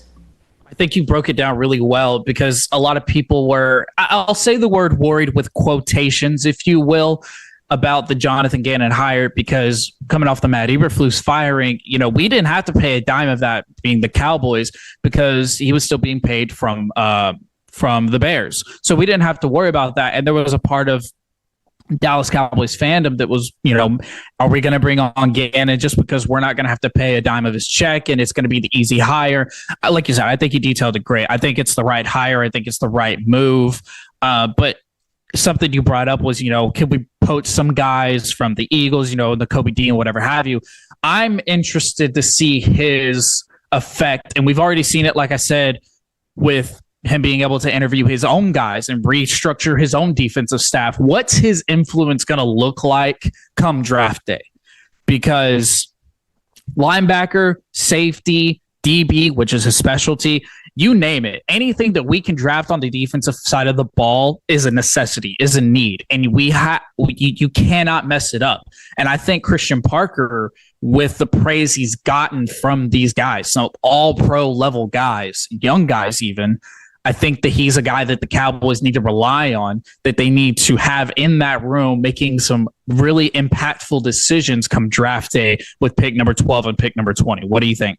Yeah, no, absolutely. And that's going to be, I guess, the main focus is the draft, because the Cowboys, Will McClay and Jerry Jones, the front office has done a very good job. It hasn't been perfect, right? The 2023 draft class ended up being pretty bad for them. But overall, for the most part, they have hit more times than they've missed. So you're going to have your Taco Charltons of the world. You're going to have those type of picks, the Mozzie Smiths. But you're hoping that this draft can balance out and be more like the 2016 draft class and the 2020 draft class and the 2021 draft class to bring in those high caliber defensive and offensive players. So I'm expecting it to be defensive driven. Obviously, if we're going to go offense, I want to go offensive line, maybe look at somebody like Caden Proctor out of Alabama on that tackle side, especially if you're going to move Guyton full-time into right tackle, and then you have Tyler Smith go back to guard. But who knows? I mean, I don't know if they tried Tyler Smith at left tackle because they're making that transition full-time in him to be that left tackle spot, or if they were just doing that for the injury purposes and just to try it out because it was the end of the season and they could do it. So there's going to be some things they're going to work with on the offensive line. But I think overall, in terms of Christian Parker, what his philosophy is going to be into this draft, it's definitely going to be, of course, linebacker, safety, and just overall defense. There's going to be guys that are going to be in that spot. Obviously, the home run hitters are going to be the Arvell Reeses of the world, the Caleb Downs, but are they going to be there realistically at 12? And so if they're not, you got to be ready to possibly trade back. You got to be ready to take the best available player at that point. A guy that I really liked, we talked about, was David Bailey out of Texas Tech. Watching him play in that playoff series and watching how he reformed that Texas Tech defensive line and seeing how they were one of the best in the country. So there's definitely going to be some intriguing prospects at that spot, and I'm going to be looking for it as we get closer to the draft. Yeah, we're going to do a mock draft segment later in the show, so make sure you stay tuned for that. Now, the news broke that we were going to be hiring Christian Parker on Thursday, and one of our affiliate stations down in Philly, our Odyssey station in Philly, they wanted to react to the news. Jacob, if you could give me cut 2 here. Not surprised, right? Christian Parker's been getting a lot of publicity, Hugh, during this coaching search in just the last couple of years. And just think about obviously Fangio gets the most credit for the defense, but think about the defensive back play they've got in the last couple of years. They've got some lights out play. You know what I mean, man? You know, it's funny. And then when you talk about the potential of this backfield being shaken up, because we don't know what Reed's going to do. Hey, that's a step up, unfortunately, going into the division, but hey, congratulations to him. Yeah, I'm happy for him. I'm not great. It's not great. It's the Cowboys, right? I really wanted it to be Jonathan Gannon. I know. We missed out there. I really missed wanted out. it to be Gannon. Now he's interviewing with the Packers, so he could still be in our way in a sense and have some fun with it. But the Cowboys with Gannon would have been. I thought he got a look in Washington too. Oh, so maybe he could be headed to the division. I don't like that this it seems like a good hire for the Cowboys. Yes. Yeah, so we'll see what Christian Parker does there. But I agree with what Hugh's saying. I mean, Reed Blankenship has played good football under him. That second safety spot has been more of a revolving door, and it's been serviceable. I actually thought at the end of the year, they got good play out of Adoree Jackson, which none of us would have expected during the beginning of the year. That's a fact. Yeah, I would think Quinyon and Cooper are going to be good no matter who's here, but Christian Parker leaving to the Dallas Cowboys. So there is the latest on the NFL coaching carousel. So you heard that audio from Todd Archer just a couple of hours ago. The Cowboys are interviewing Eagles assistant linebacker coach Ronell Williams, who was the team's nickel cornerback coach in 2023, and obviously has that defensive background with our now defensive coordinator, Christian Parker. So you heard that audio from our Odyssey station down in Philly as they broke it down. They were sad. They wanted us to get Jonathan Gannon. And look, we talked about it earlier. We understand that would have been the Cowboys' move.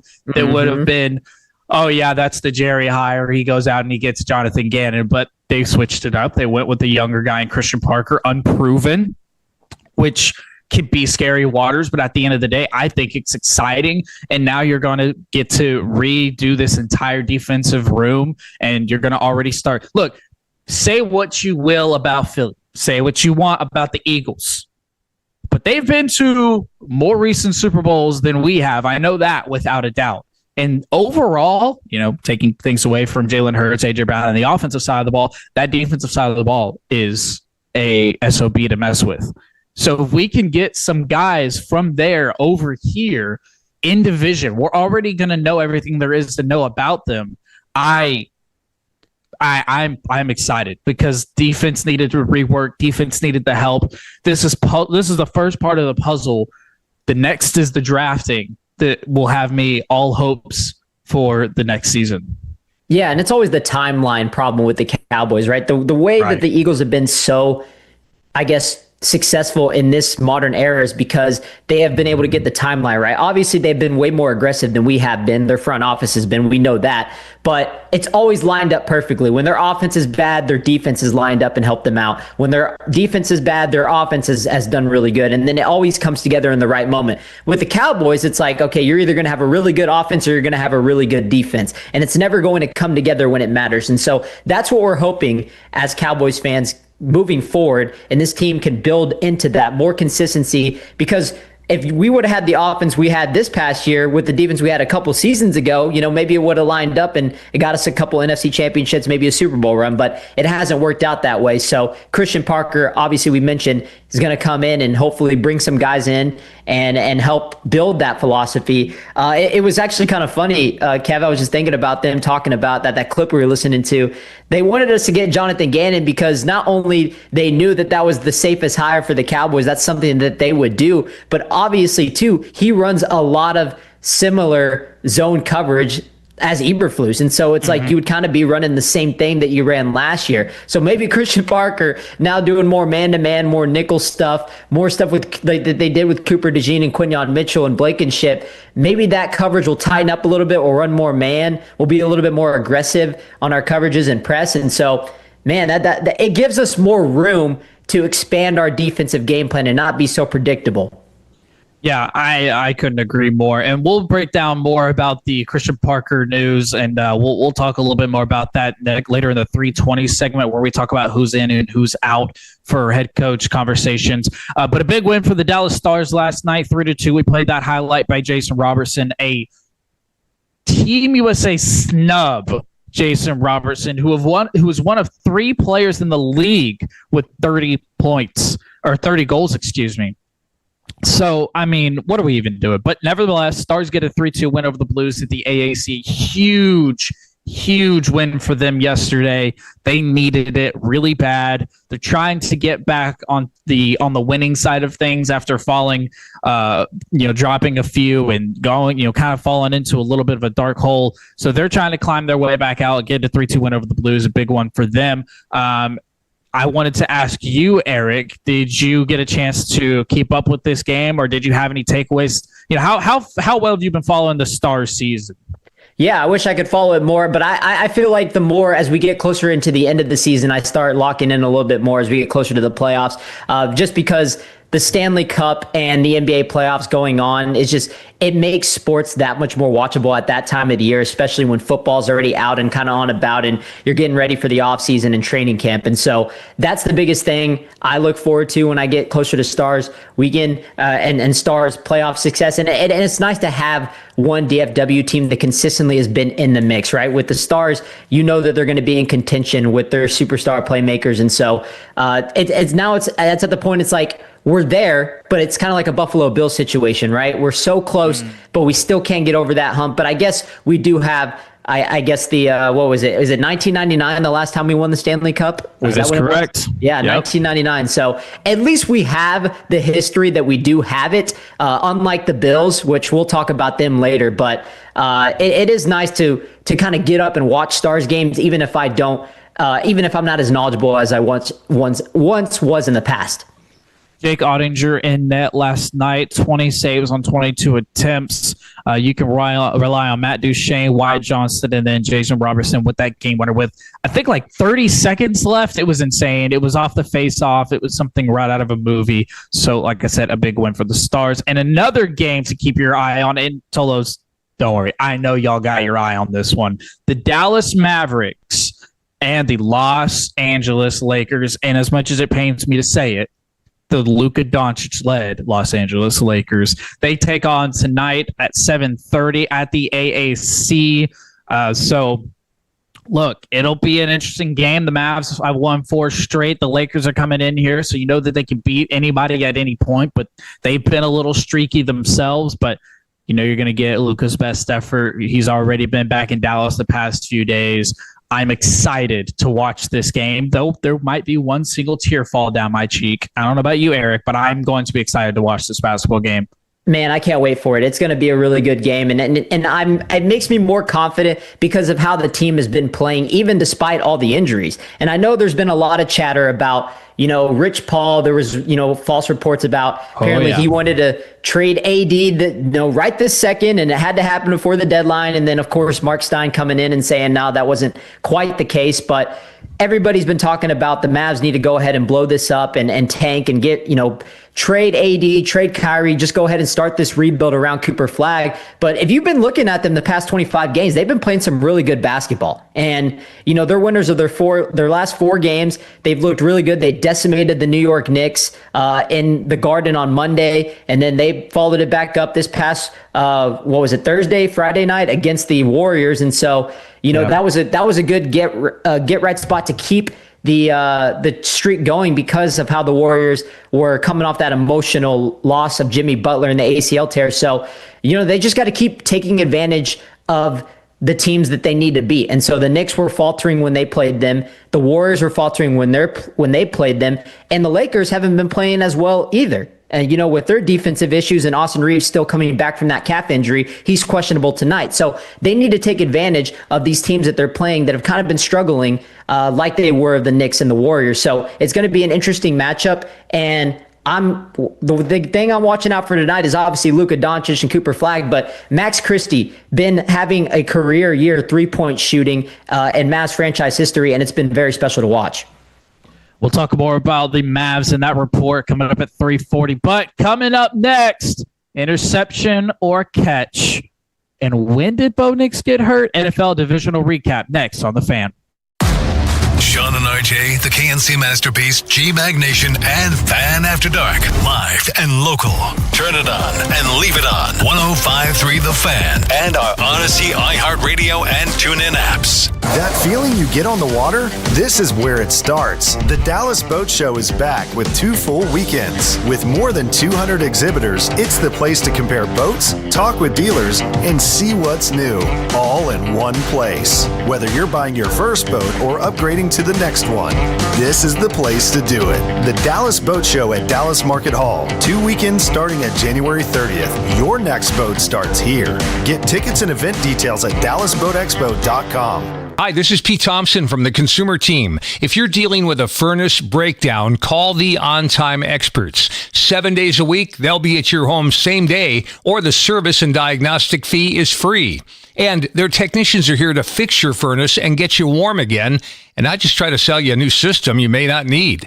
Set your appointment online right now at theontimeexperts.com. Theontimeexperts.com. The On Time Experts, the official HVAC partner of the Dallas Cowboys.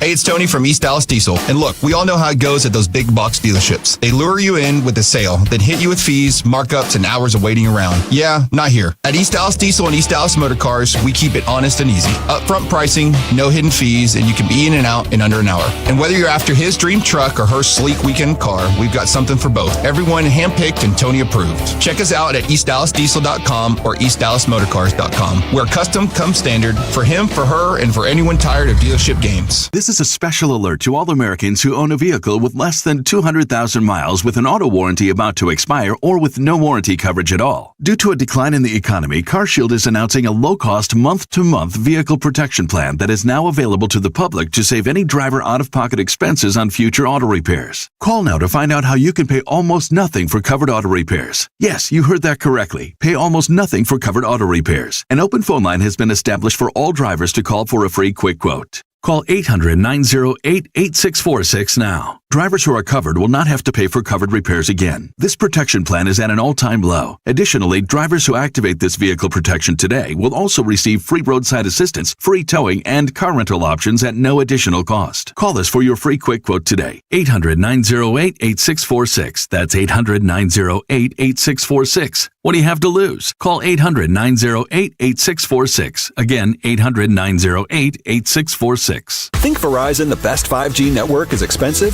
Think again. Bring in your AT&T or T-Mobile bill to a Verizon store and we'll give you a better deal. Now what to do with your unwanted bills? Maybe turn them into a paper airplane headed to see and never AT&T and T-Mobile? Jokes aside, the best 5G network has you covered with the most ways to save on plans, streaming, and phone deals. So just bring in your bill to your local Verizon store and we'll give you a better deal. Rankings based on Root Metrics Root Score Report dated 1H2025. Your results may vary. Must provide a postpaid consumer mobile bill dated within the past 45 days. Bill must be in the same name as the person redeeming the deal. Additional terms apply. Yardbird Southern Table and Bar. Dive into succulent, mouth-watering Southern comfort fried chicken like no other. Creamy lobster mac and cheese, juicy ribs like Mom used to make, and top it off with a warm cinnamon roll. Plates to feed the entire table or for your own personal escape. And dive into one of the best and unique bourbon selections and handcrafted scratch cocktails to wash it all down. Got your attention yet?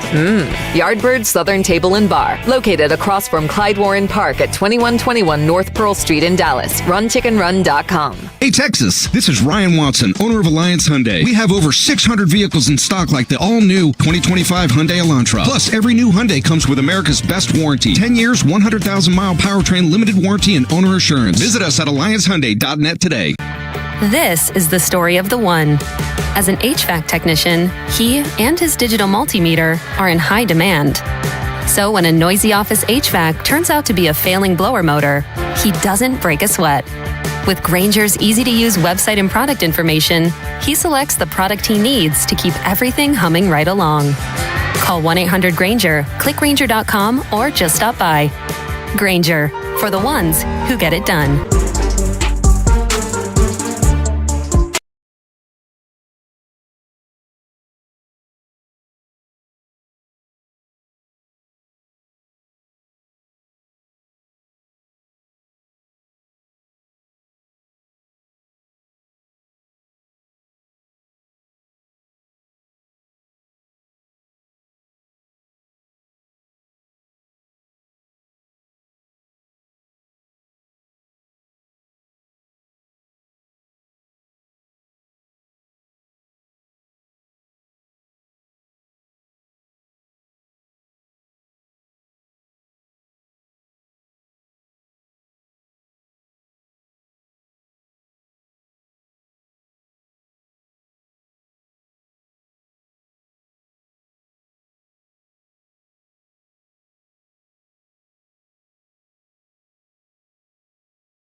105.3 The Fan. Myself, Kevin Walker, alongside Eric Casares, and our producer of the year would go to Jacob Ray if we had one, because he drove all the way up in the ice and the slush to get to Dallas. Meanwhile, me and Eric are lazy sitting at home. But nevertheless, Eric, I'll start with you. Was it a catch or was it an interception? Well, first of all, Kev, I want to counter that with a question. How many times have you answered this question yourself? Was it a catch or an interception? I have had this conversation with my father, and that's about it. I haven't been able to. Yeah, I mean, I know we're a week separated from this moment. I haven't had the chance to let my opinion be known about this.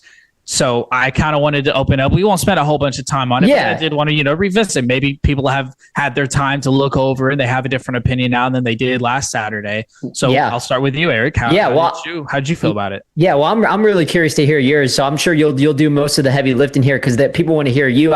Most people that listen, if y'all listened last Sunday, Fred and I, we were talking about it, and then Fred and Will Chambers went at it too as well. So which was an awesome segment, by the way. But here's the deal. Originally, I thought it was a catch, because I thought that if your knee is down and you hit the ground and it's in your hands, then okay, I don't think that the defender should be rewarded to grab it from you and be rewarded an interception. That doesn't make a lot of sense to me. I understand the rule. It's not that I didn't understand the rule. I just didn't like it. I thought it was lame. But then I thought more about it, and then when you watch it from different angles in real time, it was one solid fluid motion, and McMillan rolled over and then grabbed it for him. No one really had full possession on it. So if both of your hands are on the ball, I think it's a 50-50 shot. It's a live ball, like Fred was mentioning, and McMillan ripped it from him and got the interception. And it happens in real time so fast. So I know there's some inconsistencies about it in terms of, you saw it later the next day in the Devontae Adams game with the Rams and the Bears. We saw a similar situation where his knee was down but didn't have full possession. But they were like, oh, well, his knee was down, so it's considered a catch. It's different circumstances. In real time, when you watch it, I think they made the right call, even though I wanted the Bills to win in that matchup, and I was salty in the moment. In my opinion, yes, to answer the question, it was an interception. I agree with you. I also think that it was an interception, and I was on the side that really wanted the Buffalo Bills to win. I had them in my Super Bowl pick, so selfishly, I wanted to be right. I was more frustrated with the flags that were tossed there at the end of the game, but nevertheless, I think it was an interception for a few different reasons. I'm not going to break open the rule book and look at section 16.5a or nothing like that. I'm going to watch football. And when I watch the play happen in real time, never at any point did I think, did Brandon Cooks catch the football? Because I don't think you watch it and you think he caught it and then it was, he got it ripped away. Like, I don't think anybody is necessarily sitting here thinking that. I think it's more, did the receiver hold on to the football? Because I never felt that way. And I know a lot of people were comparing it to the Devontae Adams catch. I don't think they were too similar. I think they were quite a bit different. But for the same reasons that you made, at no point did Cooks really have the ball. So therefore, you can never rule it a catch, but the ball never touched the ground. So who came up with it? The DB. Therefore, it's an interception. And I understand why it is so 50-50, why people feel so 50-50 about it. But I think that it was an interception, unfortunately, and I think that was the right call. Yeah. Now, Jacob, I want to get your opinion on this. If you've already been able to share your opinion on it, then just, you just let us know what led you to decide the way that you did on catch or interception. Yeah, so I didn't have too much of an issue with the Bills call being an interception, just because I think when you have a situation where it's kind of simultaneous possession and the ball never really pops free, it's kind of like it just switches from one person's hands to another. I think I didn't have an issue with that being called an interception.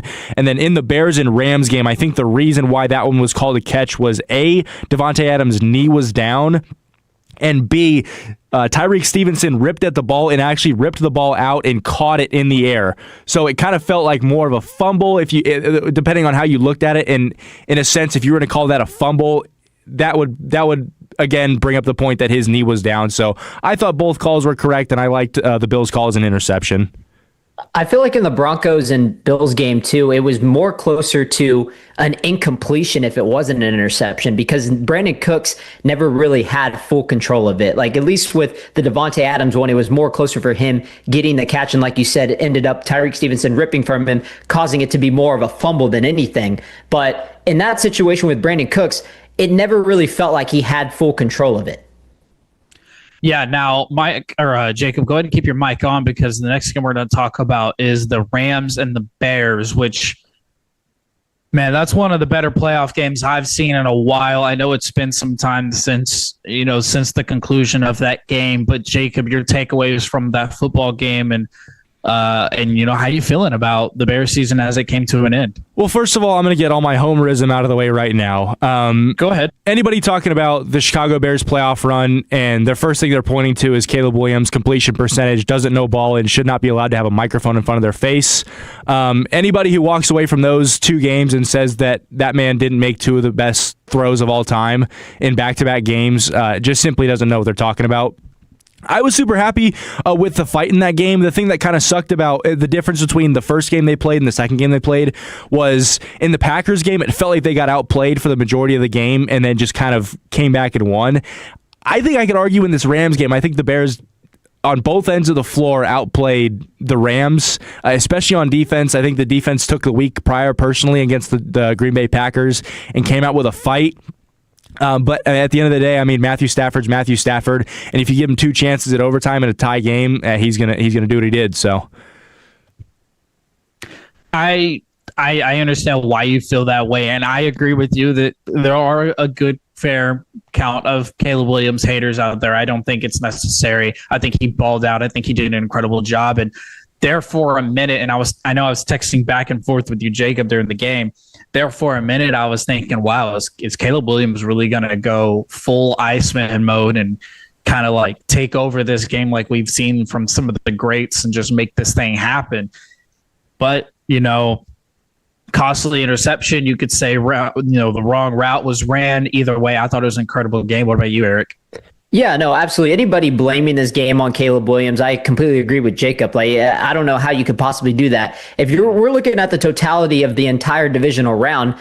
Honestly, most of the quarterbacks had a bunch of turnovers. CJ Stroud threw 4 picks in the first half. Josh Allen had 5 turnovers. Drake May even fumbled a couple times, and everybody's talking about him being the MVP. So nobody is immune to criticism, right? Caleb Williams threw 3 picks. He wasn't perfect, but if you watched that game and didn't think anything more than that this wasn't a successful season for the Bears, I don't know what to tell you, man. I mean, they got farther than I think anybody would have imagined in year one under Ben Johnson, and Caleb Williams continues to shine, man. I mean, that throw he made, everybody's going to be talking about that throw for the next 10 to 20 years. I mean, it's crazy, and I've talked about this. I broke it down on my podcast a couple times, which I said that there's only about 3 to 4 quarterbacks in the NFL that can make those throws that Caleb Williams has made this year.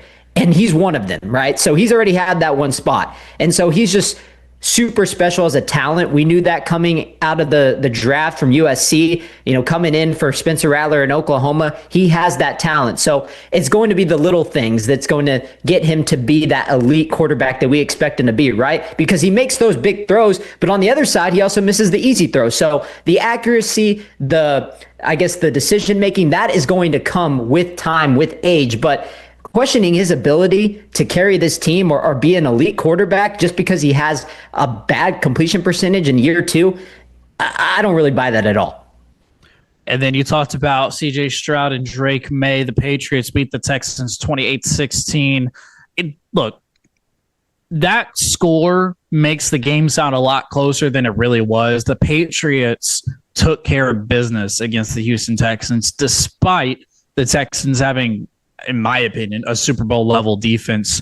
And CJ Stroud at 20 of 47, 212 yards, 1 touchdown, 4 interceptions. I don't really know what to say about that performance from CJ Stroud other than he's going to have to put together a tremendous turnaround season if he wants to get a contract extension in Houston. Yeah, and how do you mentally bounce back from something like that? And That's tough. It's not even the fact that it was this game. It's been pretty much the entire season. And especially in that Pittsburgh game too, it just felt like he has no confidence and no trust in his offensive line. Now, granted, his offensive line is not very good. It's towards the bottom half of the league, no doubt about it. And it's regressed since his rookie year. You go back and watch the tape from his rookie year. He trusted himself to be an elite pocket passer, and that's why he had such a phenomenal rookie season, because he stepped into his throws. He made those big plays. And, I think one thing that's going really underrated, Kevin and Jacob, is the loss of Tank Dell, right? I think that was CJ Stroud's safety blanket for sure. And he loved making those big plays to him his rookie year. And so that catastrophic leg injury, I think, diminished a lot of his confidence. And then not only that, but the offensive line regressing over time. So yeah, I don't know how you mentally bounce back from this. Obviously, he still has the physical capabilities. He still has the tangibles to be an elite pocket passer, an elite quarterback, but I just don't know if mentally how he's going to get that back. And that's what's going to be answered this next year. I'm glad you talked about the Tank Dell part of this problem that the Houston Texans offense has had, because I feel like it's something that's not being talked about a whole lot. And look, you didn't have Nico Collins in this game, so that doesn't make matters even better. I mean, he's one of the top 5 arguable receivers in the NFL, top 10, top 8 for sure. And Tank Dell was really, really progressing year after year.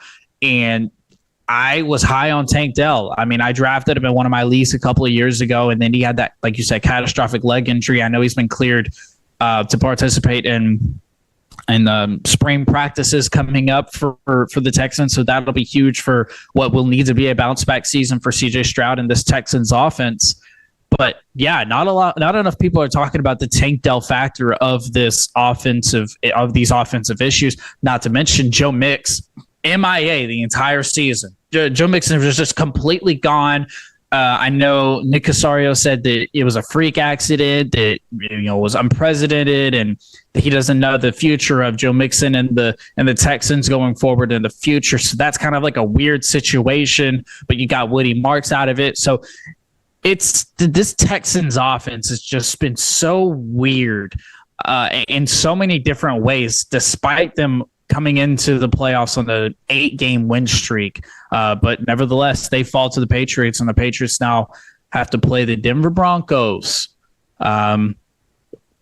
Look, I don't know what Jared Stidham has to offer, or Stiddy as he's being called, but I have a friend of mine, Tristan, who's a Patriots fan, and he's like, look, I'm not trying to be cocky. I'm genuinely scared because Sean Payton can dial that thing up, because he's done there before. He's been there before. And if he's got confidence in Jared Stidham, then the Denver Broncos are at least going to put forth an effort to fight against the Patriots. Yeah, no, it's not going to be an easy task at all for the New England Patriots at all. And I think one thing that I'm super confident that they won't overlook this Denver Broncos team is because Vrabel is aware of it. I think the players are aware of it. So I don't think they're going to take them lightly at all.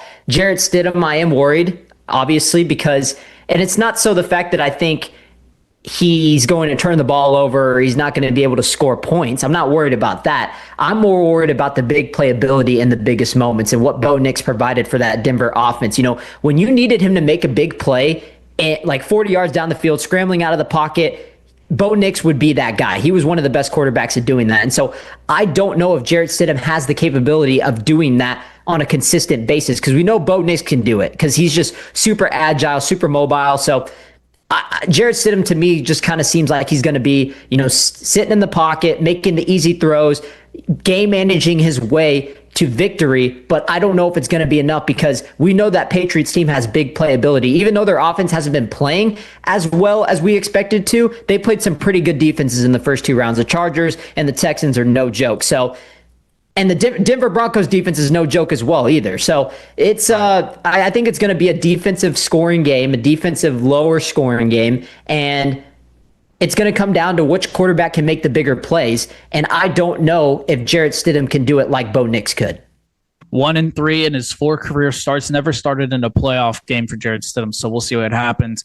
And then, Seattle Seahawks BTA against the injured San Francisco 49ers, 41-6. This game was pretty much over as soon as it started with the Rashid Shaheed touchdown on the kick return. So Seattle Seahawks look more powerful than ever. They're going to take on the Rams for a chance at a Super Bowl run. Sam Darnold, 12 of 17, didn't have to toss the ball much, 124 yards and a touchdown. It was Kenneth Walker, 19 carries, 116 yards, 3 touchdowns. Zach Charbonnet tore his ACL. So we'll see what the K9's going to be able to do. Now, I teased it going into the segment, and I know that there's been some speculation, and we'll just chat about it for a quick second. Was it the second to last play of the game? Was it a locker room celebration? When did Bo Nix get hurt? I mean, what are we really thinking here? Are we thinking it was the second to last play of the game? Yeah, I mean, I was thinking that when it was either the second or third last play of the game where he was scrambling out and he got tackled, right, and he kind of was limping on it. You know, I don't know if he fell on it awkwardly, if he cracked it and it was already hurt. I have no idea, but you know, they were trying to say originally it was from the QB kneel. I think the QB kneel was just what I guess was the domino effect of what happened earlier when he got tackled. So obviously something had happened, something had cracked, and I think it just fully broke after that. So just very unfortunate. That's when I originally saw it based on like the clips I was looking at on Twitter and everything. But man, just absolutely brutal. And I mean, I can't believe it. I'm still shocked that actually happened. All right. Well, coming up. So Indiana did it, but the drama in college football is far from over. Plus, some breaking news in the NFL next on 105.3 The Fan. Colos, we're gearing up for another trip to Radio Row for the big game. Thanks to our presenting sponsor, Stella Artois. The beer with a taste worth more. For moments worth more. Always enjoy responsibly. Copyright 2026 Stella Artois beer. St. Louis, Missouri. Message intended for 21 plus. Cats are masters at using up their 9 lives. Like chasing laser pointers into walls. Or jumping onto high shelves.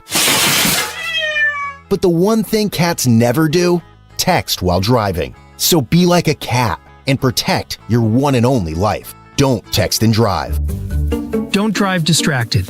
A message brought to you by the National Highway Traffic Safety Administration, Project Yellow Light, and the Ad Council. So, you're ready to propose, huh? Yeah, man. She's definitely the one. What are we thinking about the ring? I got my wife's at Hellsberg. I couldn't recommend a better jeweler. I could use some help with that. Man, go to Hellsberg. I had no idea how many details you need to consider. Did you know you can get a natural or lab-grown diamond? I didn't. Figure out what she wants. Trust me, they'll make it happen. Start your story with Hellsberg. Shop in store or at hellsberg.com. At Odyssey, we believe in creating a diverse and inclusive workforce. We also value the power of community and encourage local organizations to help us in referring qualified applicants to our stations. If you're a community organization interested in receiving our vacancy information, simply email equalemployment@odyssey.com. You'll be notified of all our open positions. That's equalemployment@odyssey.com. And for all our listeners, please visit odysseyinc.com/careers for a list of job openings at all Odyssey radio stations. Download to see if you qualify for Albert Instant Advance. Not all customers will qualify. Transfer fees may apply. No Albert subscription is required for Instant Advance. Please see the Albert app or albert.com for subscription pricing. Subscriptions can be canceled at any time. Kylie, what's wrong? I just got hit with a car repair bill. I'm behind on rent, and I feel like I can never save any money. Have you tried the Albert app? You can get up to a $1,000 advance fast to pay for car repairs, bills, rent, groceries, whatever you need. Plus, Albert can help you find ways to save and give you a custom budget to actually grow your money. Albert can get me up to $1,000? Exactly. But they do more than get you up to $1,000. Albert is your financial assistant, helping you budget, save, and spotting you money in a pinch. I'm downloading Albert right now. Download the Albert app and use promo code CASH to get up to $1,000 for your bills, rent, groceries, and more. The Albert app helps you budget better and save more money so you reach your financial goals faster. Download the Albert app right now and use promo code CASH to get up to $1,000. Use code CASH to get up to $1,000. Hi, it's Pete Thompson with a Consumer Team Alert. Has your HVAC company told you you need to replace your home's furnace? Well, pump on the brakes. Before you do anything, call the on-time experts to get a free second opinion. Their technicians will be thorough and transparent, so you can be confident you're making the right decision. Their technicians aren't allowed to sell new equipment, so you'll get all the facts you need to get your furnace back up and your home warm again.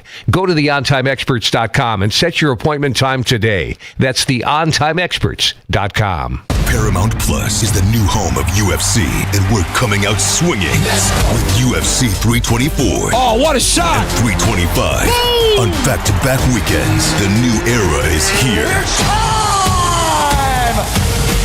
Every fight, bam! One subscription. Oh my goodness! Pay-per-view just got knocked out. Back-to-back blockbuster UFC events this month, only on Paramount Plus. That's the sound of Jay.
Can feel the buzz, can't you? Oh, it feels good, doesn't it? And it's all about the Cowboys offseason. So we're heading to San Francisco to dive into the hive of insider news. Come along for the ride, Tolos, as we take you to Radio Row. Radio Row. Radio Row. For amazing insight with a lot of treehouse shenanigans. Stella Artois presents one of our most listened to weeks filled with Hall of Famers, insiders, laughs, and some quality hungover confessions. Join us February 2nd through the 6th for our Radio Row coverage in the Bay Area. Brought to you by Stella Artois, the on-time experts, Best Buy Windows and Siding, Wild Fork Foods, and your favorite entertainment travel companions. 105.3 The Fan.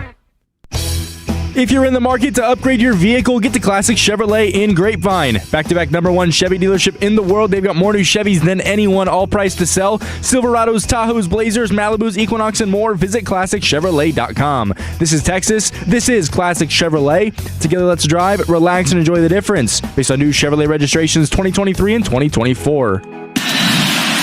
He's going to take off and run. Mendoza weaves his way first and goal, diving toward the end zone. Touchdown!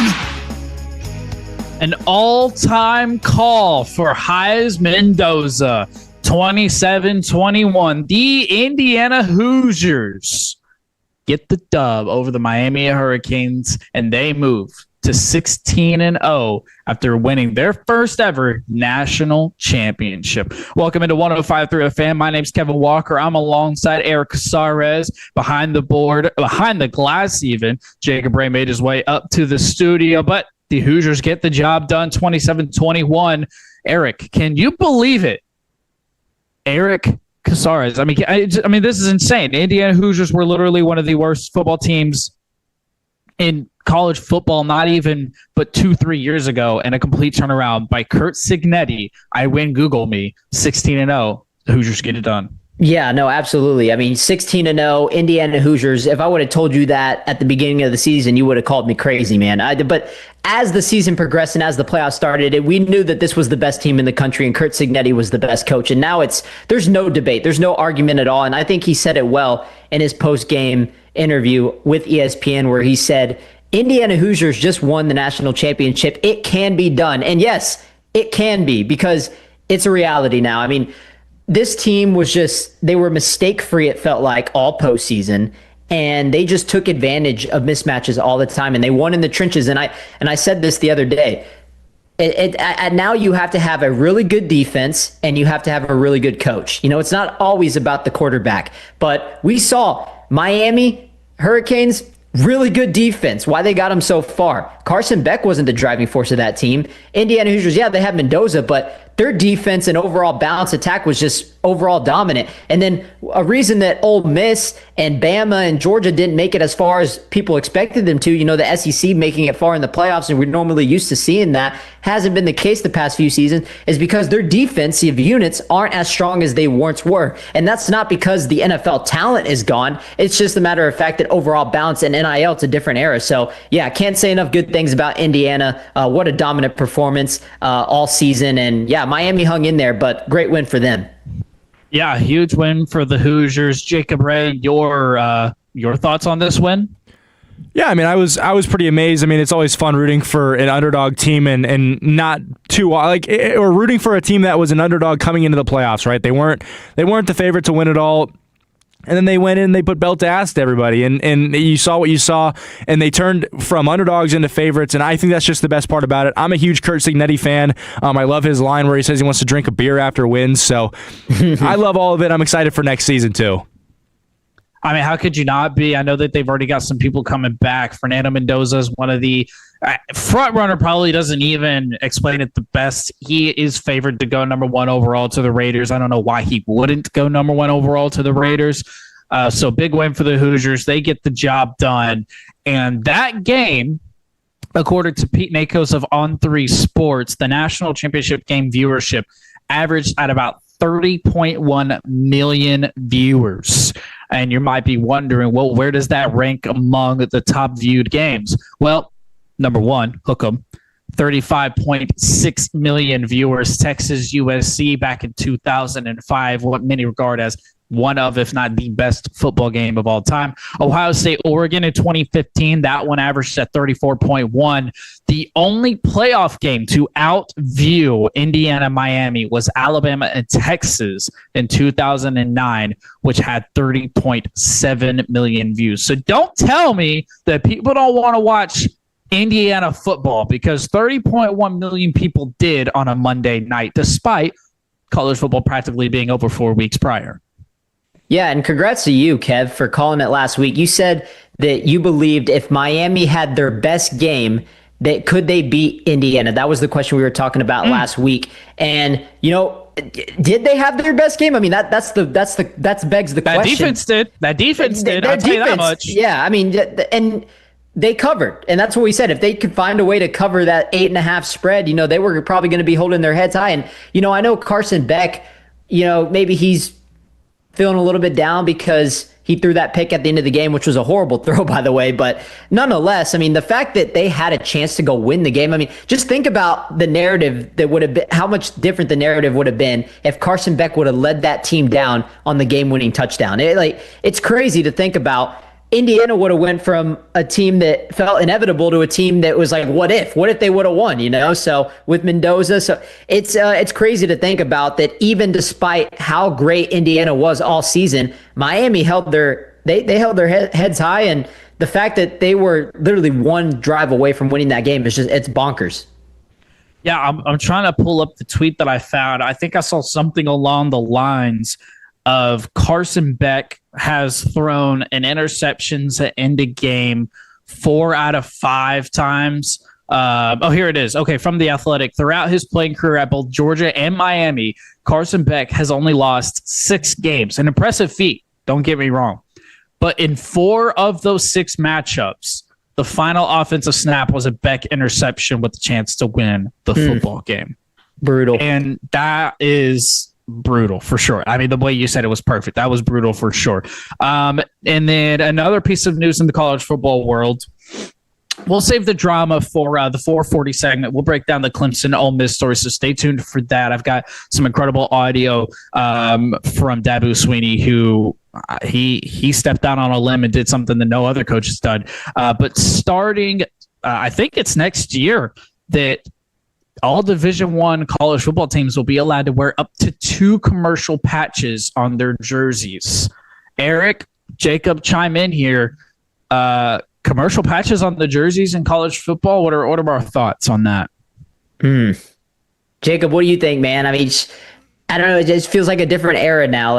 College is it's changing every single year. I'm interested to hear your thoughts on that. Yeah, man, I saw a Texas Tech jersey the other day that had a double eagle energy photoshopped onto the right corner of the jersey. I was like, you know what? If we have the companies that are funding these people's NIL, man, I love it. It just adds more for people to donate to. I mean, it's just another way to bring more college football or more money into these college football programs. I don't have an issue with it as long as it doesn't become obnoxious, like some of this baseball stuff we've seen where these logos are just massive on the jerseys. Yeah. As long as you keep it in moderation, I got no issue with it.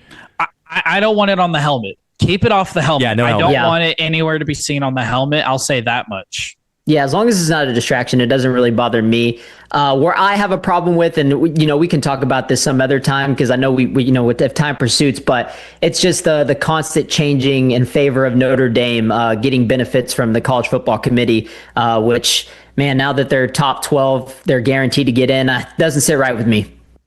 All right. Well, coming up next, it is the home of the Texas Rangers, so you will be hearing about the 5-for-1 deal and who the Rangers landed next in hour 2 on 105.3 The Fan. Tolo means turn it on and leave it on. Thank you for making 105.3 The Fan and the Odyssey app part of your day every day. Jack, when you look back on 75 years... Oh, I'm not looking back.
KRLD-FM and HD1, Dallas-Fort Worth. Let's go, Cowboys. An Odyssey sports station. Driven by our D&M Leasing Studios. Thanks for turning it on, leaving it on. 105.3 The Fan. Swing and a miss. Yeah, you'll take the strikeout there. A 5-for-1 deal, and the Rangers landed who? Mackenzie Gore is now an official Texas Ranger after a 5-for-1 deal where we send over a top prospect in Gavin Fane, among others, for the lefty starter. Thanks for joining us on 105.3 The Fan. It's hour 2. We got you until 6 o'clock on a snowy Saturday afternoon. My name's Kevin Walker. Alongside me is Eric Casares. We are cozy in our homes, but our GOAT producer, Jacob Ray, is down in Dallas behind the glass on the 1, 2s, and 3s, making sure we sound nice and crispy, as Blake Elliott would say. Like I said, Mackenzie Gore now a Texas Ranger after Gavin Fane, Abby Ortiz, Alejandro Rosario, Devin Fitzgerald, and Yermy Cabrera get traded, all prospects, for the 26-year-old 6'2 lefty from the Washington Nationals. Eric, what was your immediate reaction from this trade? Man, the pitching unit is going to be really strong. That was my initial reaction. And I love it because he's a southpaw, man. He's a left-handed pitcher. I feel like much of our big rotation is all right-handed pitchers. So having that mix in there, having that range is going to be really good. And then also another, obviously, mixed emotions going into this one is getting a guy like him is obviously all-star caliber player. And then, of course, he's still relatively on the young side, too. So being 26 as opposed to most of DeGrom and Uvalde being more of the veteran guys, I like it a lot, mixing in with Jack Leiter and Kamar Rocker. So, yeah, I'm loving this pitching line. I think it gives us some range too. Obviously, we're going to have to build in on the bullpen, but at least you have some guys to work with now. And so obviously we know that this wasn't the problem last year for this Rangers squad at all. So it's going to be up to the hitting. And so we'll see if we can make any more moves as we get closer to spring training. But man, going into spring training with that lineup and the pitching side is looking pretty awesome. Yeah, you talked about it. Nathan Eovaldi, Jacob deGrom. Now you throw in Mackenzie Gore. Like you said, 26 years old. We're going to have him under contract rights until 2028. I think of the things that made me most excited about this trade was the fact that he's not a 1-year loan like some of the other guys we've traded for in the past. He's a young guy. He's not a 40-year-old that we're trying to get the last bit of juice out of. And that was the exciting part for me was, okay, we're going to have this guy for 2 more years. And then after that, we're going to be able to hopefully ink a deal, keep him for a little bit longer.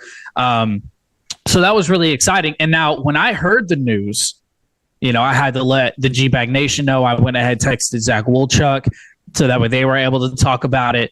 And then I was like, now I got to get learned up on this baseball knowledge. I dialed up the phone, called up my boy Jacob Ray, and I'll tell you what, after he gave me a breakdown of this Mackenzie Gore trade and everything that I should feel hopeful about him, I was smiling ear to ear. So Jacob Ray, I'm going to need you to do the same exact thing for the Tolos. Tell us why we should be excited about adding this lefty to our roster. Oh boy, let me try and remember everything word for word I told you the other day. He's exciting. He came over to the Nationals as a part of the Juan Soto trade from the Padres. At one point, he was the number one overall prospect in baseball. He's a left-handed pitcher, obviously, as Eric mentioned. He's got 3 really good pitches. He's got the fastball that averages anywhere from 96 to 98. Which from a left-handed pitcher is very, very impressive because there's really not a lot of power lefties out there. I mean, outside of like Skubal and maybe Chris Sale, guys like that, Garrett Crochet, there's really not a lot of power lefties. He's got a really good changeup that'll dart away from right-handed hitters. He's got a beautiful curveball, and then he's got that cutter that can ride in on the hands of righties as well as go away from lefties. So it's got to be exciting. He's young, he's long. So have you guys ever heard of the term perceived velocity?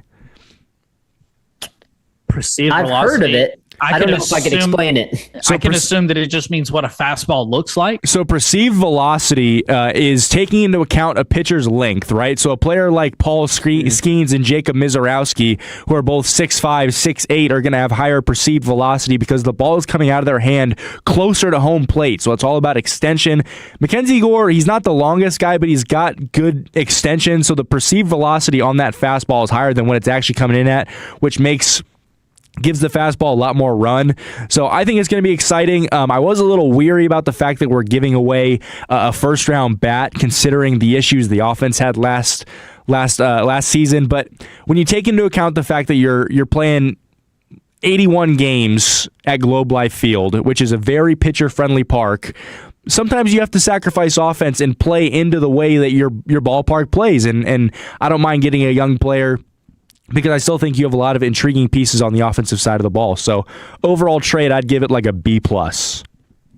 Okay, B+ sounds good. So you got a 4.17 ERA last year for the Nationals, 185 strikeouts, a 1.35 WHIP. It was an all-star year for him, so it was a big year for Mackenzie Gore last year. And I know from some Nationals fans, they felt a certain way about this.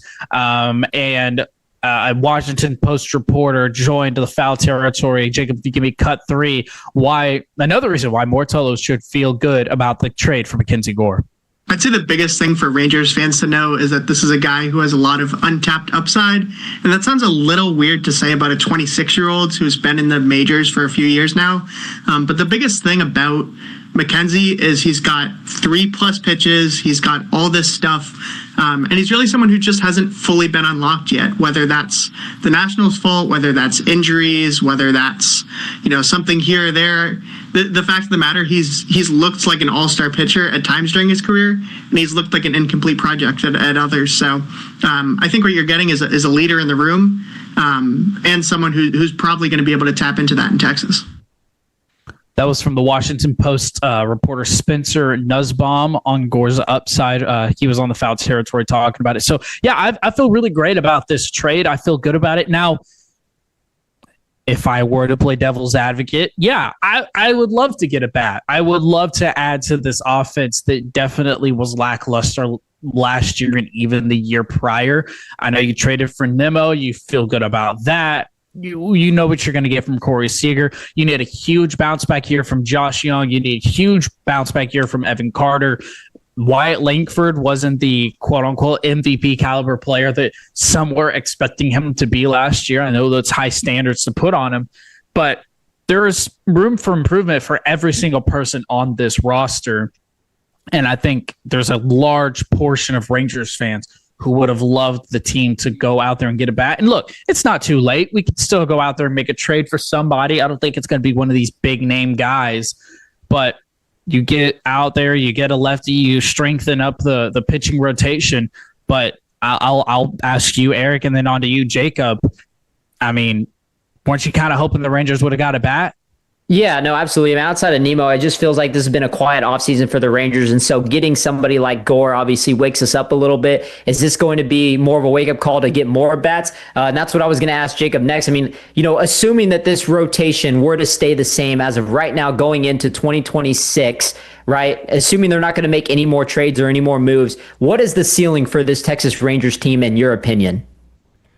So, I mean, my immediate thought is we need to look back at the good players this team has and pray for better outcomes this season, right? It almost felt like every single offensive player on the Rangers, maybe outside of like Josh Smith and Wyatt Langford, had down years last year. But you've got Evan Carter that you really hope comes back healthy. He could be a big add for your lineup. He brings speed. He brings contact hitting. You got to hope that Josh Young can have a bounce back year. And I think that's what the Rangers are betting on by getting rid of Gavin Feen. That kind of gets rid of your third baseman of the future, right? They're kind of buying all in to Josh Young here. Obviously, we know what we're going to get from Seager. I think you need Wyatt Langford to take an MVP caliber step this offseason to be that high-end bat in your lineup. And look, we've got guys like Jock Peterson that are coming back too, and he got off to probably one of the worst starts we've seen in baseball history. So if he can add a little bit of pop into your lineup at the DH position, you would love that too. I think the Rangers are very much gambling on, hey, let's see what we have with the lineup we got and see if they can bounce back from their down seasons last year. And if not, I think big changes are coming next offseason to the lineup. The Rangers also signed Jacob Junis to a one-year deal. I hope I nailed that, but I don't know for a fact. You got it. A righty reliever on a one-year deal. He had a 2.97 ERA through 66 innings with 55 strikeouts, a 4-1 record. So, nothing crazy, but he did pitch for 57 games. So strengthening that relieving position just a little bit more. Now, gentlemen, the MLB Network's put out their top 100 players, and we're not going to go through all 100. I promise you, we're not going to do that. We don't have the time for it. But if y'all haven't seen already, well, first, have y'all seen the top 10 of this 100 from MLB Network? No, but I'm very curious to see it now that you bring it up. And also, Jacob? real quick, is it Jakob Jonas or is it Jacob? I thought it was Jacob. But yes, I have seen the top 10, and I was a little disappointed with some of the results. Okay, fair enough. Okay, so Jacob, you already know the answers, so we'll have Eric. He'll play the guessing game. 877-881-1053. If I said it wrong, Jacob Junis, I'm going to continue to say it until someone corrects me. We also are on the Fan Cam, Twitch, and YouTube. You can see our beautiful faces through Zoom if you so choose. Okay, so this top 10. Let's start with number 10. Well, you know what? Let's start with number 1. Who do you think it is, Eric Casares? All right, it's got to be Shohei. Oh, give him an award. Got to be Shohei. I mean, if it's not Shohei, the list is flawed already. So, okay, can I guess number 2? I will say this: Shohei Ohtani is the MLB Network's number 1 ranked player for the 4th time in the last 5 years. Oh yeah, go figure. Okay. All right, who's your number 2 pick? I would say Aaron Judge. That is correct. He's 2 for 2. Can you name number 3? Because this one's a little bit of a surprise. Number 3. Is he on the younger side? Yes, he is. Okay. I know this one. Give me a hint. He is actually a native of Texas. Bobby Witt? It is Bobby Witt Jr. Ooh, at the okay. number 3 spot. Okay. A little bit of a shocker, a little bit of a surprise. Number 4. Is Juan Soto in the top 5? He is not in the top 5. Okay. No, that would have been my next guess for sure. Okay, I don't know. Give me somebody. Number 4 is the big dumper himself, Cal Raleigh. Okay. Nice. Climbed his way all the way up to number 4 off a spectacular season. And then number 5, can you guess number 5? Vladimir Guerrero. Vladimir Guerrero is not number 5. Okay, he is in the top 10. Okay, he's in the top 10. Paul Skeens. Is he in the top 10? He is in the top 10. Okay. Dang, I'm like, I feel like I'm beating around the bush, but I can't get it. All right, you're going to have to give me this one. Okay, number 5 is Jose Ramirez. Oh, okay. Yeah, that makes sense. Number 6, you said his name earlier, Juan Soto. Nice.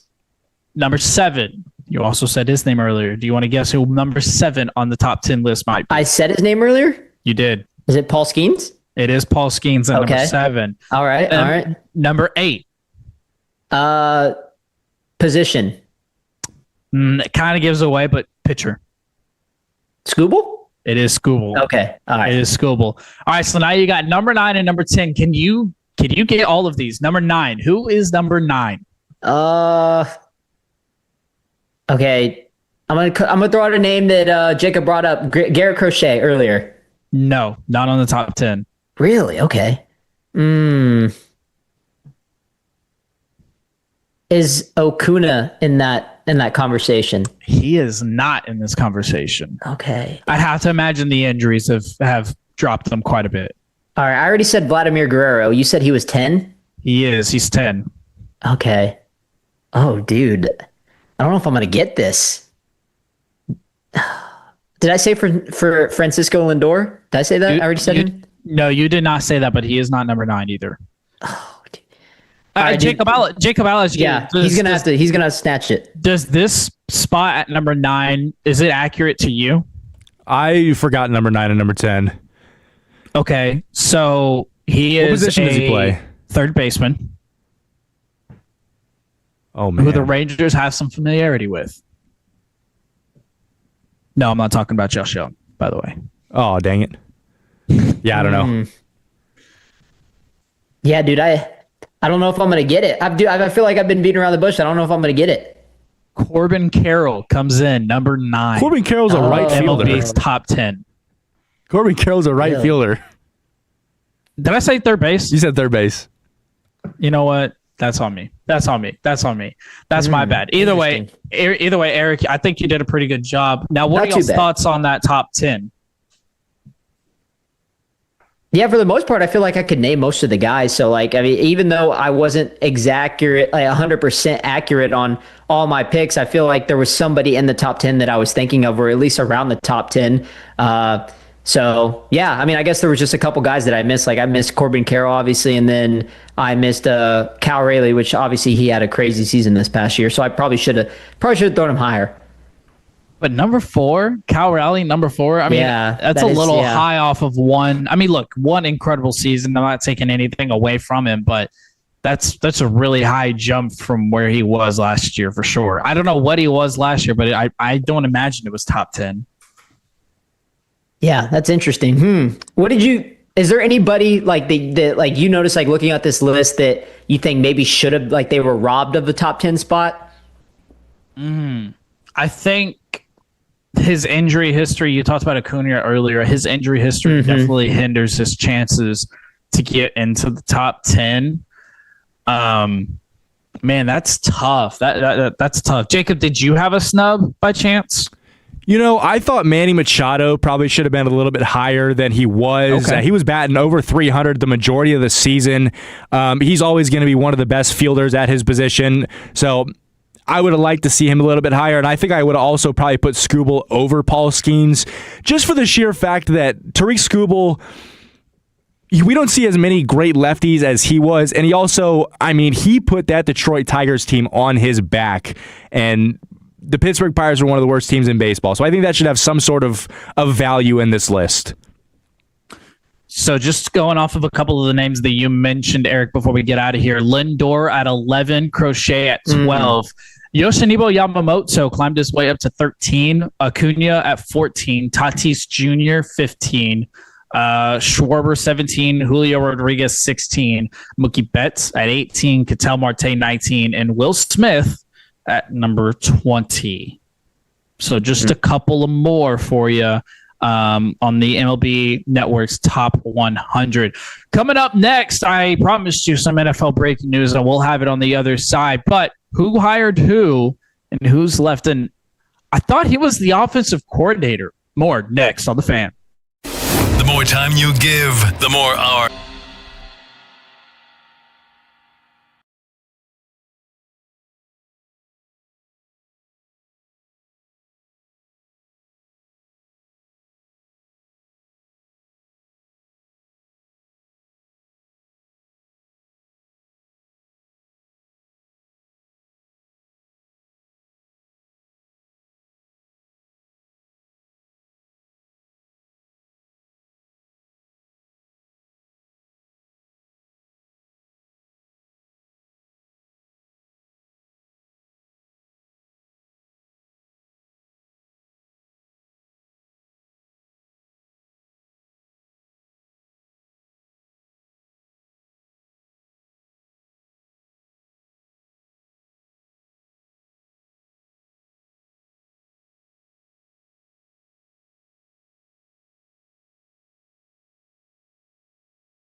become more coordinated, not more fragmented.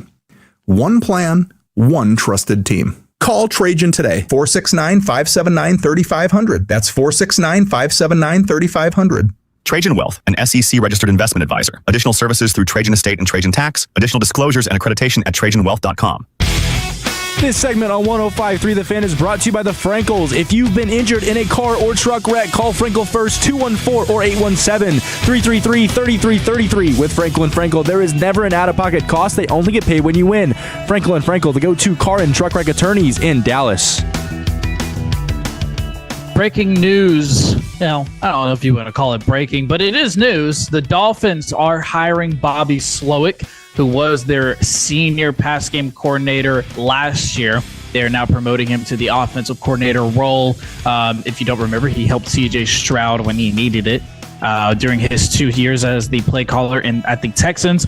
Now under a brand new regime, he gets the call to promote as the offensive coordinator in Miami. It's an NFL segment. We're going to talk about all the head coaching hirings, even the one that happened early this morning.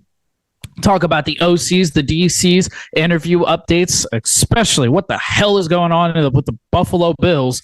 But your kind of reaction whenever it was announced that Pittsburgh's own Mike McCarthy was going to be hired by the Pittsburgh Steelers. Eric Casares, the floor is yours. Yeah, I'm very indifferent. Exciting hire, dude. So excited. Oh, man. Just very Pittsburgh Steeler-esque hire. I mean, him and Tomlin, when you look at both of their coaching records, it's virtually identical in terms of percentage. I mean, win-loss record's almost identical. So it's, it just feels like it feels like a rental to me because, I don't know, obviously, I don't know what Mike Tomlin's plans are. I've heard rumors that, he doesn't want to coach anymore, or at least take some time off. So if that's what he's going to end up doing, all power to him.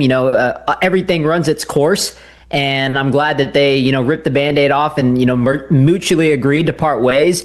But regardless, Mike McCarthy just feels like a very safe hire. And the Pittsburgh Steelers, I've been talking about, they felt like they've been in this tier of mediocrity where they're stuck, right? It's like 10 wins every single season. Tomlin has been able to overcome some dysfunctional front office decisions, right? You pay DK Metcalf top 4 wide receiver money. He's not a top 4 wide receiver. You pay TJ Watt the most expensive defensive contract in history, and that diminishes your chances to go build around the rest of the defense. So they just feel very old and very mediocre. It's felt like that for the Steelers the past 5 or 6 years. And so they have a clear ceiling, and Mike McCarthy is a very clear, safe floor. So when you're coming in, you know that he's going to win you games, but he's not going to win you playoff games. That's kind of the same way it felt like with Mike Tomlin. And it's not always Mike Tomlin's fault.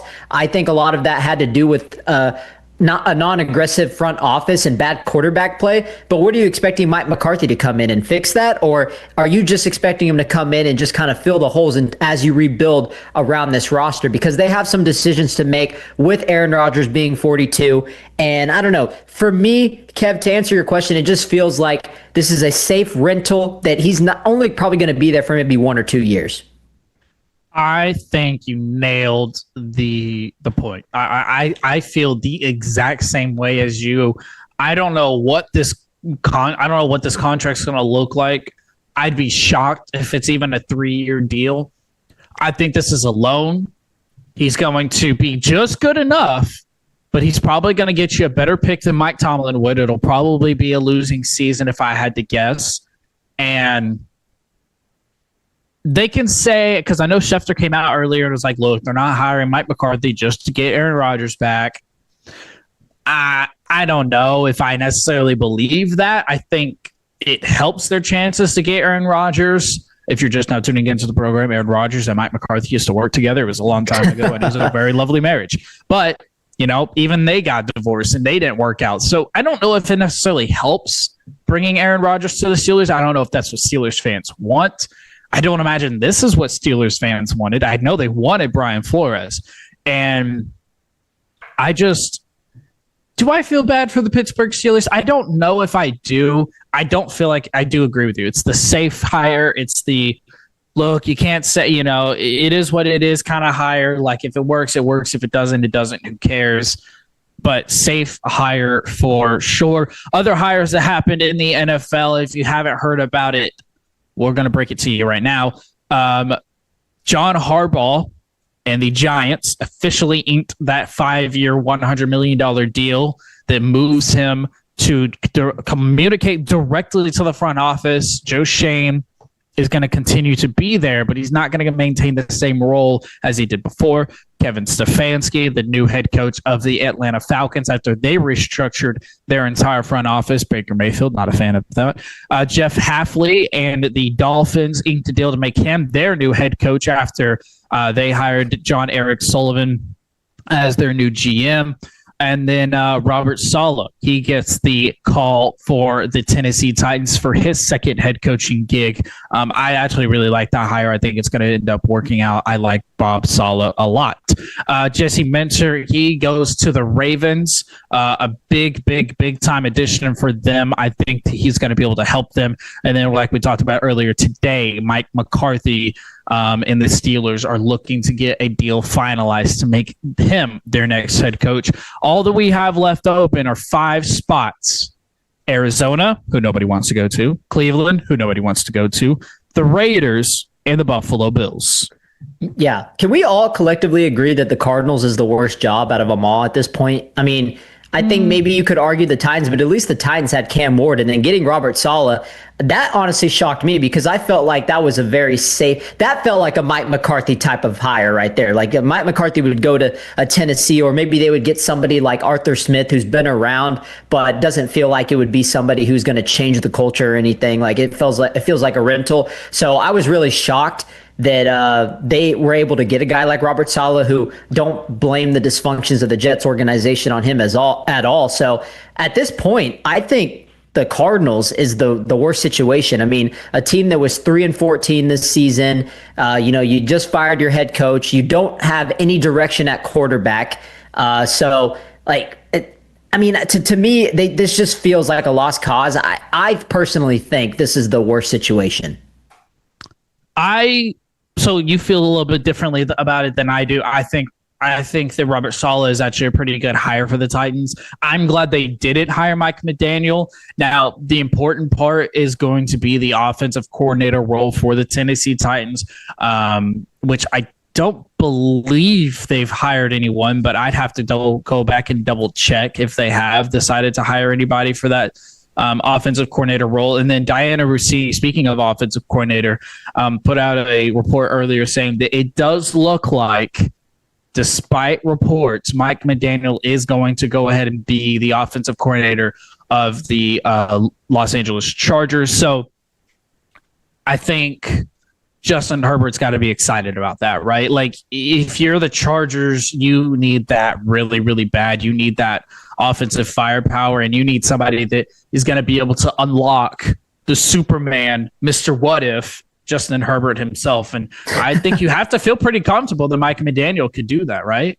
Yeah, no, absolutely. And Mike McDaniel, I felt like the best scenario for him to kind of revitalize his career is to go back and be an offensive coordinator. We talked about this last Sunday on The Fan with Fred Davis, talking about how the possibility that some guys are just meant to be offensive coordinators, defensive coordinators. And so Mike McDaniel going to a place like maybe Detroit, learning under Dan Campbell for a couple seasons, they obviously didn't want him. They went a different direction. And so that left a big opportunity opening for Justin Herbert and this team with Jim Harbaugh at the helm. So I like the idea of him getting another shot as an OC, get some more confidence, learn that leadership role, work with an elite quarterback, and then, get another chance somewhere else. So I like the idea, the possibility of that, no doubt about it, than taking a job as a head coach where a lot of pressure's on you to be a leader among men's, and where you haven't shown that you can do that quite yet.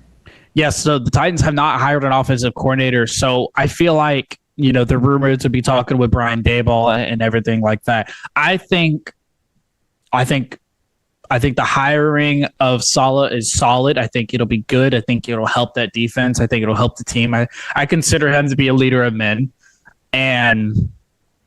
But you have to nail that offensive coordinator hire, or else the talent of Cam Ward is going to go to a waste. Now, I don't want to spend the entire 320 segment talking about the Tennessee Titans. I promise I do not. But we have to talk about the Buffalo Bills and the wild, crazy fiasco that took place over the week with Bills owner and their GM and Keon Coleman just sitting at home getting a pretty much the finger. I mean, what was your kind of understanding of it? Because I'm sitting there and I'm listening to this press conference. I'm listening to the audio and I'm like, wait, did they like trade Keon Coleman and I didn't know about it? Or surely you wouldn't talk about your player like this when he's literally on the roster. But that is in fact the case. They were saying that, hey, the draft pick of Keon Coleman, they're trying to figure out who to put blame on it. And I'm like, what are we this guy's like 22, 23 years old, his first couple of years on the league. I know that he's had some issues, but I mean, we're already putting blame for draft picks on a guy that's still on the team. I thought it was crazy.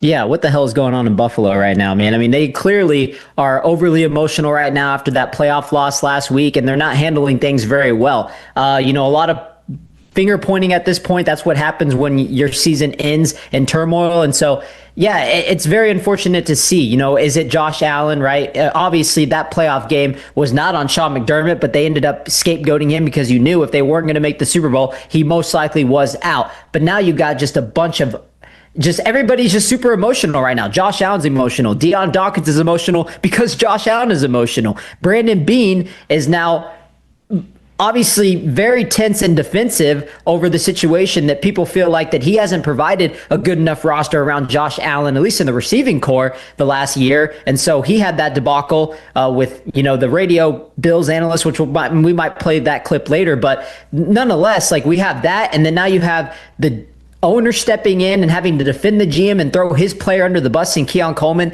It's just a bad look overall. And I don't know. It just feels like they're letting the emotions get the best of them, Kev. Yeah, I mean, I couldn't agree more. And now you're going to have Josh Allen. I mean, the reports are they're going to have Josh Allen sitting in on these meetings, sitting in for these interviews. They were going to meet with Mike McDaniel. Then he canceled that interview. Like I said earlier, he's going to go ahead and stay as the OC for the Los Angeles Chargers. They're planning to interview with Anthony Lynn, Anthony Weaver, Grant Udinski. And stop me if you've heard this before. He retired, but he ain't done. Phillip Rivers is interviewing with the Buffalo Bills to be their head coach. Now, I saw a tweet that said a massive devised plan by Phillip Rivers become the Buffalo Bills head coach, purposely get Josh Allen injured and then become the Buffalo Bills quarterback. We could say that in all fun, but it is kind of crazy how technically Phillip Rivers could go from coaching high school to the NFL just like that. And what is one of, if not, not the most, but one of the more coveted jobs in the NFL right now. But it's a long list of interviews. Josh Allen's going to be sitting in on it, but I don't know if the coach is the issue. Yeah, no, I don't think the coach was the issue at all. And now, I originally, when that report came out that they fired McDermott, I was like, oh man, I'm all for it, right? Like, what's the standard in Buffalo? Winning Super Bowls. And if you feel like you can't win a Super Bowl with the head coach, you got to go a different direction. But given of how things have transpired in the last week with this team, I just don't know how you could blame that loss on him and then also just fire him for that. I mean, I think if context matters, Kev. And so if they would have lost that game to the Jacksonville Jaguars the round before and got significantly outplayed and Sean McDermott didn't call a good game, okay, then I agree with you. You got to fire and move a different direction. But he won you that game, and the Jaguars were probably the hottest team in the AFC at that time. And a lot of people still put the stock in the Bills. They won that game. I think that did enough to save his job. In the Denver game, he didn't call a bad game at all. They were in that game. It's not his fault that Josh Allen had 5 turnovers and diminished their chances to win that game. Like, we can talk and make arguments all we want about, was it a catch? Was it not a catch? Those 2 ticky-tack pass interference calls at the end of the game. Buffalo should have won the game, this or that. Josh Allen didn't play good enough for them to win. And if he did, they would have never been in that position in the first place. And Sean McDermott got scapegoated for it, and I feel for him. Yeah, I mean, that's fair from the 4-6-9. If Josh Allen had any competent receivers that can catch the ball, they would have won the last game. Coleman and Cooks each had some jobs in that game, even before the last play from Zach and Frisco. Thank you, Zach and Frisco, for texting. And I agree.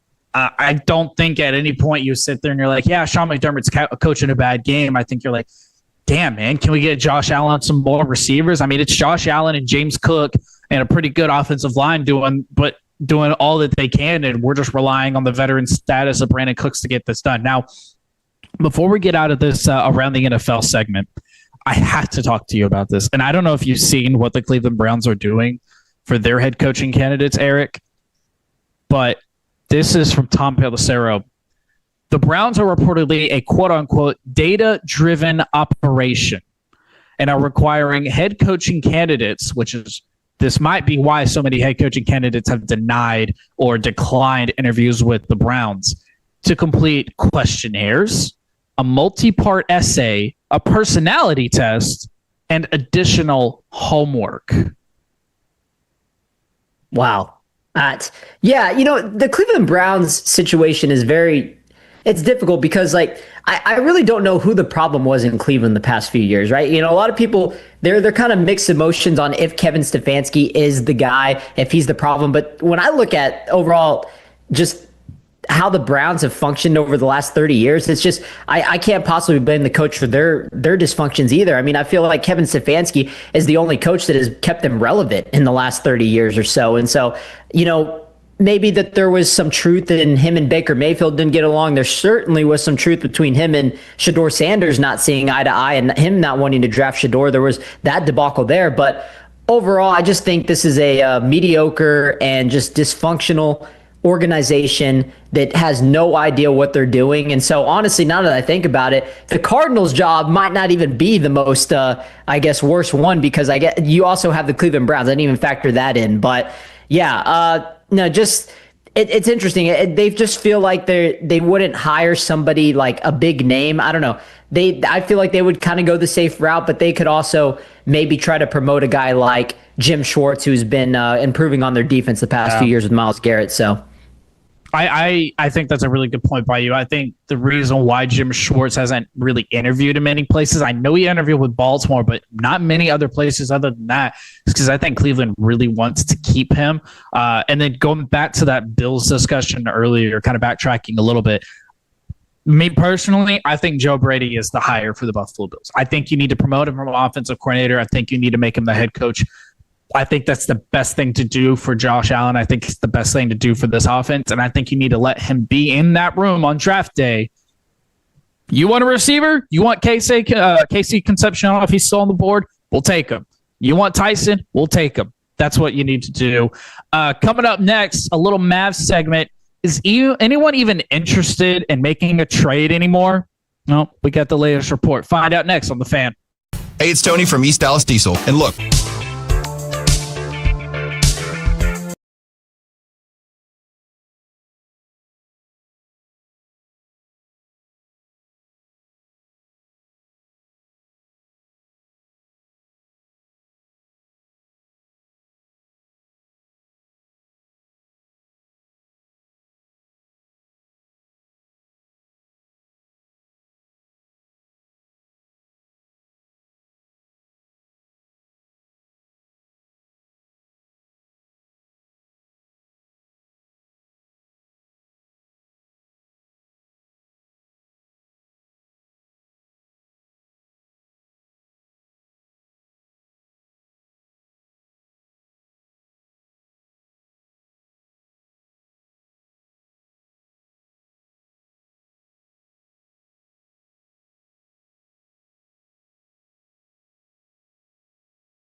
buzz, can't you? Oh, it feels good, doesn't it? And it's all about the Cowboys offseason. So we're heading to San Francisco to dive into the hive of insider news. Come along for the ride, Tolos, as we take you to Radio Row. Radio Row. Radio Row. For amazing insight with a lot of treehouse shenanigans. Stella Artois presents one of our most listened to weeks filled with Hall of Famers, insiders, laughs, and some quality hungover confessions. Join us February 2nd through the 6th for our Radio Row coverage in the Bay Area. Brought to you by Stella Artois, the on-time experts, Best Buy Windows and Siding, Wild Fork Foods, and your favorite entertainment travel companions. 105.3 The Fan.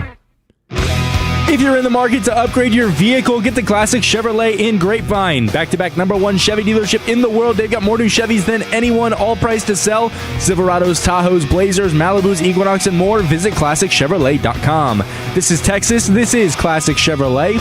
Together, let's drive, relax, and enjoy the difference. Best on new Chevrolet registrations 2023 and 2024. Toronto Raptors, out. Atlanta Hawks, out.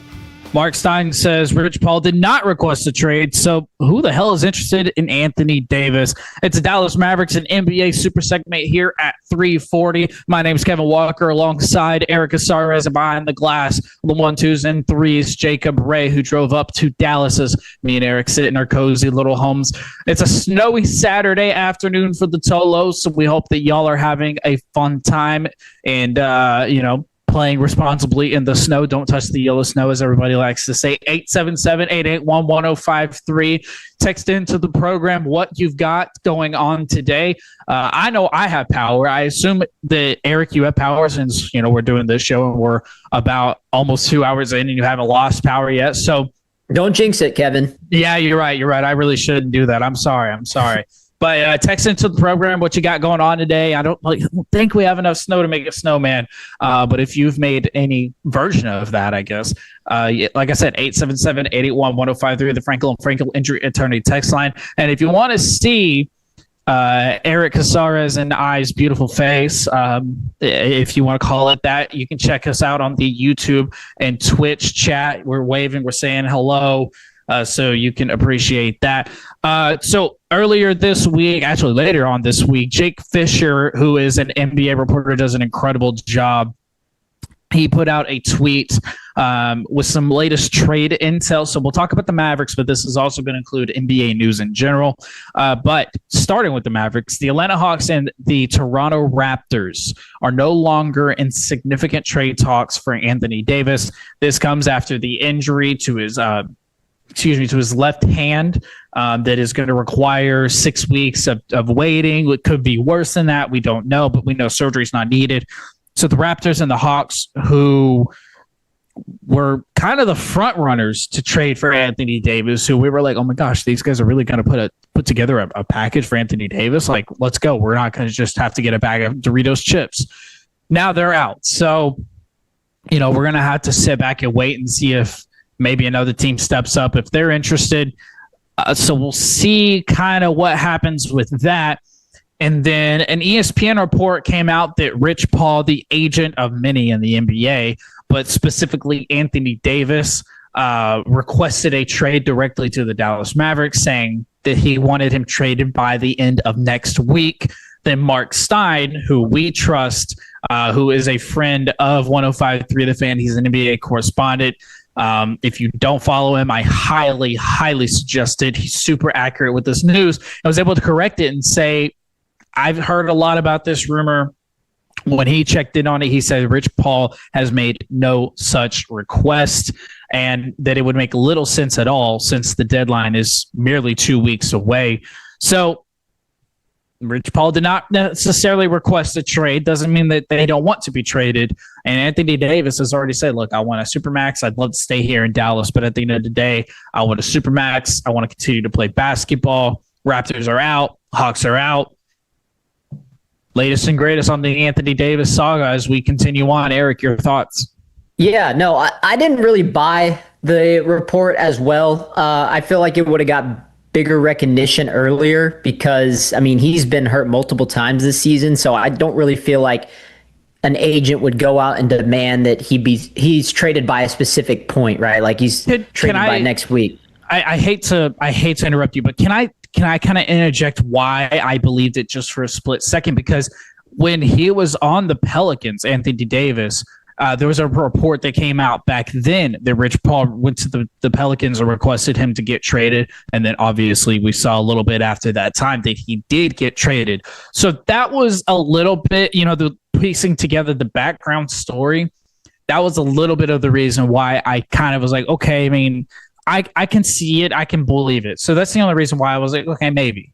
Yeah, well, I guess I somewhat agree with what you're saying, but at the same time, that was also AD leaving just a really bad team to go play for a team like the Lakers that needed him. So I don't think anybody is desperate for AD at this point. So that's why I didn't really buy it too much. Obviously, AD at that point in his career was a lot more polarizing, being at a younger age and feeling like that he was being held back in New Orleans. So it's a little bit different circumstances. Yeah, I guess my overall thoughts is like, a part of me wants to just blow it all up and restart and get everybody out here and build around Cooper Flagg. And some people just feel the need that, with AD, his injury history, at this point, we just want him off the team, right? Like, we'll take a bag of chips. That's what people have been saying. But to me, I'm like, you got to at least give him and Kyrie a couple more times. And I don't know if that's ever going to be possible, because at least when you have Kyrie and AD on the court together, like for that half game that they played with each other or whatever total amount of games that they played total, it was special. Okay. And I don't think they want to lose that right away. But the thing is, it's like, when do you rip the Band-Aid off? Because at some point, are you ever going to see these two on the court together? So I think a lot of what ends up happening with AD is going to impact the decision on Kyrie coming back. And I don't think he's going to rush back, but that's why you hear all these other reports on Kyrie's considering taking the rest of the season to decide, or he's going to come back post All-Star break, or he's not coming back at all. So I think you'll have a better answer after the trade deadline. The status of Kyrie Irving and AD, are we going to see them? Are they going to try to make this run to the play-in? Because like I said, we talked about this earlier, they have been playing better basketball over the past few 25 games. And so if you can just stay competent and win the games you're supposed to win, you can bring AD and Kyrie back in the next month, and you have a chance to make this a thing. Yeah, I've already said it in the past. If you can't get what you want for Anthony Davis, then just don't worry about it. Just keep him on the team. He might just be more valuable that way. And as far as the Kyrie Irving saga goes, apparently he's going to meet with the front office and decide what the best move for himself and the team going forward will be. So we'll see what all that is to come. Coming up on the next hour, it's time to do a little jaking off. Jacob, what do we have? We're going to build a parlay. We've got next year's NFC East champion odds, and I've got the Super Bowl winners up until 2050. Who's that? We'll tell you next on 105 Through the Fan. Take us with you wherever you go. Now heard on the iHeartRadio app, YouTube, Twitch, the TuneIn app, our Odyssey app, and of course with the biggest mother of a radio signal in DFW. Thanks for making your favorite travel buddy 105.3 The Fan. Hi there, it's Pete Thompson from the consumer team. If you're being told by an HVAC company that you need to replace your home's furnace, pump the brakes and don't get ripped off. Call the On-Time experts for a free second opinion. They'll tell you the truth and not just try to sell you a furnace you may not need. Their focus is fixing your furnace and getting you warm again. Plus, you'll get a stay warm guarantee for the rest of the winter. Book your appointment online right now at theontimeexperts.com. Theontimeexperts.com. The On-Time Experts, the official HVAC partner of the Dallas Cowboys. Imagine finding your dream home and moving in right away. No waiting to sell your old place first. Sounds perfect, right? That's exactly what Orchard's Move First, Sell Later program lets you do. Buy your new home now and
Ray, a.k.a. New Guy Jake. Where's my money?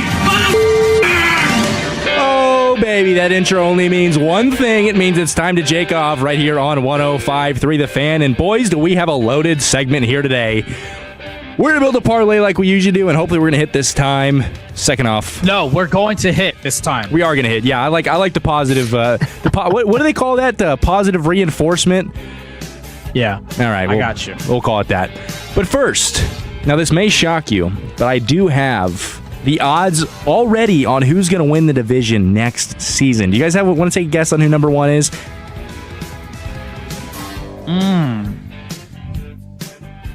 I'm going to say, you're talking about the NFC East. I am talking about the NFC East, yeah. I'm probably just... Oh, go ahead, Kev. You got it. I mean, yeah, we're probably going to say the same thing. It's probably going to be the Eagles. It is the Philadelphia Eagles at minus 130. Do you guys have a guess who number two is? The Giants. No shot. Oh, that's a really good guess, but not even close. Number two is the Washington Commanders at plus 235. Your Dallas Cowboys are coming in at third at plus 600. Dang. Kevin, do you want to take a guess on what the odds for the New York? John Harbaugh hire. I know. Do you want to take a guess on what the Giants odds are? Plus 750. Oh my God, no. Plus 3,000. Wow. God bless. Yeah, I was a little surprised too.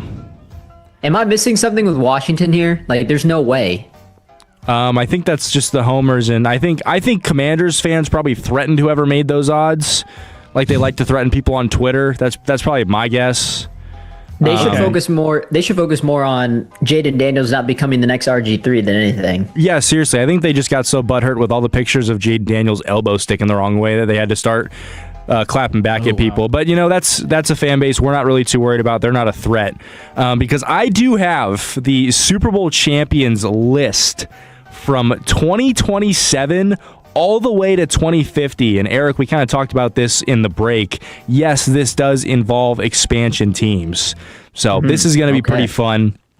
It's pretty lighthearted in 2026. We got the Detroit Lions beating the Buffalo Bills. 2027, the Buffalo Bills beat the Chicago Bears.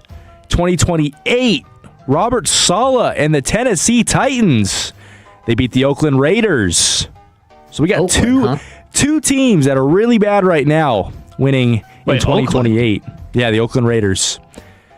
2029, the Tennessee Titans beat the New York Giants. And then in 2030, gentlemen, we have our first expansion championship. Do you guys want to guess where this team's from? Let me guess. San Antonio. Is that one of them? It's a good guess, but that's not close. Okay. Is it a foreign team? Oh, foreign how so? Foreign out of the United States of America. Technically, it is outside of the United States. Is it Mexico City? It is not Mexico City. Is it Hawaii? It is not. It's the Toronto Condors beating the Buffalo Bills 28-21 in Super Bowl LXIV. Okay, interesting. Okay. Canada Josh Allen still can't get it done. Yeah, not even against a Canadian team. In 2031, the Baltimore Ravens, they take down the Detroit Lions. In 2032, the Cardinals, they beat the Kansas City Chiefs. In 33, the Patriots, they beat another expansion team. And Kevin, you just mentioned it. You want to guess again? Hawaii? If I had a bell in here, I'd be ringing it. The Hawaii Islanders, they fall 21-17. Come on, if we do get this expansion team in Hawaii, we need a better team than the Islanders. These team names aren't. I mean, I like the Condors. That one's good, but this isn't great. In 2034, the New Orleans Saints beat the Pittsburgh Steelers. In 2035, the New Orleans Saints, they go back-to-back. They beat the New England Patriots. In 2036, the Hawaii Islanders, they make it back to the Super Bowl. But once again, they fall short to the Baltimore Ravens. And in 2037, this one's a fun one because we have a team returning home. You want to guess who that is? Team returning home. Team returning home. It's a home as in how? It's where I was born, if you know that. Oh, okay. The Chicago Bears. Okay. No, it wasn't the Chicago Bears. I wasn't born in Chicago. What are you talking about? The St. Louis Rams, they fall at home against the Pittsburgh. They fall against the Pittsburgh Steelers. This one's a shootout, 42-41. And then wait. Your prediction market has the Vegas Raiders for some reason going back to Oakland, and the Los Angeles Rams going back to St. Louis. That is correct. Okay. Wow, interesting. I think this whoever made this prediction really likes things the way that they were, and in a I wonder what they call the Commanders. In shocking fashion, like you just said, in 2038 we've got another Canadian expansion team, the Vancouver Lumberjacks. Who do they beat, Kevin? Take a guess. What? Who do they beat? Do they beat Josh Allen and the Bills? I guess Josh Allen would be done by then. He's probably retired by then. Yeah. Come on, Kevin. Yeah, you just teased it. Wait, what conference? Yeah, what division? Yeah, what conference are they? The Vancouver Lumberjacks. They're in the AFC, so they beat an NFC team. Oh, would it be our Dallas Cowboys? It wasn't. Oh man, we're never gonna see a Super Bowl, huh? Come on. Do you want me to tell you? Yeah, tell us. The Washington Redskins. They fall in Super Bowl LXXII. But don't you worry, guys. In Super Bowl LXXIII, the Washington Redskins, they get their revenge. They take down the Baltimore Ravens. And this one pains me, and I almost want to skip over it, and I would have if it wasn't another expansion team. But in Super Bowl LXXIV in 2040, the Green Bay Packers take down the Puerto Rico Padres. But gentlemen, we have a rematch the following year. The Puerto Rico Padres, they get their revenge. These are two boring games. The first one was 21-18. The second one was 16-14. So this guy's not predicting a lot of offense in there. Padres is insane. We have our first Dallas Cowboys appearance here. Woo! Wait. When? What year? 2042. LXXVI. It's on February 2nd. What's your prediction? I'll be 40 years old. There's a chance. They're taking on the New England 43. Patriots. All right. Make your guess. I want a score prediction too. Well, I got to know who they're playing, because if we're playing the tough-nosed Toronto Coroners or whatever you said, Coroners or whatever, I don't know what you said. They're playing the New England Patriots. Oh. Is this where... The battle for America's team, some might say. Let's say Cowboys win 35-28. Kevin? I don't hate that. I'm going to go low-scoring game. I'm going to go 24-17. Cowboys get the win. The Dallas Cowboys get the break speed off them by the New England Patriots, 32-14 in Super Bowl LXXVI. And I hate to say it, guys, that's the last appearance they make on this list. So kind of showed up. Well, look, I just need to know when we got to the conference championship before 2042. Yeah, I'd love to have that answer for you, but I do not. In 2043, the Green Bay Packers, they beat the Jacksonville Jaguars. And then we got a California showdown in 2044 as the San Francisco 49ers take down the San Diego Chargers as they also return back home. In 2045, the 49ers, they go back-to-back as they beat the Saskatoon Originals. Wow. Here's a better question for you guys. Are we more likely to have three teams with the Rams, the Raiders, and the Chargers all going back to their original cities? Is that more likely to happen, or more likely that the Cowboys make a conference championship before 2042? I think the Cowboys can make a conference championship before 2042, personally. My thing is, I mean, I guess there's a couple of Canadian teams, but like, how do we not have any football teams, across the pond or in a different country? That's a good point. How about Canada's a different country, but still. Yeah, how about London? I feel like they've teased the London team for so long. How about like the London Germany? Monarchs? London Princes. Give us something like that. Yeah, I wouldn't be mad at that. London Knights. Hey now. London Black Knights. How about that? Just had to one up me there, didn't you? Yeah, sorry about that. No, dude, I'm not even lying, bro. I was just naming a bunch of Madden expansion teams. Like, you could be the London Black Knights. Oh, that's outstanding. Yeah, we could do. Really, I mean, would you go for a team? What if they expanded out to Saudi Arabia? What would be a good Saudi Arabia? Like, say Abu Dhabi. What would you name that team?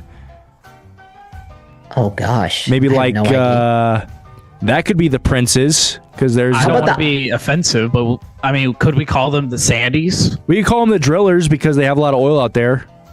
How about the Islanders? Well, is Abu Dhabi an island? because the Hawaii's already have the Islanders. Yeah, that is true. What if we change the Okay, Hawaii I always to the- thought a good expansion team would be the Las Vegas Spades, like for basketball. Oh, that would be fire. Wouldn't that be cool? Because you have the Aces for WNBA, but if you had a basketball team go to Vegas, the Las Vegas Spades, that'd be so tough. I like it. I'm a big fan of that as well. All right, none of these other teams are very relevant. We got the Monterey Aztecs. They win in 2048, and that is it for the expansion team. So this is courtesy of future.fandom.com. So shout out to them for making a fun list. But it's time for the part that all the people have been waiting for. It's time that we build a winning parlay, gentlemen. And this one's going to be... A winning parlay, let's go! This one's going to be based around this week's NFL Conference Championships. And we've already got a free square, gentlemen. So today's going to be a four-legger because we got a free square. Everybody's going to pick one, and we're going to pair it with this Sam Darnold over 0.5 passing yards. Kevin, I know you hate passing yards, but is this a bet you would take? What's the bet? You didn't tell me the bet. I got it's 0.5 passing yards. You said 0.5 passing yards for Sam Darnold? Yeah, would you take that, Kevin, even though you hate passing yards? I don't know. I mean, he could pull an Aaron Rodgers.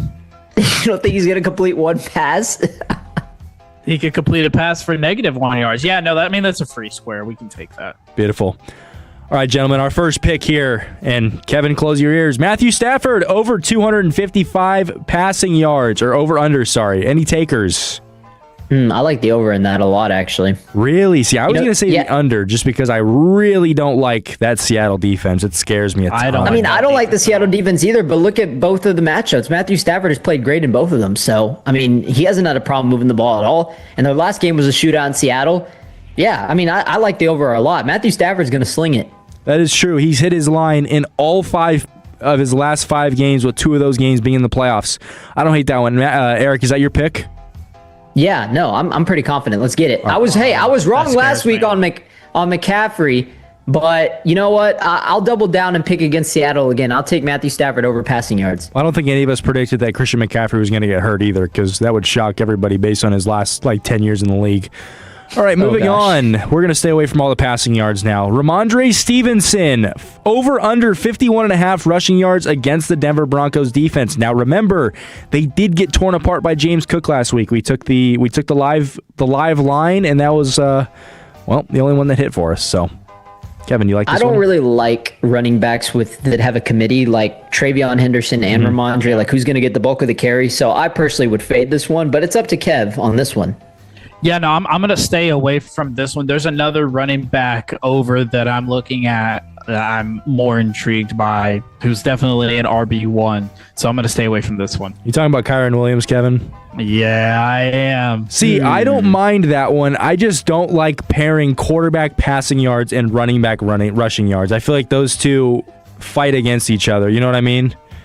Kyren Williams has hit 5 of his last 5 on the over for his rushing yard attempts.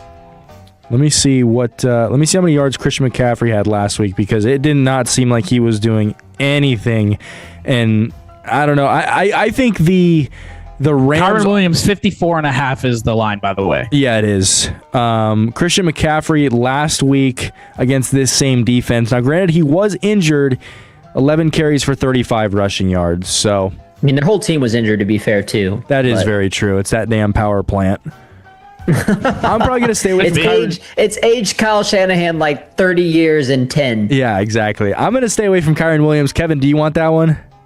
I'll think on it. Okay, we'll put it in the back pocket then. Jared Stidham, over under 205.5 passing yards. No. I'm taking the under. Anything with Jared Stidham, no. He could pass for 50 yards, guys. Gentlemen, I kid you not, as soon as I clicked less, they lowered it to 200.5. So that shows you Price Picks faith in it. And I'm going to stay away from it, actually, because that spooked me. Let's see what we got here. Drake May, over under 1.5 passing touchdowns against Denver. I feel like he's due for a big game at some point, right? You would think. But I mean, Denver's pass, like, as great as Denver's defense has been all year, like, I feel like the latter half of the season they've been more weaker. So I feel like if there's any chance that Drake May is going to have his best game in the playoffs, it's not going to be against Seattle's defense. It might not even be against, and unless the Rams win, of course. But I think he is a much better chance to bounce back against this Denver's team, surprisingly more than the Chargers or the Texans. I completely agree, and I'm probably going to stay away from that one just because, I don't know, I get a little weary because I feel like oftentimes he's a big running quarterback, and I think he might steal one of those touchdowns on the ground. Now, this is going to be my pick here. Matthew Stafford, over under 35.5 passing attempts. I'm going to take the over. He's hit in all 5 of his last 5 games, and I feel like it pairs very well with our previous passing yards line. So that's going to be mine, and I also think that the Rams are going to be losing going into that fourth quarter, and they're going to be in a pass-only mode. That just leaves you, Kevin Walker. We've got Matthew Stafford over 1.5 passing touchdowns. Kayshon Boutte over under 30.5 receiving Don't even yards. waste your breath. I know what I want. Is it Jared Stidham, 0.5 interceptions? It is. You better believe it. It's Jared Stidham, 0.5 interceptions. Hey, that's a sensitive thing to say right now, Kev. Bo Leave, come on, man. Give Bo Nick some slack, man. He just broke his ankle. I feel bad for Bo Nix. That doesn't have anything to do with how I feel about Jared Stidham. By the way, no, Jacob, I'm not taking the over on passing touchdowns. I'm taking the over on interceptions. Yeah, Jared Stidham, 0.5 interceptions, correct? Yep, that's what I want. All right, so just to recap what we got here, we got Jared Stidham over 0.5 interceptions, Matthew Stafford over 35.5 pass attempts, Matthew Stafford over 255.5 passing yards, and our little free square, Sam Darnold, over 0.5 passing yards in a flex play because we haven't hit one yet. We're going to go safe here. 5 to win $30. Submit lineup, and we are good to go, gentlemen. That's all I got. Let's go, man. We're due for it. Hey, under on the weather in DFW, but over on the parlays. Let's get it. Let's go. An incredible job and another edition of Jaking Off. Coming up next, most valuable player, MVP. We decide next on 105.3 The Fan. Our goal is to have you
hands on him again. And they puts us back into it towards the end zone, wide open. And they got it for the touchdown. It's Hooper. Who is your MVP? Well, we'll decide that next. As it is 105.3 The Fan. My name is Kevin Walker, alongside Eric Casares. Behind the glass on the 1, 2s, and 3s is Jacob Ray. It's a snowy Saturday, Tolo, so text in 877-881-1053. Just what you have going on today. We did get some text during that Jaking Off segment earlier at 4 o'clock from the, let's see here, from the 956. They don't even play the Pro Bowl in Hawaii anymore. And then we got some name suggestions for Vegas from the 682. The Vegas Venom, which could be the Diamondback Rattlesnake as a mascot, I think. The Werewolves of London from the 412. Brandon from Fort Worth says the Vegas Jokers. Yeah, I love them all. They're all great. I think those are some solid names. All right.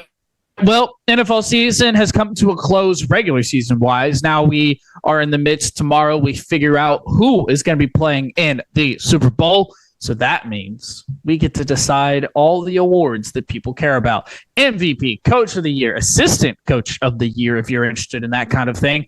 OPOY, DPOY, Comeback Player of the Year, Offensive Rookie of the Year, and Defensive Rookie of the Year. All have their finalists announced. We'll name all of the finalists here, the top 5 for each of the categories, and then we'll have some friendly banter about who we think deserves which one. Let's start. How about this? Let's start with Assistant Coach of the Year. There you go. Let's start with Assistant Coach of the Year. All 5 of these names, well, 4 out of 5 of these names, I would say, are being considered for head coaching vacancies. So how would y'all like to do this? I list all 5 names and then we talk about who deserves it. Jacob, you get in on this as well. That works for me. All right, let's do it. Your number 5, well, they're not in any particular order. Vance Joseph, Josh McDaniels, Vic Fangio, Clint Kubiak, and Brian Flores are your finalists for Assistant Coach of the Year. Your thoughts, I send it to you, Jacob Ray. You know, anybody that can turn Sam Darnold into a competent quarterback. We saw Kevin O'Connell win the Coach of the Year last year. Give me Clint Kubiak as Assistant Coach of the Year for making Sam Darnold look like an actual NFL caliber quarterback. Dang it, Jacob. He stole my pick. I didn't think he was going to go that direction. I completely agree. Clint Kubiak has done a phenomenal job with that offense, making Sam Darnold not only a superstar, but big in big moments. And that's what's been the biggest flaw to his career so far. So shout out to him. Mike McDonald's obviously deserves the love for Coach of the Year, but I guess Assistant Coach of the Year, I almost said executive. Assistant Coach of the Year should, my vote would go to Clint Kubiak as well. I think that y'all did an incredible job. With Brian Flores, we know what to expect with him, and it's not like the Minnesota Vikings did anything particularly special this year. Vic Fangio, you know what to expect. Josh McDaniels, I don't know how much we're going to give credit to Josh McDaniels in the turnaround.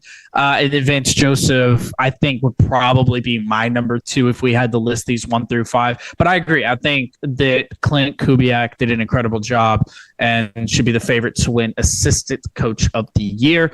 All right. Offensive or defensive side of the board, Eric Casares? Yeah. So, wait, we're talking Offensive Player of the Year? Is that the one we're on? Is that what you said? No. I'm asking, do you want to do offensive side of the ball or defensive side of the ball? Let's go defense. All right.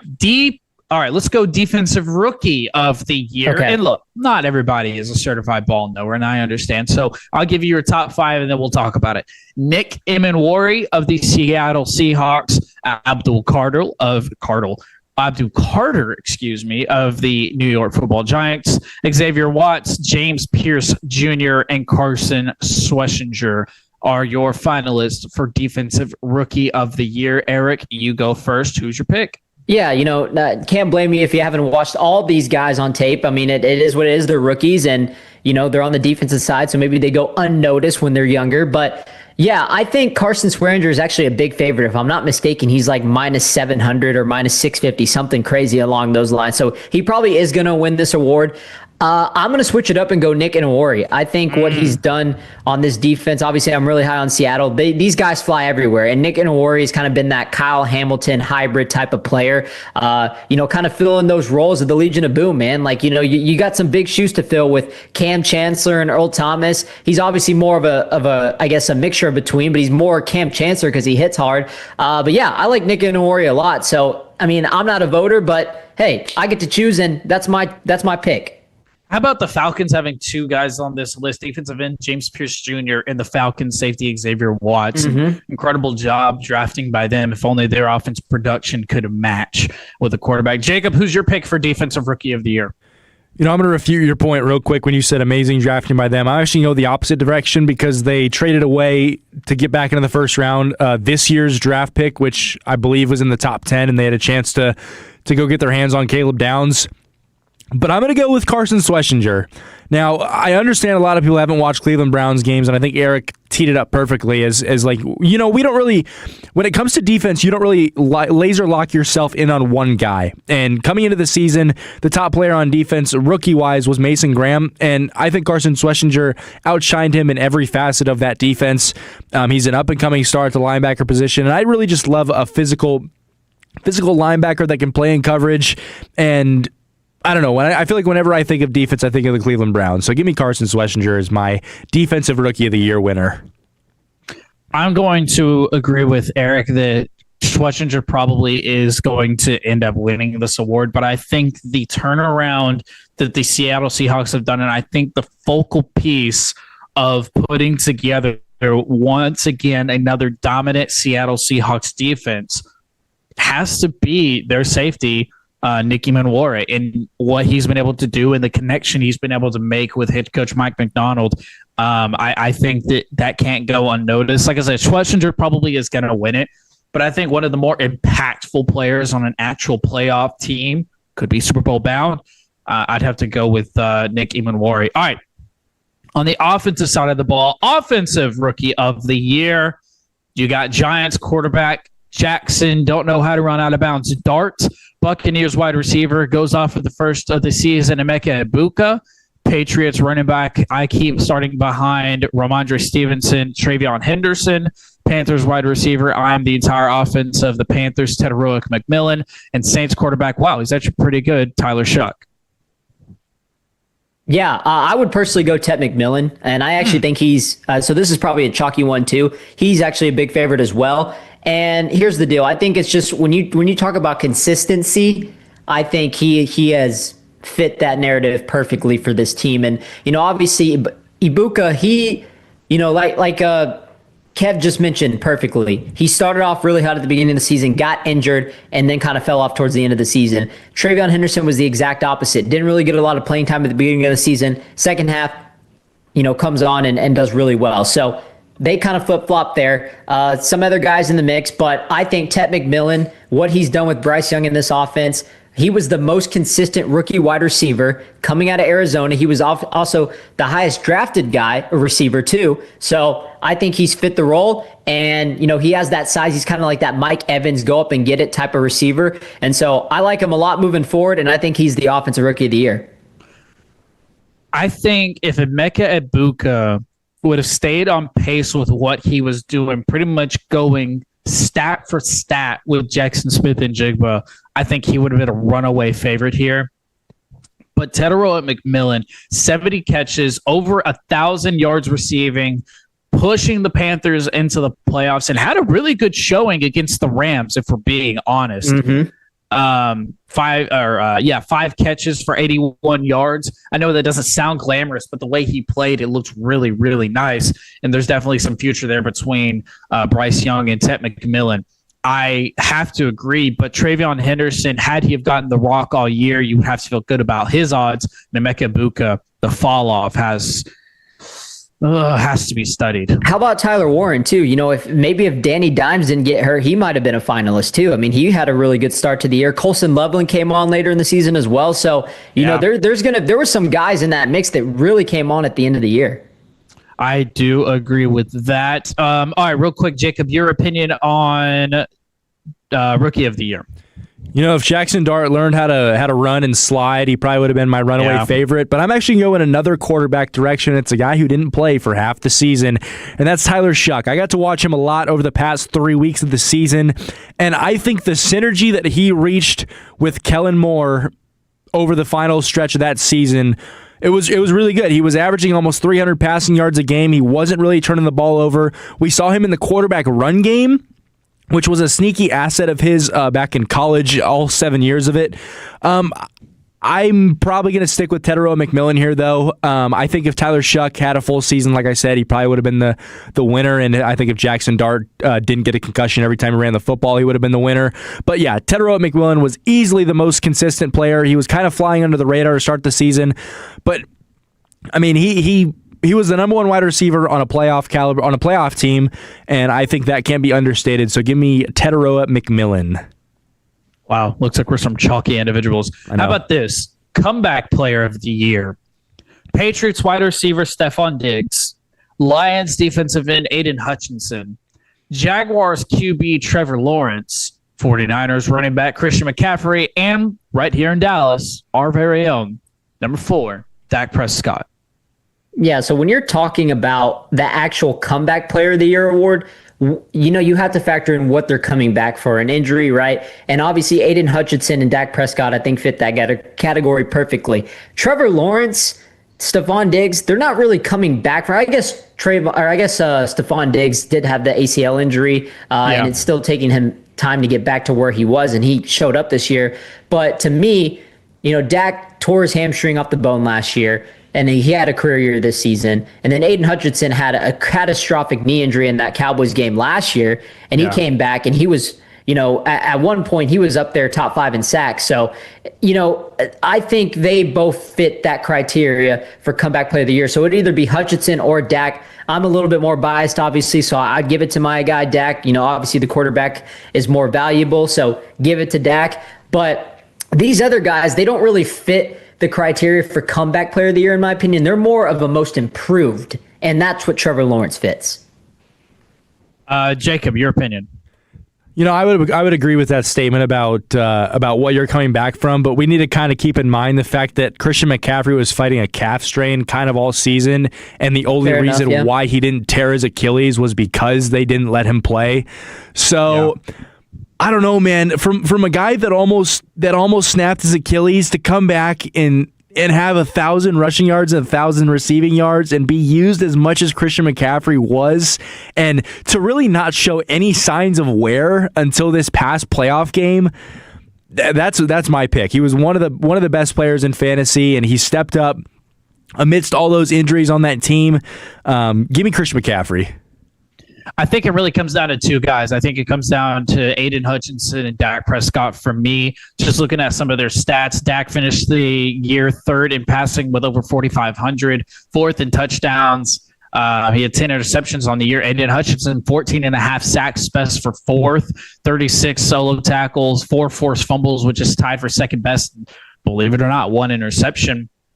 Not to be the homer guy here, but honestly, I really think Dak has some good odds to win comeback player of the year. All right, we got to hurry up and wrap this thing up, so let's move over to, look, this is going to be pretty consensus all across the board, defensive player of the year. I'll tell you who's in the top 5. I don't think it really matters. Micah Parsons somehow made this list. Aiden Hutchinson's also in this list.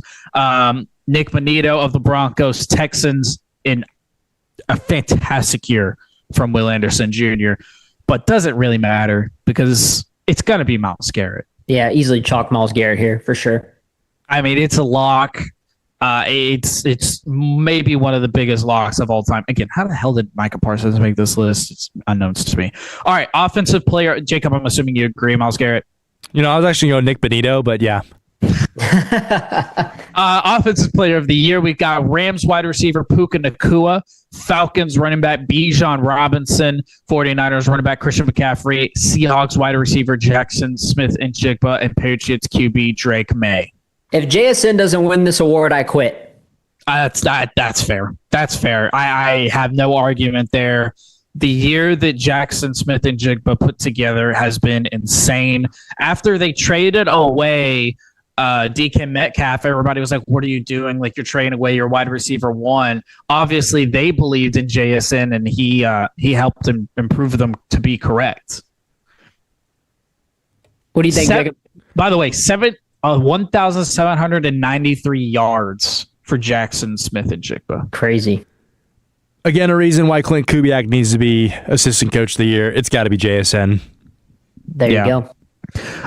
Coach of the year, Bears coach Ben Johnson, no homer from Jacob Ray for sure. Jaguars coach Liam Cohen, Seahawks coach Mike McDonald, 49ers coach Kyle Shanahan, and Patriots coach Mike Vrabel. Yeah, all great candidates, but got to go with Ben Johnson. He's the one that came in and changed that culture in year one. Got to give it to him.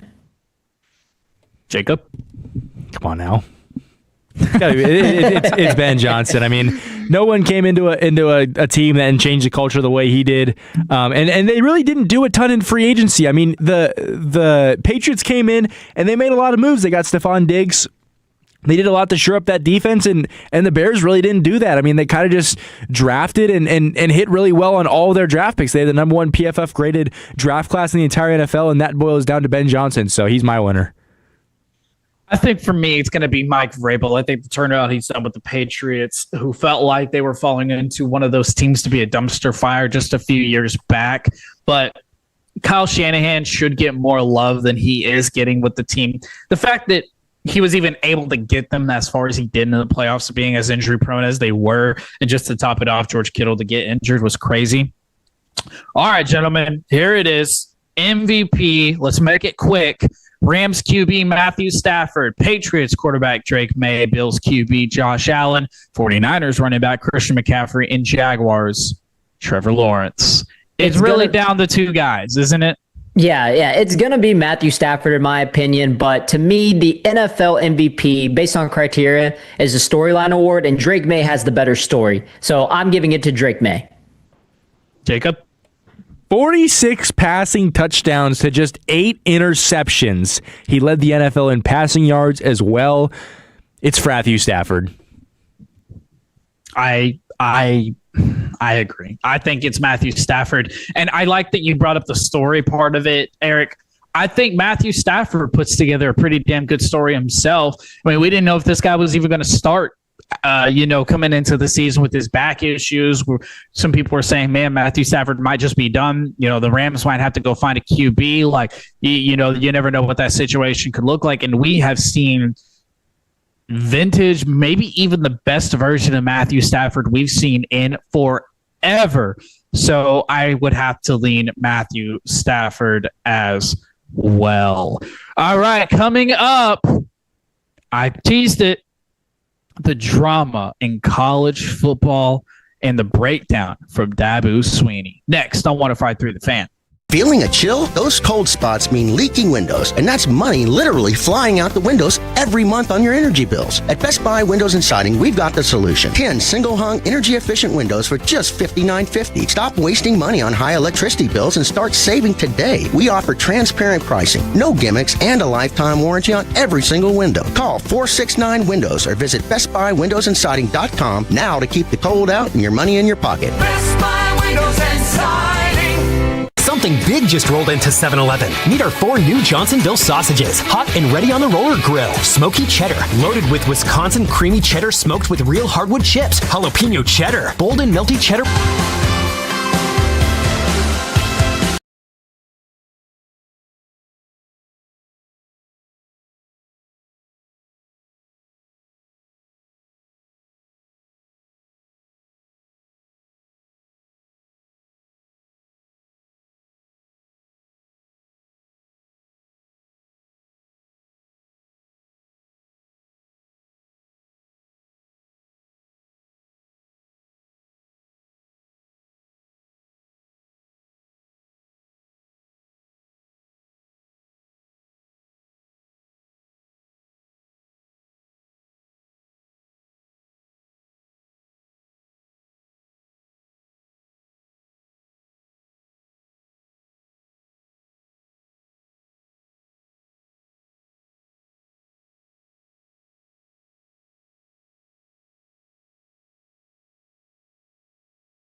amazing insight with a lot of treehouse shenanigans. Stella Artois presents one of our most listened to weeks filled with Hall of Famers, insiders, laughs, and some quality hungover confessions. Join us February 2nd through the 6th for our Radio Row coverage in the Bay Area. Brought to you by Stella Artois, the on-time experts, Best Buy Windows and Siding, Wild Fork Foods, and your favorite entertainment travel companions. 105.3 The Fan.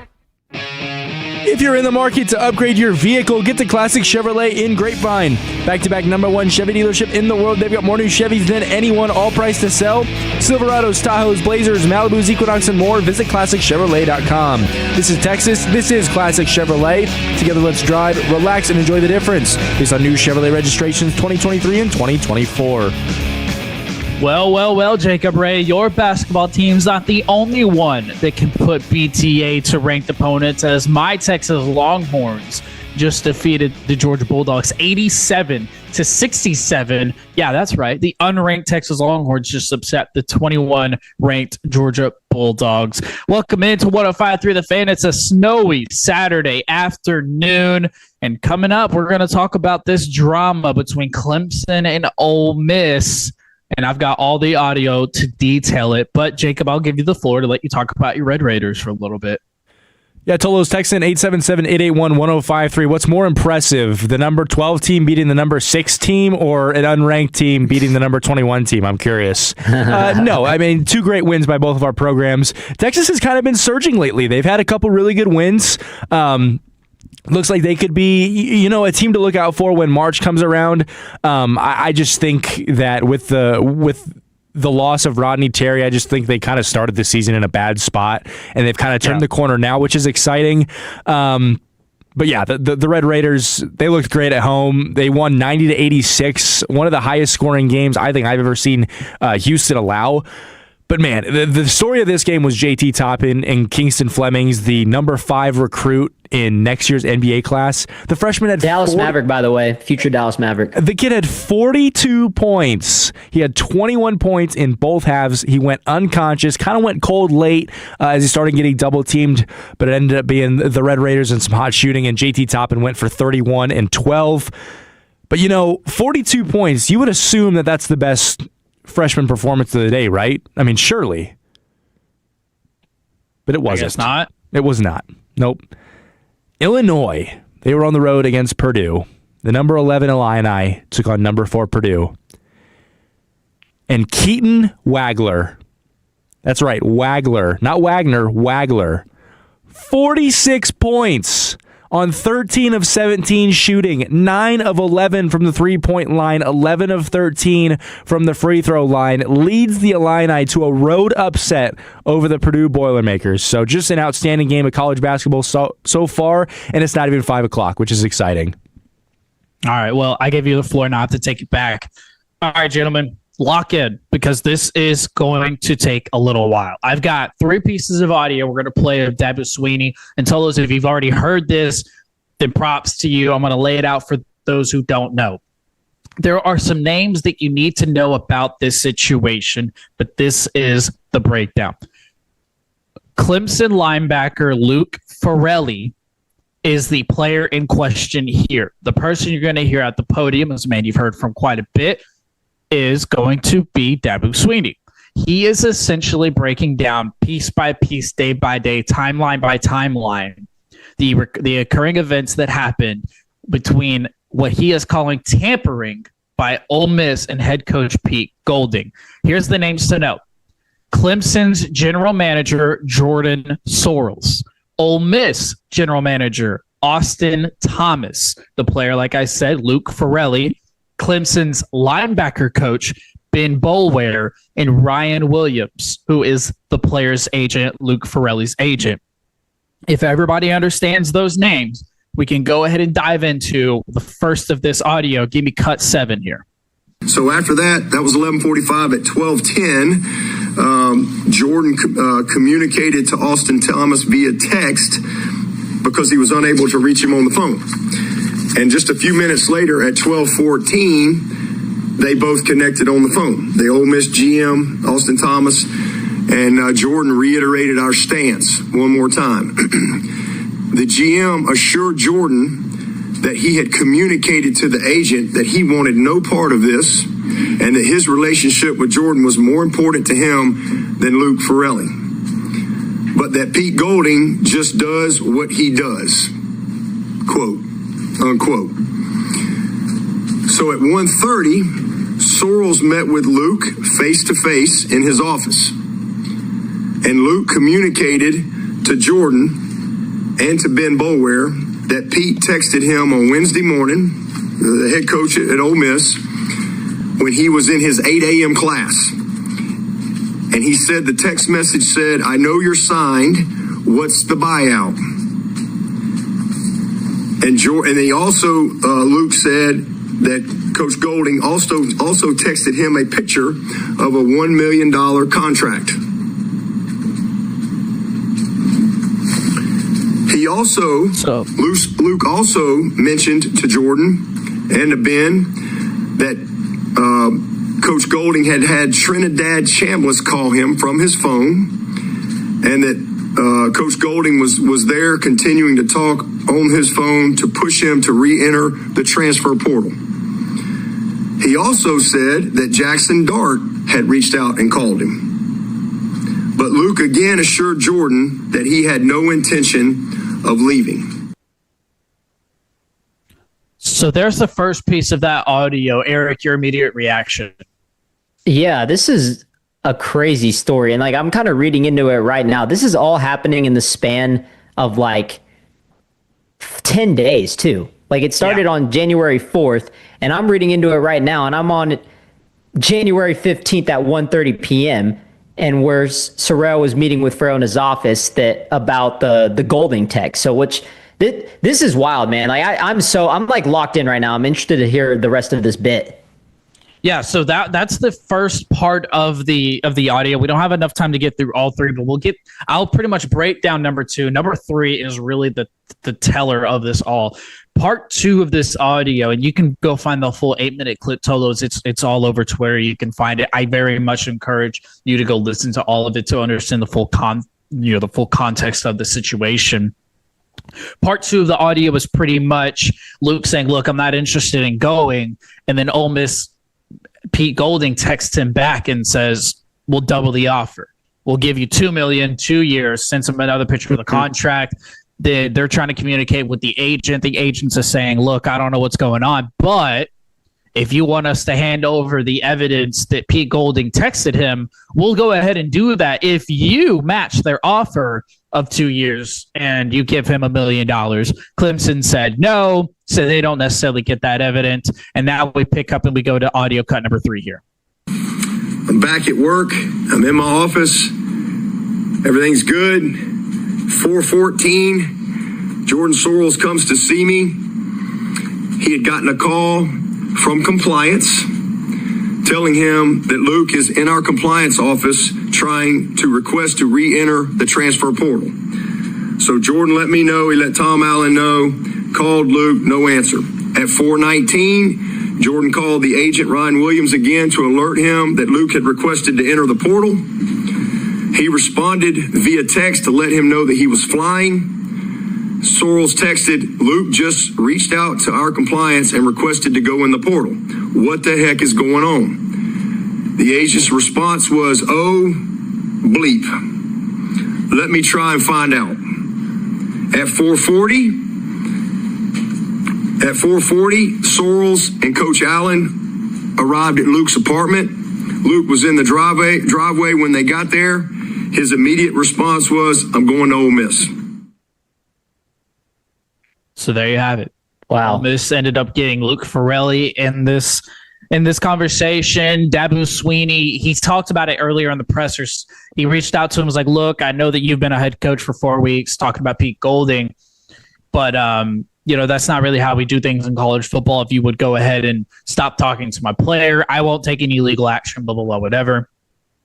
Pete Golding and Ole Miss, they continue to reach out. They continue to talk to him. They continue to tamper. And now from Pete Nakos, it looks like Clemson is probably going to look at taking legal action against Ole Miss and the Luke Ferrelli situation. And a lot of people feel how you feel about Dabu Sweeney. But a lot of people are praising him for stepping up and talking about what probably a lot of teams are dealing with in the current state of college football as we speak.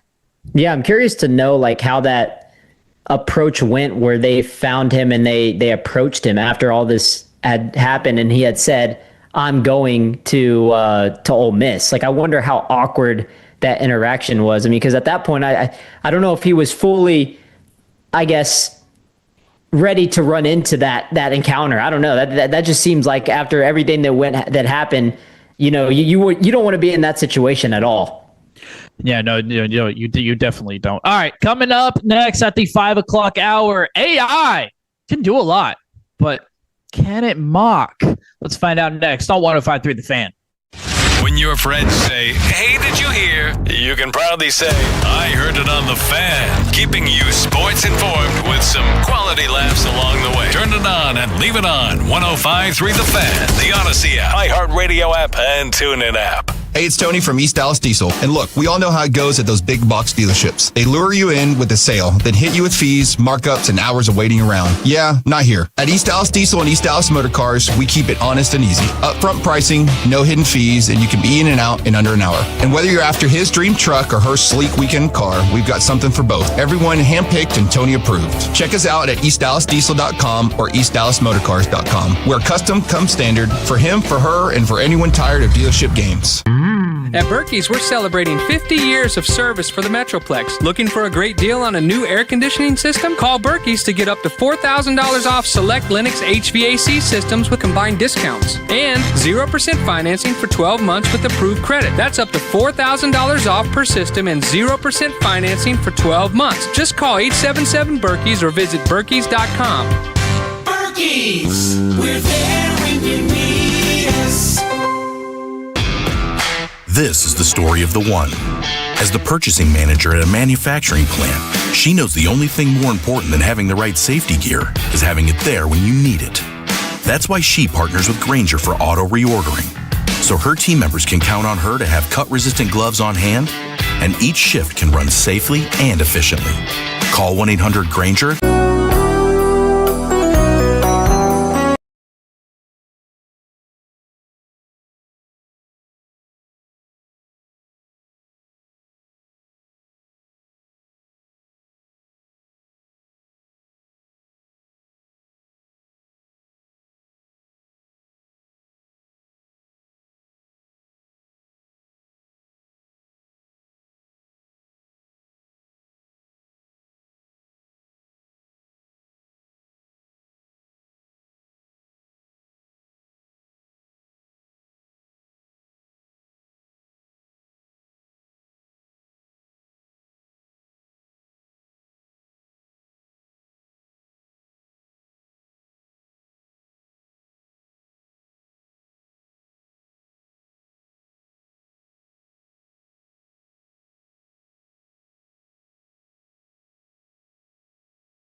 Home of America's team is 105.3 The Fan. Hello, baby. KRLD-FM and HD1, Dallas-Fort Worth. An Odyssey sports station. Driven by our D&M Leasing Studios. Thanks for turning it on and leaving it on. 105.3 The Fan. Final hour of 105.3 The Fan. It is a snowy Saturday afternoon, and it is the final hour where we get into a mock draft. And you might be asking, is it Dane Brugler? Is it Mel Kiper? No. It's AI. My name's Kevin Walker. That's Eric Casares. Oh, I would say across from me, but he's actually quite a bit of ways. And then Jacob Ray behind the glass on the 1, 2s, and 3s. We got you till 6 o'clock. And right here, we're going to rely on AI. And you might be scared of AI, and for good reason. But this one can't hurt you. I can assure you of that. Especially ChatGPT. Who, gentlemen, I don't know what your stance is on AI, or if you have a particular app or version of AI that you like to go to. But I am particular to ChatGPT. I've had good experience with it in the past, but I must say it failed me when I was trying to use it to create a mock draft. It kept wanting me to talk about Arch Manning being picked, which I'm like, look, Arch Manning is not going to be in this year's draft, but ChatGPT just let me down.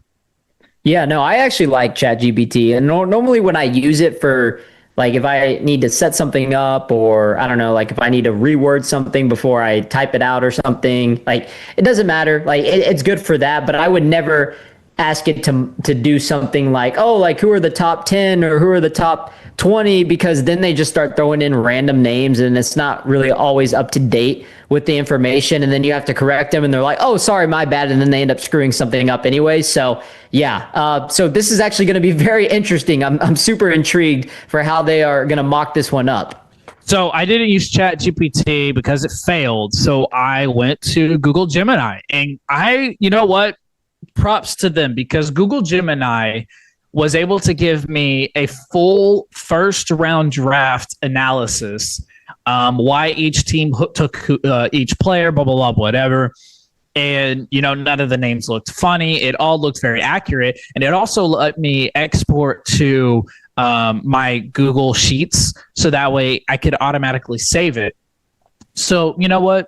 Shouts out to Google Gemini. They stood up, they did their thing. Now, I wanted to do 3 different editions of this so we could compare it and contrast. And what I'll do is I'll read the top 10 for each of them. They're all going to be different. And then we'll talk about pick 12 and pick 20 for the Cowboys, and we'll judge off of those. So, gentlemen, are we ready? Let's get it, man. Ready. Let's judge AI and hope it doesn't judge us back. Number 1 overall, the Raiders pick Fernando Mendoza. I will tell you right now, Fernando Mendoza was the first overall pick in all 3 of the draft analysis that they put together. Number 2, the Jets take Arvell Reese. The Cardinals, they take Francis Mauigoa, the offensive tackle from Miami. Miami goes back-to-back because the Titans take Ruben Bain Jr., the edge out of Miami. Then at number 5, the Giants, they take Carnell Tate, who has been favored from Ohio State to go to the Giants to pair alongside Malik Neighbors. Number 6, the Browns take Jordan Tyson, so wide receivers go back-to-back at 5 and 6. Commanders, they take Caleb Downs, the safety from Ohio State. The Saints take Jeremiah Love, who he's been rumored to go there. Number 9, the Chiefs take Peter Woods, the defensive lineman from Clemson. And at number 10, the Bengals, they steal somebody the Cowboys just might have their eye on. They take Sonny Styles, the linebacker out of Ohio State. So now you might be asking, well, what about the Cowboys? Well, in this first edition, the Cowboys take Kendrick Falk, the edge out of Auburn. Boys, what are our thoughts on that pick? I don't hate it. I've been looking at some mock drafts, and, Arvell Reese is interesting to me because I feel like if Caleb Downs is there, we obviously should take him, no doubt about it. Sure. But Arvell Reese was more of the question. Now, I don't know if he's going to fall all the way to 12, but I see some mock drafts where they do have us picking him at 12. And I don't see any mock drafts of us getting Caleb Downs at 12. So to me, I think Arvell Reese would be obviously my pick, but I don't hate that pick at all. So you're a fan of the Kendrick Falk pick? Yes, I am, because it's a defensive edge rusher, and we need somebody on the opposing side of Ezeraku. You can't rely on 34, 35 year, however old Clowney is at this point, to be a starter. Keep him on the team, veteran locker room presence. Good for the run defense, but he shouldn't be a full-time starter. Jacob, do you have an opinion on the Kendrick Falk pick of the Cowboys number 12 overall draft choice? Yeah, I think if you want to go with Keldrick Falk, I think you've got to definitely keep a couple veterans on your roster because, look, Keldrick Falk is a very raw prospect out of Auburn. He's not even close to polish. You could argue he's probably the most raw edge rusher in this draft class, and you just need veterans around there to help develop him. And if you plan on doing that, I think it's a great pick. But if you plan on sticking him out there as a week one starter and saying, go get him, kid, I don't think it's the right pick. I do trust the defense to do the right thing with new defensive coordinator Christian Parker. I think he'll make the right decision on how to develop him. So with this pick, I'm a big fan. Now, before we get to the Cowboys pick, we'll talk about another edge rusher. David Bailey falls all the way to 25 to your Chicago Bears. Jacob, is there a part of you that's surprised that in this particular draft that David Bailey falls to 25? If David Bailey falls to 25, I'd have to change my pants. So, I mean, I wouldn't say that I'm absolutely surprised, but the Texas Tech tax is certainly a thing when it comes to edge rushers, and the way things turned out with Tyree Wilson a couple years ago, I wouldn't be shocked if he drops. But look, David Bailey's going to go to the combine, and he's going to wow everybody. He's 250 pounds. He's going to run a 4.4 40-yard dash. He can bench like 400 pounds. I mean, the kid is a freak athlete. He never had any issues in college. He plays with no gloves. I mean, I love the guy. He's one of the most fun players I've ever watched in a Texas Tech uniform. If he drops to 25, that'd be a crime. But I'll take it. So from the 817, they said Faulkner would be a horrible pick. Get Mesidor or Howell. So let's see here, because Howell goes later on at pick number 19 to the Panthers. Cassius Howell, the edge out of A&M, he goes at pick 19. Now the Cowboys at 20, to the 817's delight, take LSU corner Mansour Delane at pick 20, which I know that Brian Broaddus and Zach Wolchuk are very high on taking a corner, especially Mansour Delane. So you get your guy Delane at number 20. What are our thoughts on that? Yeah, I like Mansour Delane a lot. I've seen some mock drafts of him going to the Eagles. So, yeah, that's what I'm saying. So, keep him away from Eagles, get him over here. That'd be pretty cool. Obviously, there's some other guys like Colton Hood out of Tennessee in the secondary too that I'm looking at. Some decent safeties. Jermod McCoy from Tennessee. He's also another corner. Brandon Cece from South Carolina. If we go the corner route at that number 20 spot, I wouldn't hate it. Okay. All right. Do we have any more questions for this first round pick of the first draft AI? Or are we ready to move on to number 2? I'm ready for number 2. All right, let's switch over to number 2. Again, Fernando Mendoza goes first overall to the Raiders. Next was Arvell Reese once again. Ruben Bain to the Titans. This one looks really, really similar. The Commanders get Caleb Downs in this one as well. Mekhi Lemon goes to the Saints at 8, and then Jeremiah Love. It's a little bit of a flip-flop. Jeremiah Love goes to the Chiefs at 9. And then the Bengals take Francis Mauigoa, Jermon McCoy to the Dolphins at 11. And this one kind of makes me wonder why AI decided to do this. Wide receiver KC Concepcion goes to the Cowboys at 12. I don't see it. I think that's just AI being AI. Yeah, if we drafted KC Concepcion, there would be a lot of Aggie fans out there to be like, let's go. He's staying in Texas. Right. We them boys, Dallas Cowboys. But, oh, man, no, please do not draft a wide receiver at number 9. Or, I'm sorry, number 12. No, we definitely don't. And shout out to AI saying that KC Concepcion from NC State. So, AI is going to be AI. It is what it is. We can only do so much. Jacob, KC Concepcion at pick 12 for the Cowboys. Man. I mean, how much of an uproar would Cowboy fans be if that was the pick? Like, oh, you went out, got Christian Parker, and then you bless him by getting another first-round receiver. You know what? If George Pickens walks, I don't think it's a terrible idea to draft a wide receiver, but I think you're only getting a wide receiver at 12 if a guy like Mekhi Lemon drops to you. There's no way KC Concepcion is a top 12 caliber pick. I'm sorry, A&M fans. He's just not. He doesn't have the size that you're looking for in that X wide receiver, which is what the Cowboys are going to need. Yeah, I mean, 4 wide receivers in the top 12, I don't see it. Now, comparing and contrasting from the first mock that we got from AI, Casey Concepcion falls 26th to the Bills. I like that a lot because, there's been a lot of criticism about the Keon Coleman pick. And then, of course, the drama with him and like them throwing him under the bus. So yeah, I don't hate it at all. They desperately need a wide receiver that can get separation on the outside for Josh Allen. Khalil Shakir is obviously more of that slot guy. So yeah, I would love to see it. Get Josh Allen to number 1. So after this, Mansour Delane goes to the Rams at 13, which, the rich get richer. Sonny Styles goes to the Buccaneers, and Keldrick Falk falls to the Lions at 17. And then the Cowboys at pick 20, in this particular draft, take Caleb Lomu out of Utah, the offensive tackle. As if you couldn't make matters worse, you take a wide receiver at pick 12, and then you go take an offensive tackle at 20. I'm sure that is what the Cowboy fans want. Yeah, I'm never going to hate on them for drafting offensive linemen. I feel like they do a really good job of doing that, assessing that need, and it's a need that we do need, and we were talking about that earlier as well, but this is a big, heavy offensive line class, so I wouldn't hate it at all. Proctor, any of those guys, Lomu, any of those guys I would be happy with, but ideally at pick 20. I did talk to Wolchuk about Lomu, and he did praise pretty highly about him. He said he was a really good player, and he would pretty much, I don't want to put words in his mouth, but he kind of made him sound like if he wasn't a plug-and-play kind of guy, he was pretty close to it, and he was going to be a guy that would be a strong offensive tackle pick for the Cowboys at pick 20. But I think the only way the Cowboy fans would be semi-okay with this is if you picked a defensive player at 12. Again, AI is going to be AI, and I wanted to do something a little different for the Tolos.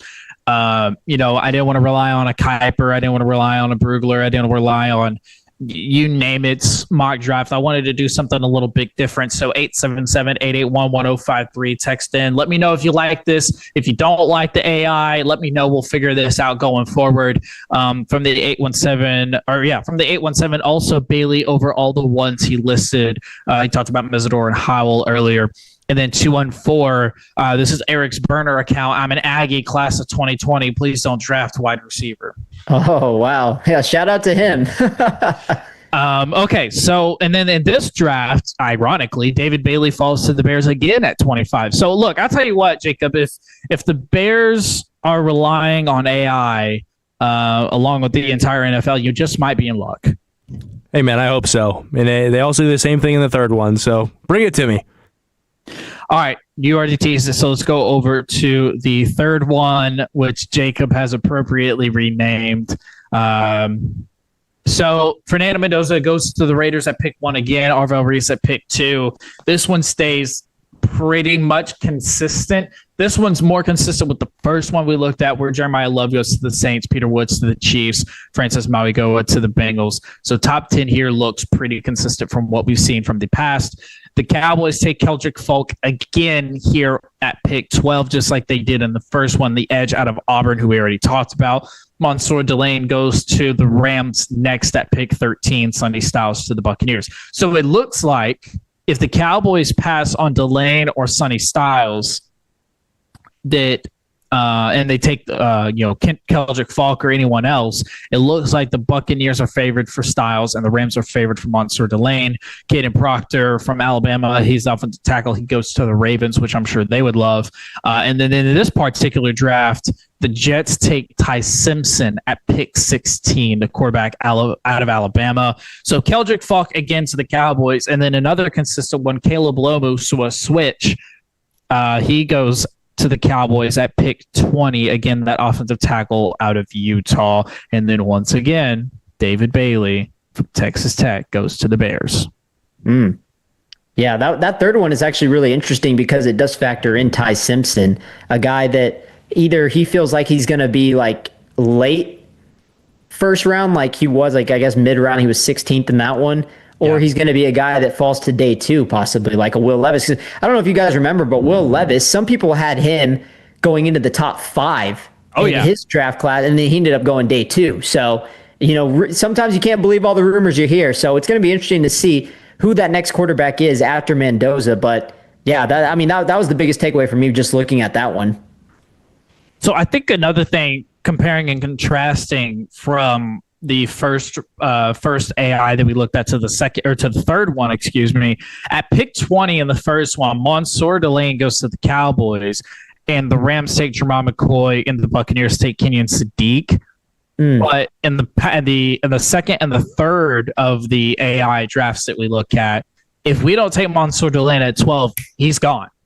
So I asked this question to you guys in the Tolos, Mansour Delane at pick 12. How interesting does that look to you? Because I know I've heard Brian Broaddus, who I trust, I know that for a fact, say, look, it might not be the worst idea to go ahead and use pick 12 on a corner.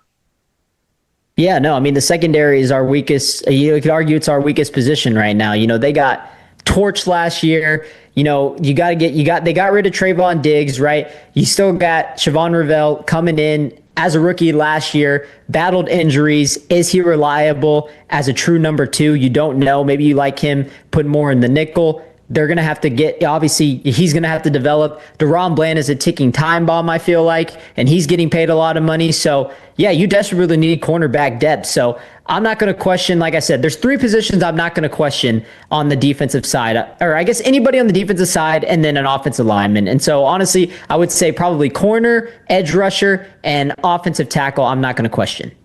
All right, it's that time for best bookmarks. Text in the weird, wacky, and just the random stuff you've bookmarked this week. Instagram, Twitter, TikTok, whatever have you. It's best bookmarks. Next on 105.3 The Fan. Sean and RJ, the KNC Masterpiece, G-Bag Nation, and Fan After Dark. Live and local. Turn it on and leave it on. 105.3 The Fan and our Odyssey, iHeartRadio, and TuneIn apps. We're proud to welcome you to Genesis of Plano, part of the Huffines Auto family. Our reimagined dealership is designed to feel more like a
times your cash. So what are you waiting for? Download the app today and use the promo code MASTERPIECE to score $75 in bonus entries when you play your first $5. That's promo code MASTERPIECE. Underdog, make picks, win money. Must be 18 or over and present in Texas. Terms apply. See assets.underdogfantasy.com/web/playing get turns_DFS_.html for details. Concerned with your play? Call 1-800-GAMBLER or visit ncpgambling.org. This segment on 105.3 The Fan is brought to you by the Frankels. If you've been injured in a car or truck wreck, call Frankel first, 214 or 817-333-3333. With Frankel and Frankel, there is never an out-of-pocket cost. They only get paid when you win. Frankel and Frankel, the go-to car and truck wreck attorneys in Dallas. I know you were excited for it, Tolos. I know for a fact that you were excited for it. Skyscraper Live, though, will not be taking place. And if you're wondering what the hell I'm talking about it, well, I'm about to get to it. It is the best bookmarks at the 520 spot where me, Jacob Ray, and Eric Casares will go over the best bookmarks that we saved in our social medias and just wacky, crazy stuff that we saved. It doesn't have to be sports. Maybe it is. Maybe it isn't. Eric, I'll go to you first. What is the first bookmark that you would like to talk about today? Yeah, I got to throw shade at our old boy Shady McCoy, who used to play for the Philadelphia Eagles. He's one half of the Speak show on FS1, I believe. And this is what, I screenshotted it. I bookmarked it on X because it was so funny, and I knew it was going to backfire because all his stuff he says backfires anyway. So Fox Sports NFL posted, the Eagles and Cowboys will meet for the second time this season. Who do you got? And it pulled the records. The Cowboys were 4-5-1 at the time. The Eagles were 8-2. They were playing that game in Dallas, the second matchup. LaShawn McCoy quoted it and said, ha, ha, ha, NFC number 1 seed versus a struggling team. Let's not hype up this game like it matters. And spoiler alert, the Eagles blew a 21-point lead and the Cowboys won that game. So I love it. It had to make the list, Kev. Look, you can't control when something comes across your timeline and you have to bookmark it. I don't hate it. Jacob, what is your first bookmark that you would like to talk about? Yeah, so recently, Bleacher Report Walk Off, their baseball account, they posted, they usually do weekly power rankings of the MLB teams, and this past week they posted the top 10 teams pre-2026 spring training. Now, this is going to be a tough question. Can you guess who the number 1 team is?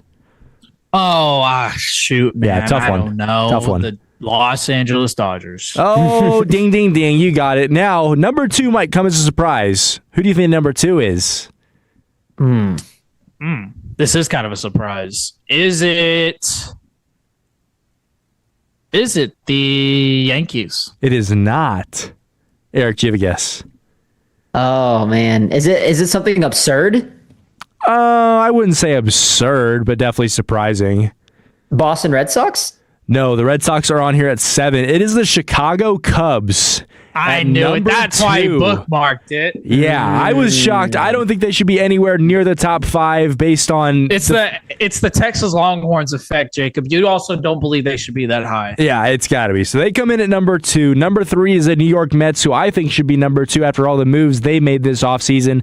Number 4 is the World Series runner-up Toronto Blue Jays. Number 5, like Eric mentioned, the New York Yankees. Number 6, Seattle Mariners. 7, the Red Sox. 8, the Baltimore Orioles. Now, this one was a little bit of a shocker for me because they had a really rough year last year. And number 9, the Philadelphia Eagles. Number 10, or Philadelphia Phillies. Wow. Hey, now. Number 10, the Atlanta Braves. Interesting. Yeah, I should have guessed the Chicago Cubs. Otherwise, why would he bookmark it? Okay, yeah. My bookmark. This is for you, Eric Casares. Okay, let's hear it. No khakis kicks today, but I have to ask you a sneaker question.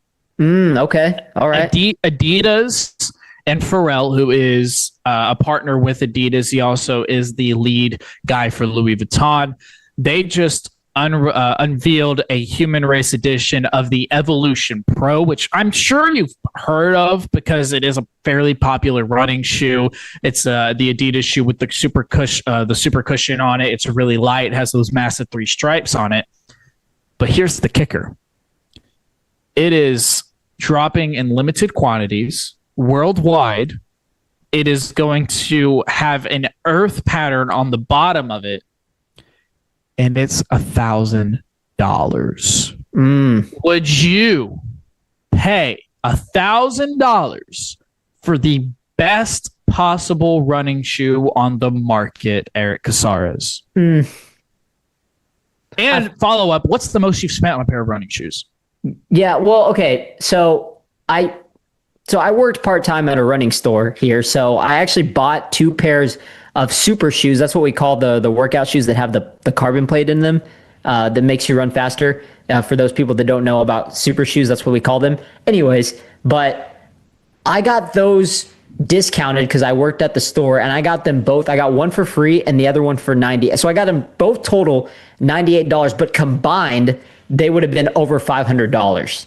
And I got them both for equally out to $98. So I got a steal from it. So technically, I spent $500 on 2 pairs of running shoes before in a sitting.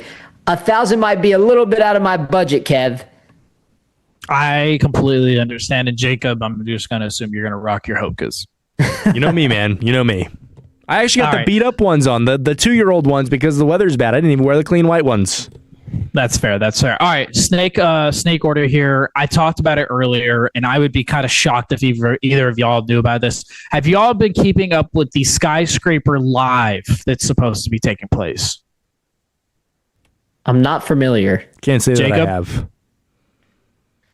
Okay, so Skyscraper Live is supposed to take place on Netflix. It's the man of a name. I really don't. Alex Hanaud? Yeah, there you go. So he is going to be taking on the challenge of climbing a 101-story building in Taiwan, I do believe it is. But he had to reschedule. It was supposed to take place today. And so they had to move it because I guess it was really rainy, it was humid, and so it was too slippery. It was supposed to take place today. It's an event that's supposed to happen live. And you're probably thinking, why is that a big deal? He's doing it with no rope and no harness.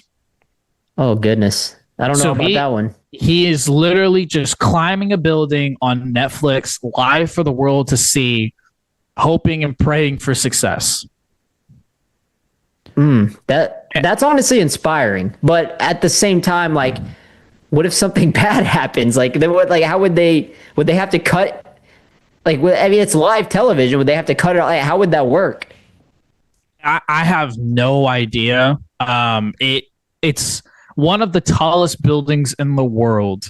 So I had no idea. So they rescheduled it. It's supposed to happen tomorrow. So that is my 2 highlights of bookmarks. If you want to know, 7:00 Central tomorrow.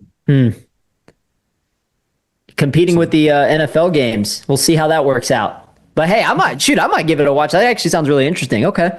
All right. Is it Jacob's pick or is it mine? Let's go with Jacob. All right, gentlemen, I bookmarked a post from CFB Alerts on Instagram. They solved the college football eligibility problem. Now, let me know if you guys like this or not. Right. Step number 1, every player gets 5 years of eligibility, eliminating red shirts. So 5 years. If you don't play, then get better. But you got 5 years. That's all you got. Number 2, every player is draft eligible when he turns 18. He has a choice to go pro or play college, but the team that drafts him owns his rights. Number 3, players lose college football eligibility the moment they take a snap in any professional league. This includes the NFL and the UFL. Now, I don't know about you guys. I wasn't a big fan of step number 2. I'm okay with the 3 years you have to play college football before you're able to enter the NFL. I don't think there's enough cases. Yeah, I don't think that's a problem. Yeah, I don't think we see too many cases in college football where guys are, I mean, maybe aside from like Jeremiah Smith or Malachi Toney, where it's like, oh my God, he played 1 year. This guy's the next coming. Like, we need him in the NFL now. So I'm fine with the 3-year thing, but I like the other 2 points. Yeah, no, I think the NBA kind of has a developmental problem with some of these guys, especially with the G League. And those guys, they come in so young and they just don't get that college experience that some of those other players get when they come straight out of high school and go straight to the G League, and it kind of hurts their development because they're playing in a crowd of 100, 200 people as opposed to playing in a college atmosphere in March Madness tournaments. And, it's just different environment. So, yeah, I'm not really for the NFL one. I don't think that's a problem at all. I agree with you guys. Okay, Eric, it's your bookmark. Yeah, speaking of college football, Jacob, this was an account, and this is, shout out to you, Kev, UT fan. This is a UT four-time champs on X. He said, "It's unbelievable how much better college football is than the NFL. Like, it's not even particularly close." What are our thoughts on that, boys? I love college football, and there are definitely days that I am more of a fan of college football and what it has to offer than the NFL. It's definitely taken a step in how it's being ran, and it's not even really being ran. It's kind of the wild, wild west. But I love college football, and there are definitely days where I'm sitting there and I'm like, man, college football is the best sport that you can ask for. So I'm going to say, if you're asking if it's fair or foul, shout out Fan After Dark, I'm going to say it's fair. Jacob? Can you repeat the question? So he said, "It's unbelievable how much better college football is than the NFL. Like, it's not even particularly close." Okay, I was making sure we were saying college football was better. I think it depends. I think it depends where you're at in your life, to be honest with you. I mean, I would definitely say being in college, I enjoyed college football more because I enjoyed the atmosphere of going to the game and then coming home and watching football, having a couple drinks, or you have a night game where you enjoy your day in the morning and then you go to the game. So I'd probably lean towards college football still because I'm a younger guy. But I'll tell you what, man, this past NFL season was my first year having Red Zone and Sunday Ticket. Man, it's such a game changer. And I would say NFL definitely took a big step forward this past year, but I'll still give the edge to college football. Yeah, and you picked a great time, too, to get Red Zone because, I mean, this was one of the best NFL seasons we've seen. So much unpredictability, so many great games, so many storylines. Like, this year was special in the NFL. I think I look back on the 2021 season, how great that season was, and then how good the playoffs was, of course, with the Bills and the Chiefs and the 13-second game, and that ended up changing the OT rule. So this was probably the best season since that season, in my opinion. So I don't fault you for that. When it comes down to this for me is like, I agree with you. Atmosphere and just being in that environment overall, college football is better. But I think the product of the game is much better in the NFL. In the college, you get a lot of blowouts. You get a lot of one-sided matchups. In the NFL, it's like any given Sunday. There's more unpredictability. And yeah, I think the NIL is obviously changing a lot of things in college football, and I'm still trying to get used to it. I would probably say college football before used to be a lot different, obviously before NIL. So I'm still kind of adjusting to this new format, the new rules that they're laying out.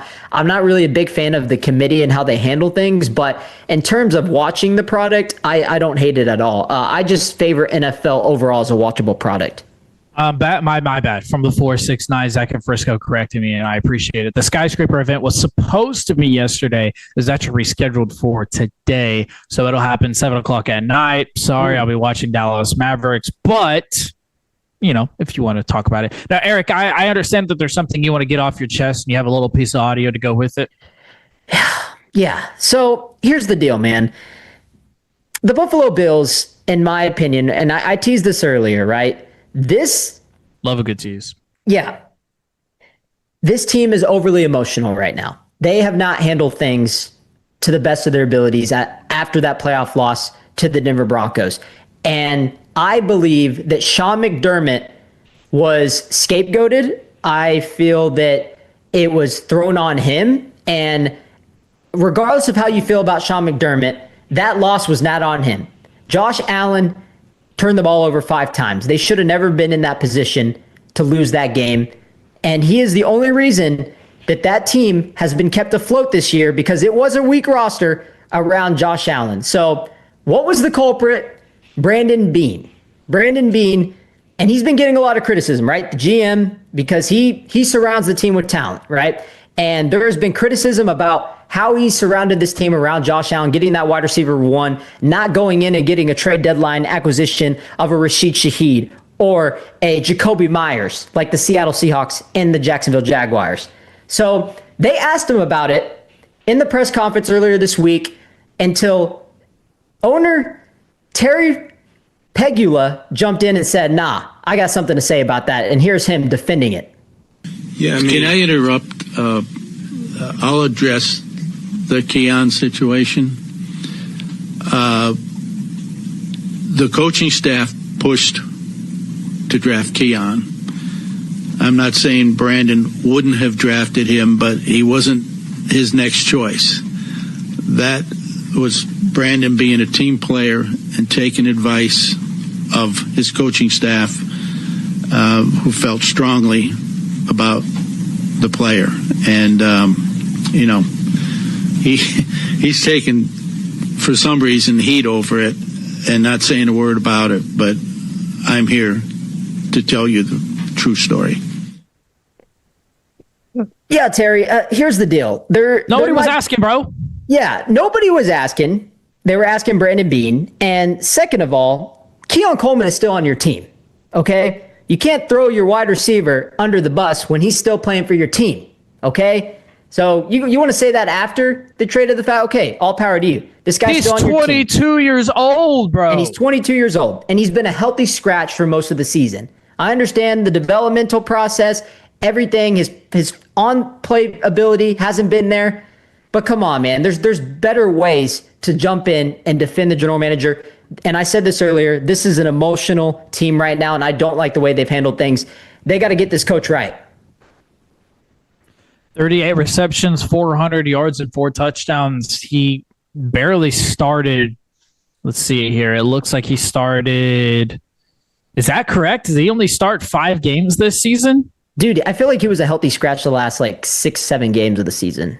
Oh, no. I mean, I can't believe it. It was kind of crazy that he got thrown so far down the list. No, never mind. I was way off. It wasn't necessarily 5 games, but he was absent for so much of the season, and Keon Coleman was really going to have to take that next step. And I get it. If he's showing up late to meetings and there was guys backing him in the locker room, and sometimes you're just going to have guys that take a little bit longer to develop. And I know the people have been all over, Twitter and Instagram reclipping Brandon Beane and reclipping Keon Coleman for, saying something that may not be so intelligent or being like, oh, the signs were there. Like, this guy is not a complete bust. He's not just throw him out to the dogs. He's worth a 7th round pick. You're lucky if you can even get anything for him. Like, Keon Coleman can still produce. He can still put up numbers. He can still put up touchdowns and clutch performances.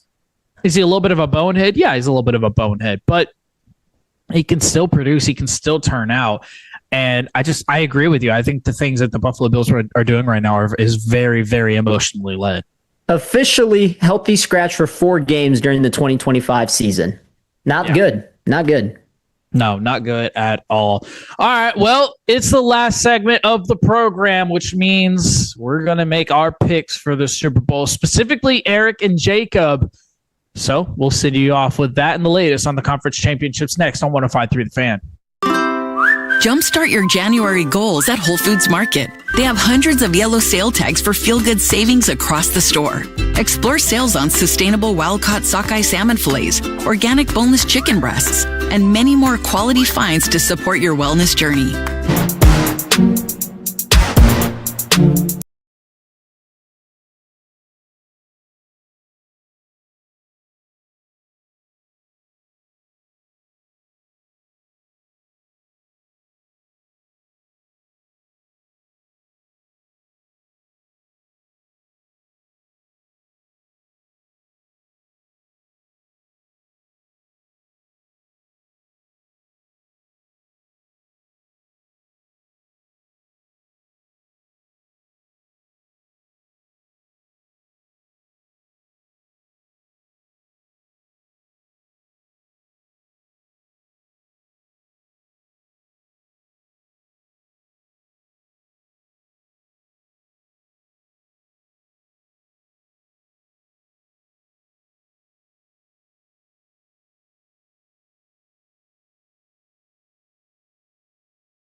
to Radio Row. Radio Row. Radio Row. For amazing insight with a lot of treehouse shenanigans, Stella Artois presents one of our most listened to weeks filled with Hall of Famers, insiders, laughs, and some quality hungover confessions. Join us February 2nd through the 6th for our Radio Row coverage in the Bay Area. Brought to you by Stella Artois, the on-time experts, Best Buy Windows and Siding, Wild Fork Foods, and your favorite entertainment travel companions. 105.3 The Fan. If you're in the market to upgrade your vehicle, get to Classic Chevrolet in Grapevine. Back-to-back #1 Chevy dealership in the world. They've got more new Chevys than anyone, all priced to sell. Silverados, Tahoes, Blazers, Malibus, Equinox, and more. Visit ClassicChevrolet.com. This is Texas. This is Classic Chevrolet. Together, let's drive, relax, and enjoy the difference. Based on new Chevrolet registrations 2023 and 2024. And more breaking news for your football fix as Arthur Smith. A lot of people, where was he going to go? Well, he goes back to the college ranks, and he's going to be the offensive coordinator of Ohio State, as Ian Rappaport just announced for Ohio State. I guess you have to be excited. I know some teams in the NFL weren't really wanting him. It's the final segment of 105.3 The Fan before we send you off for what will be a snowy evening before we catch you again tomorrow, Sunday morning. My name's Kevin Walker alongside Eric Sares, Jacob Ray behind the cup on the 1, 2s, and 3s. Keeping us nice and crispy. It's been a fantastic show, gentlemen, but y'all have to make your conference championship picks. I'll be on with the 3-time Hall of Famer Chris Arnold tomorrow morning, so I'll make mine tomorrow. I know, a long-standing tease. But for y'all two gentlemen, who do you have in the conference championships? Jacob, you want to go first? Yeah, sure, I'll go first. In the first game between... Or which game's first? Is it the Bills game or the Broncos game? Or the Broncos game or the Seahawks game? Too soon, Jacob. I know, I'm sorry. Patriots and Broncos will take place at 2 o'clock. Rams Seahawks at 5:30. Okay, so as much as I love an underdog story, and I ate up that whole Nick Foles thing when it happened, and I know it's not the same situation, but I loved it. We've got New England here. They're a 3.5-point favorite. Now, the over-under in this one is 42.5, so they expect some points to be scored. A little high. I know, it feels a little bit high. I would probably take the Patriots, and I'm going to take them to cover, and I'm going to take the under in this game. Okay. Now, Eric, are you on tomorrow? I am not on tomorrow. I am. I actually am on tomorrow after you and CA. I'll be on with Fred from 1 to 5. So okay. So then we're just gonna make Jacob pick his conference championships, and then we'll do ours tomorrow. Yeah, that actually is a good point. I forgot about that. Thanks for reminding me. Okay, so Jacob, who do you have? Who do you have for your NFC? Oh, let me tell you. So we got the Rams and the Seahawks here in this one. This one's a 2.5-point spread in favor of Seattle. Now, the total in this one's 45.5, higher than the Broncos and Patriots game. And you know what? As much as I really like what the Seahawks have done, and, Mike McDonald, he's made me eat some crow when it comes to not being a fan of defensive head coaches in the playoffs. But he has done an absolute killer job, and it ends tomorrow because Matthew Stafford's coming to town. Him and his 46 touchdowns and 8 interceptions. Kevin, I was hearing a lot of chatter on the internet, and Eric, that people were upset that we were getting away from these quarterbacks throwing for 5,000 yards and 50 touchdowns and all these crazy stats that quarterbacks would do back in the Peyton Manning, Tom Brady days. And you know what? Quietly, Matthew Stafford has risen to those expectations as the only player in the NFL to do so this season. And I think the MVP winner goes into Seattle and beats the Seattle Seahawks with a chance to go to the Super Bowl and get their revenge from their previous 10-3 matchup, the snooze fest between them and the Patriots about 5 years ago. Well, 6 years ago, 7 years ago. Great stuff, man. Great stuff. I love it. I love the boldness because I feel like a lot of people are picking Seattle. I respect it. All right, that's fantastic. All right, gentlemen, we got to do a quick news recap for the Cholos before we get out of here. So, if you didn't know, Mike McCarthy, he went ahead. He's going to sign with the Pittsburgh Steelers in one of the most Pittsburgh Steelers moves of all time. the former Green Bay, former Dallas Cowboys coach, now goes to the Steelers. Will he be joined by Aaron Rodgers? That is to be seen. We didn't talk about it, but former Ranger Yu Darvish might be contemplating retirement. It was initially reported that he would retire. Then he came out and said, though, that he is deciding that it's not completely made up and he's going to have to talk to his family. So former Ranger Yu Darvish could be contemplating retirement. Michael McDaniel, despite reports of him conversating with the Bills and he dropped the Browns consideration and the Raiders, he is going to be the offensive coordinator of the Los Angeles Chargers. He'll join the staff of Jim Harbaugh and hope to help Justin Herbert and co. to accomplish what they haven't been able to in the past. And if you didn't know already, Luka's back in town, and they'll take on the Dallas Mavericks at the AAC 7:30 tonight. And boys, let the trade speculation start again, because Anthony Davis was in pregame warmups.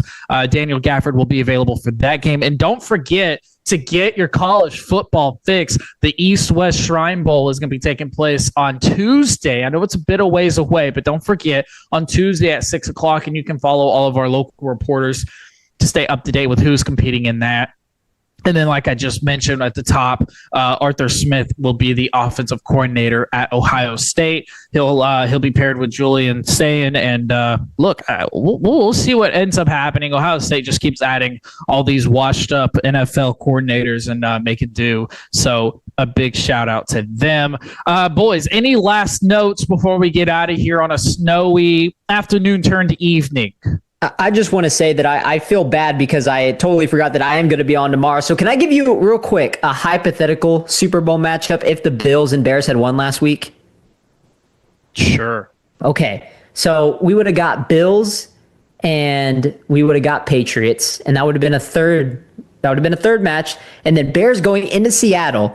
Jacob, do you guys have a chance in that matchup? I don't know. I'm going to say no. I think Seattle wins regardless. And then I think Buffalo would have went to the Super Bowl, so it's unfortunate that they lost that game. And it would have been Buffalo Bills and Rams, and my Rams Super Bowl pick would have been phenomenal. So I'm feeling pretty salty. That's all I got for you, Kev.